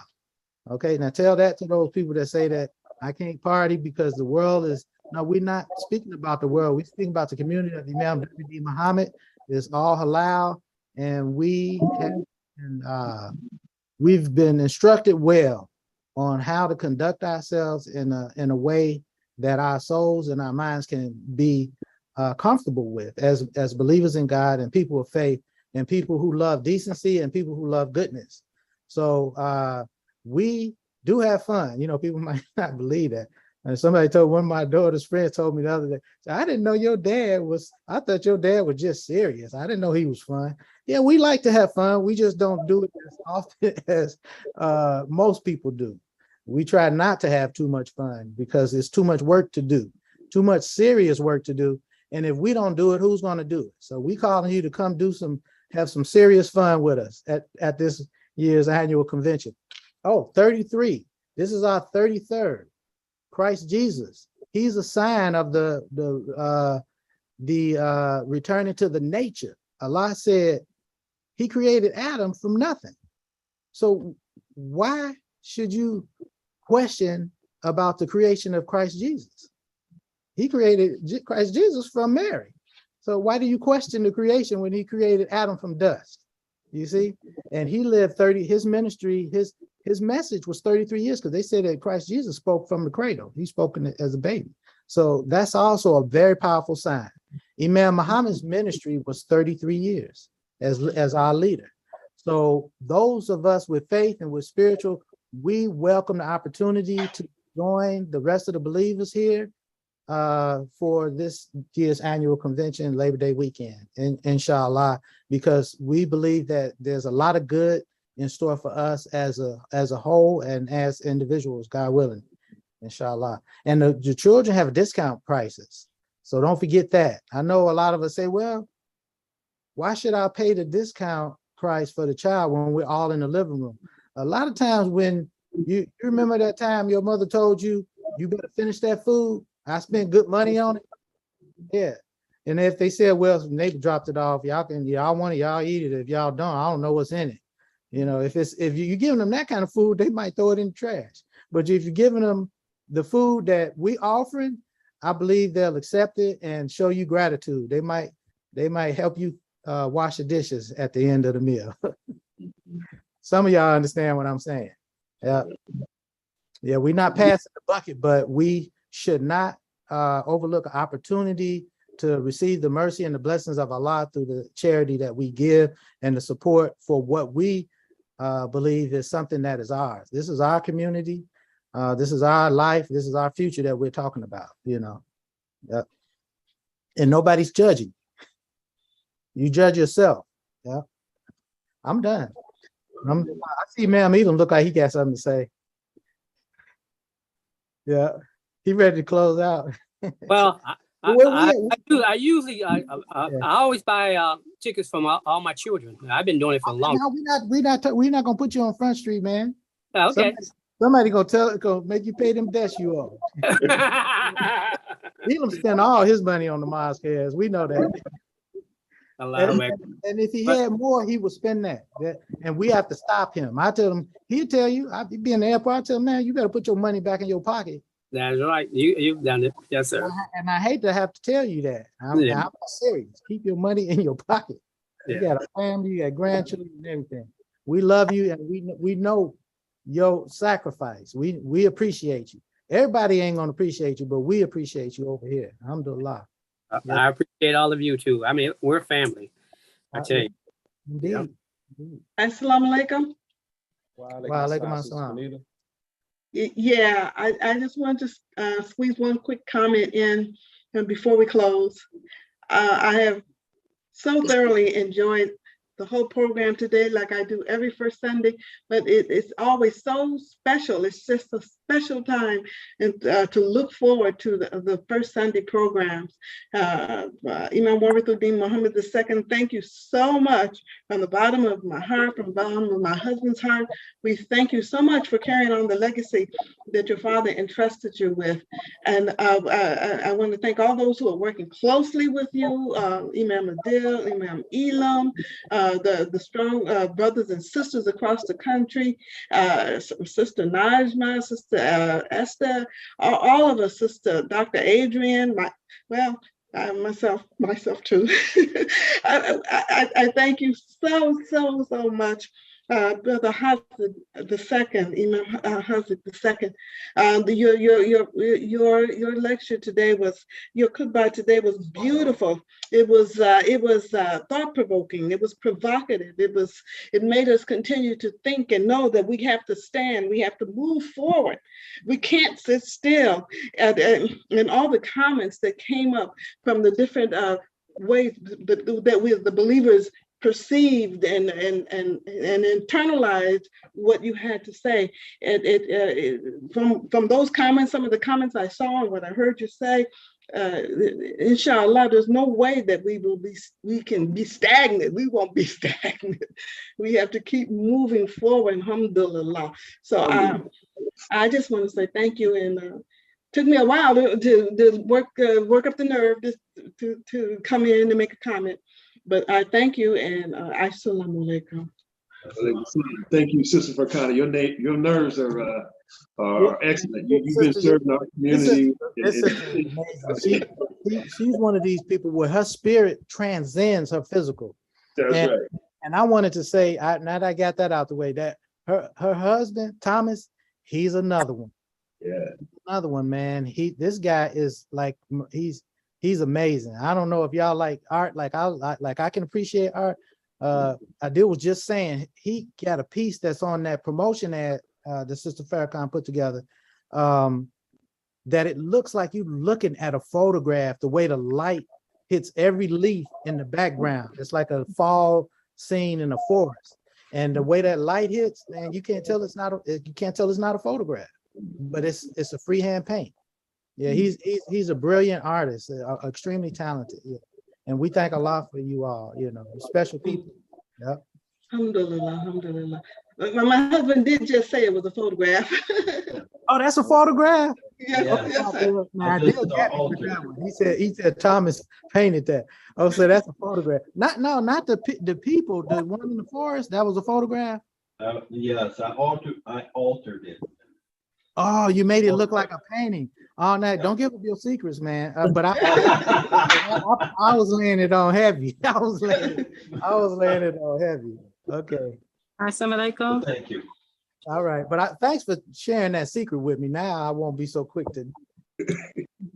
There's a little computer technology there. Yeah, the rest of it is computer tech. I was like, man, I ain't never seen no painting look with the sun hitting the. Okay, thanks. Okay. No, but I took that photograph so I could make a painting from it. But when Return to Fitna, Fitra, that return to the original nature, when I saw the photograph, I thought, oh wow, this could have been paradise. This could have been our original form where we were, at that time. That was I had to beautiful. alter it so it'll be almost mystical. Yeah, and I know your talent doesn't just lie in your the ink that you put on the paper or the paint that you put on the page, but it lies in your vision. It's spiritual. Yeah. I know where it is. It doesn't have to come from a paintbrush. It comes from your vision, and that was a very beautiful image you chose. So now I know you chose it, so I can give you the credit. I feel better. Alhamdulillah, alhamdulillah. Thank you. Thank you. Alhamdulillah. I think we have a couple more announcements. I think it was maybe one or two people that maybe wanted to make a comment. Before we do that, as the man mentioned, we could, not only as individuals, could you support the Mosque Cares Ministry of Imam W.D. Muhammad, get your local masajids to support the ministry. We have patrons list that starts at $10. We have promotional ads that starts at $25. You can become a vendor and vend for all 3 days for $50. Yeah. Should I tell them about the immigrant Muslim? There's an immigrant Muslim masjid who has a close relationship. They once worked for Imam Muhammad in a certain capacity when I was a young child, and I could say enough because y'all be trying to guess who it was, but they did a Jumu'ah fundraiser for the Mosque Cares, and I haven't heard any of our leaders around the community ever say we do, Brother Imam, we're gonna do a Juma fundraiser for the mosque cares for the ministry of Imam W.D. Muhammad. But first thing come out their mouth is that I'm a follower and I'm a student of Imam W.D. Muhammad. It makes me want to scratch my head. It makes me want to scratch my head, you know. So you all can remind them that they're students of Imam W.D. Muhammad, not just imams, and that they can do a fundraiser for us. They have Juma, what, 4 times a month? Sometimes 5? I don't know.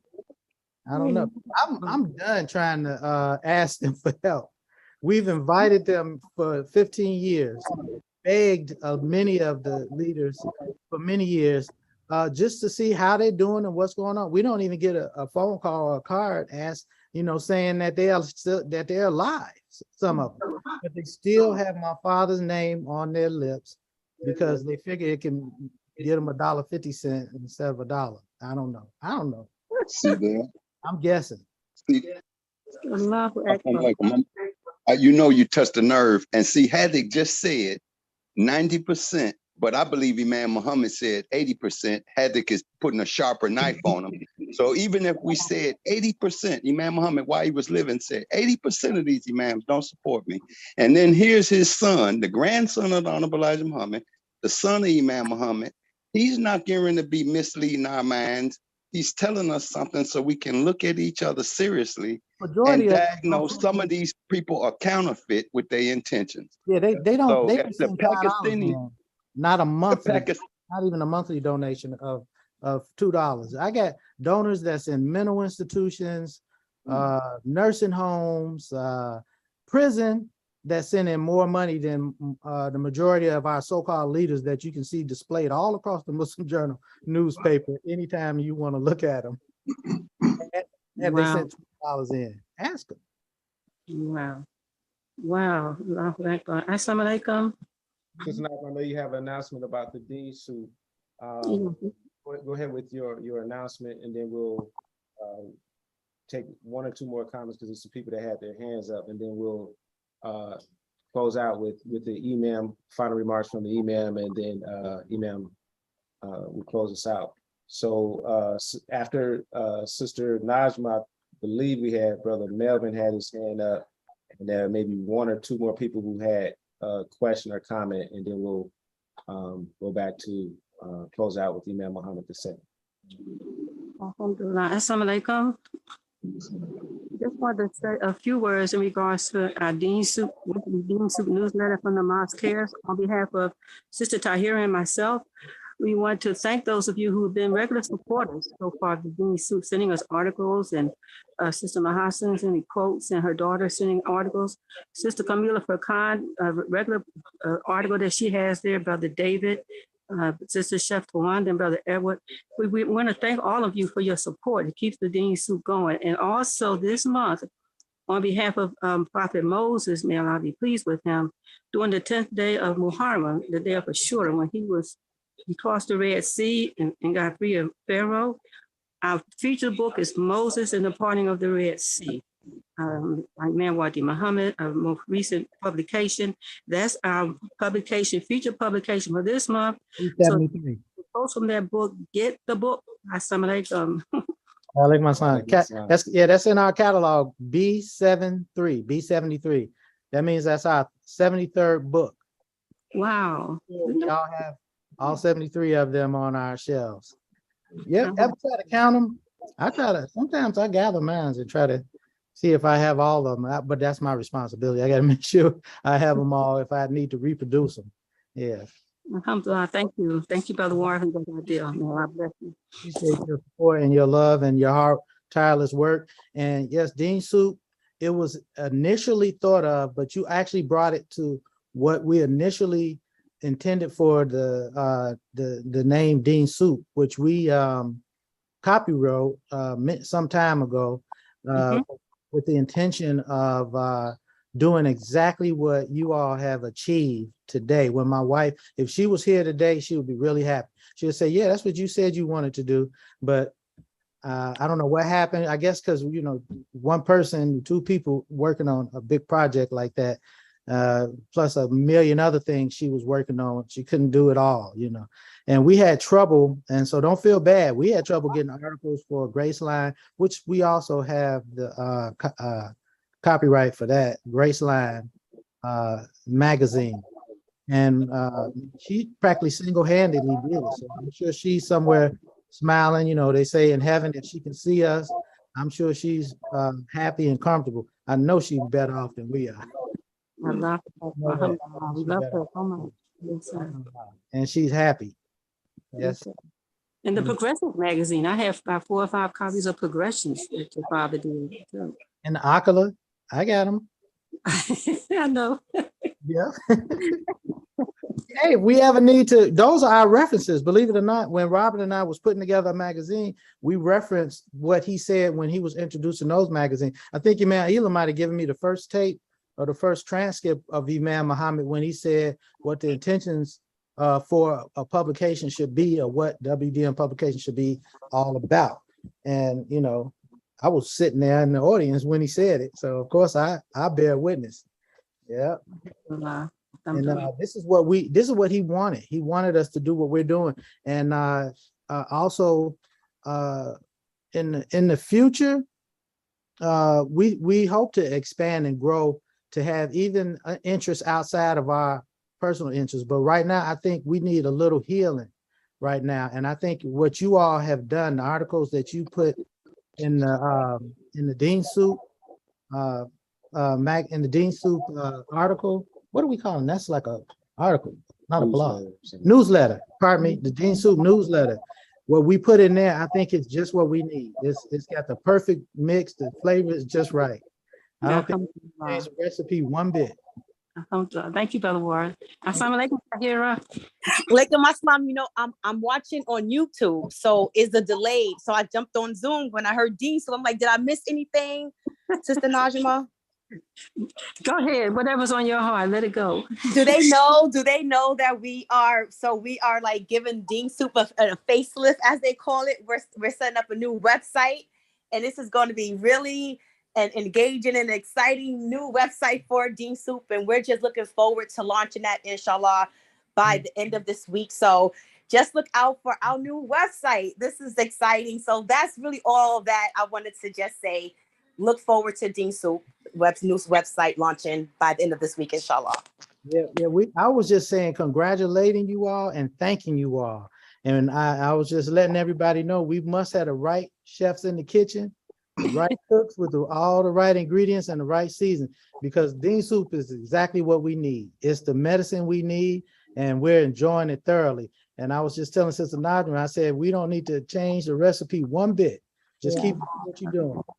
Alhamdulillah. Thank you. And we want to just acknowledge Brother David, Sister Camila, Sister Tawanda, Imam Elam, who else? Brother Edward Abdulaziz, those and Imam Tariq.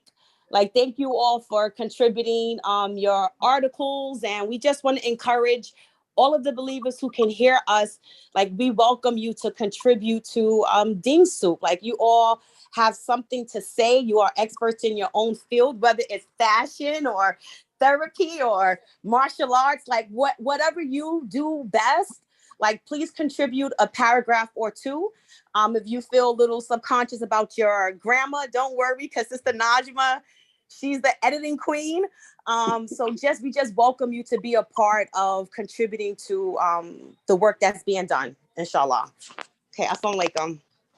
In the words of Brother Edward, you're going to get a scoop from the soup. That's going to be his contribution. His article is going to be called A Scoop from the Soup. Thank you so much, Brother Edward. Oh, Edward, Allahu Akbar. There we go. Yes. Yep. And you can be a chef. You can have anything that you want to offer. That's the beauty of it. It's about us. It's about the community. And I can't wait to read Brother Edward's article. We're looking forward to it. Also, Sister Nazma and Sister Tahira, they can you all can find the Dean Soup newsletter on deansoup.com. That's DEEN SOUP.com. And for those who want to submit articles or request to have a submission in Dean Soup, Sister Nazma, Sister Tahira, what do they need to do? They send their submissions to the mosqueersnews@gmail.com. THEMOSQUESNEWS@gmail.com. The Mosqueers News. Okay, alhamdulillah. All right, so I saw Brother Melvin, you had your hand up, and then we'll take one comment or question after that. And then, Yes. Yes, sir. Go ahead, Brother Melvin. Yes, I just want to say that Imam, Dr. Muhammad, don't give up on us. Sometimes, we're dense, we're still a kind of a dense people, man, and we're still under weapons of mass distraction. And so we have to hear things sometimes over and over again. We need repetition because as I'm listening, as I was watching this whole presentation and you were talking, what went through my mind is I'm like, wow, because I've seen how things have changed with the Mosqueers and all that. And I'm like, they're not babying us no more. No more babying us. And we need to think that, so I appreciate what you showed up. So you showed up. So you're not on that list. I got a list, right? No, really I am. That's what I'm saying. I slapped your name off. When you show up, I slapped your name off. But I just want to say it. Yeah, we do have to, we can't get fatigued with ourselves because we really, our heads are so all over the place, and we just need to be reminded, constantly reminded. Eventually, it kicks in. So I'm gonna do better personally. So I just want to say, people. I was like, man, I grew up on a minefield, a battlefield. I had to get dressed, brush my teeth, do my homework with bombs blowing up everywhere. The roof, the sky falling in on me, stuff coming up out the earth on me, everything. I didn't know what was going to happen from day to day. And then when I got older, when I went to bed at night, I had nightmares. There'd be more monsters in my nightmares. And I wake up. And then one day, Brother Hafiz, he passed, it's his dad. He told me, you know what? Allah was preparing you for the day to these monsters that's out here. He's like, they real. I said, I know they're real. I was hoping I'd never find out. So that's what we have to be brave. We have to be able to tie our shoes with gunshots and bombs and stuff blowing off and still be able to put our foot in our sock and our shoe and go out and take care of business and do what we have to do. You gotta give up the weakness. Right. Alhamdulillah. Well, thanks again. And again, don't give up on us. And I forgot to mention to I ain't gave up. I'm just getting started. Yeah, I also wanted to thank Brother Elam because I heard his name before, but I never seen the brother. And his presentation, I really appreciated his delivery. He's a great teacher. I appreciate it. I'll be paying attention more to him, inshallah. That's it. I'm stop. Alhamdulillah. Thank you. And all right, so I saw Sister Anna, your mic was open. We'll allow for this last comment, and then we're gonna leave the I guess it's decreed that I say something. I wasn't, but I will say to our dear brother Melvin, Allah doesn't do anything without a purpose. So the fact that you're here today, my spirit says to say to you, you take the message back to those who need to be reminded, because you are a great example of how one could hear the call and return. So you, Allah, have appointed you to go out and get those fish and bring them back. And I bear witness that there are good brothers out there like Brother Melvin. I'm not saying that the imams are bad. I know they're good people. It's the shaitan that has deceived them and that's holding them back from their destiny. That is the shaitan that wants to take people away from the guidance of Allah and from what Allah has in store for the human being. He's the enemy. And so if something is preventing you, we have to become brave and courageous. And we have to say, let me see what's over there. Let me be clear 100%. Let me follow this all the way to where I'm 100% saying, yeah, maybe I shouldn't support. But if my brother's struggling, you might save a life. Brother, you might have saved a life today. I feel like my life is being saved right now with your presence, because I can see I'm a good judge of character. I can see the good in you. I can see the goodness, and I can see the wisdom in you and the light. I can see that. A lot of people can't see what I see. I can see all of that. and Allah has blessed me. I don't know if it's a blessing or a curse. But I know good people when I see good people, and you good people. Yes, And I know you can call some more good people back to us, inshallah. I mean, Allahu Akbar. So with that being said, I don't know, he might I'm turn it good. right back. I'm That sounded like I'm excellent good. to me to close right there. Yeah, alhamdulillah. We family. We love each other. That's the bottom line. And sometimes family need to be called back. That's all. Yeah. Alhamdulillah. With that being said, please Allahu Akbar. join us for the annual Muslim Convention, the 33rd annual Muslim Convention presented by the Mosque Cares Ministry of Imam W.D. Muhammad, Labor Day weekend, September 2nd through the 4th. I believe that was the closing, or did you have? Yeah, that was the closing. I don't have anything final. Is that I hope that we all, don't hesitate, answer the call, and make sure you register and register those that you know are able to register. And maybe for extra blessing, you can register someone that's less fortunate than yourself for this annual Muslim convention, because this is ours. Like brother, I think was it David earlier? No, that was Hafiz. I'm sorry. Just because both y'all light skinned. No, I'm just kidding.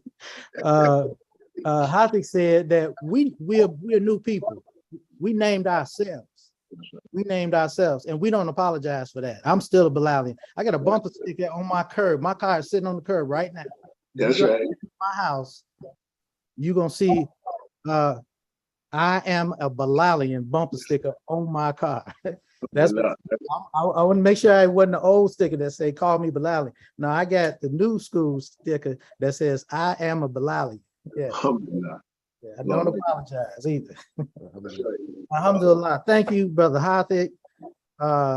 Man, like everybody said, I agree 1000%. You did an excellent job. And Hafiz, he big time now. We might have to solicit some help for him, get him some couple of students, what are they, college interns, get him a couple of interns to help him put them books together, man. I ain't getting no younger. Yeah, I may have to call my nieces. My brother. Somebody. We know we got somebody. We got somebody that can help you out. Yep. Tell them I'm obligating them. Step up and help them out. Yeah. All right, alhamdulillah. Alhamdulillah. MuslimConvention.net. Please donate to the Mosque Cares at themosquecares.com, and you hit the red donate in the top right hand corner. So with that being said, we'll close out with dua from Elam. Yes, sir. Okay, dua. Okay. Bismillahir Rahmanir Rahim. Alhamdulillahi Rabbil Rahmanir Rahim. Maliki Yawmiddin. Iyyaka na'budu wa iyyaka nasta'in. Ihdina siratal mustaqim. Siratal ladzina an'amta alaihim ghayril maghdubi alaihim. Ameen. Assalamu alaikum. Assalamu alaikum. Everyone. Assalamu alaikum. Assalamu alaikum. Assalamu alaikum. Assalamu alaikum. Assalamu alaikum.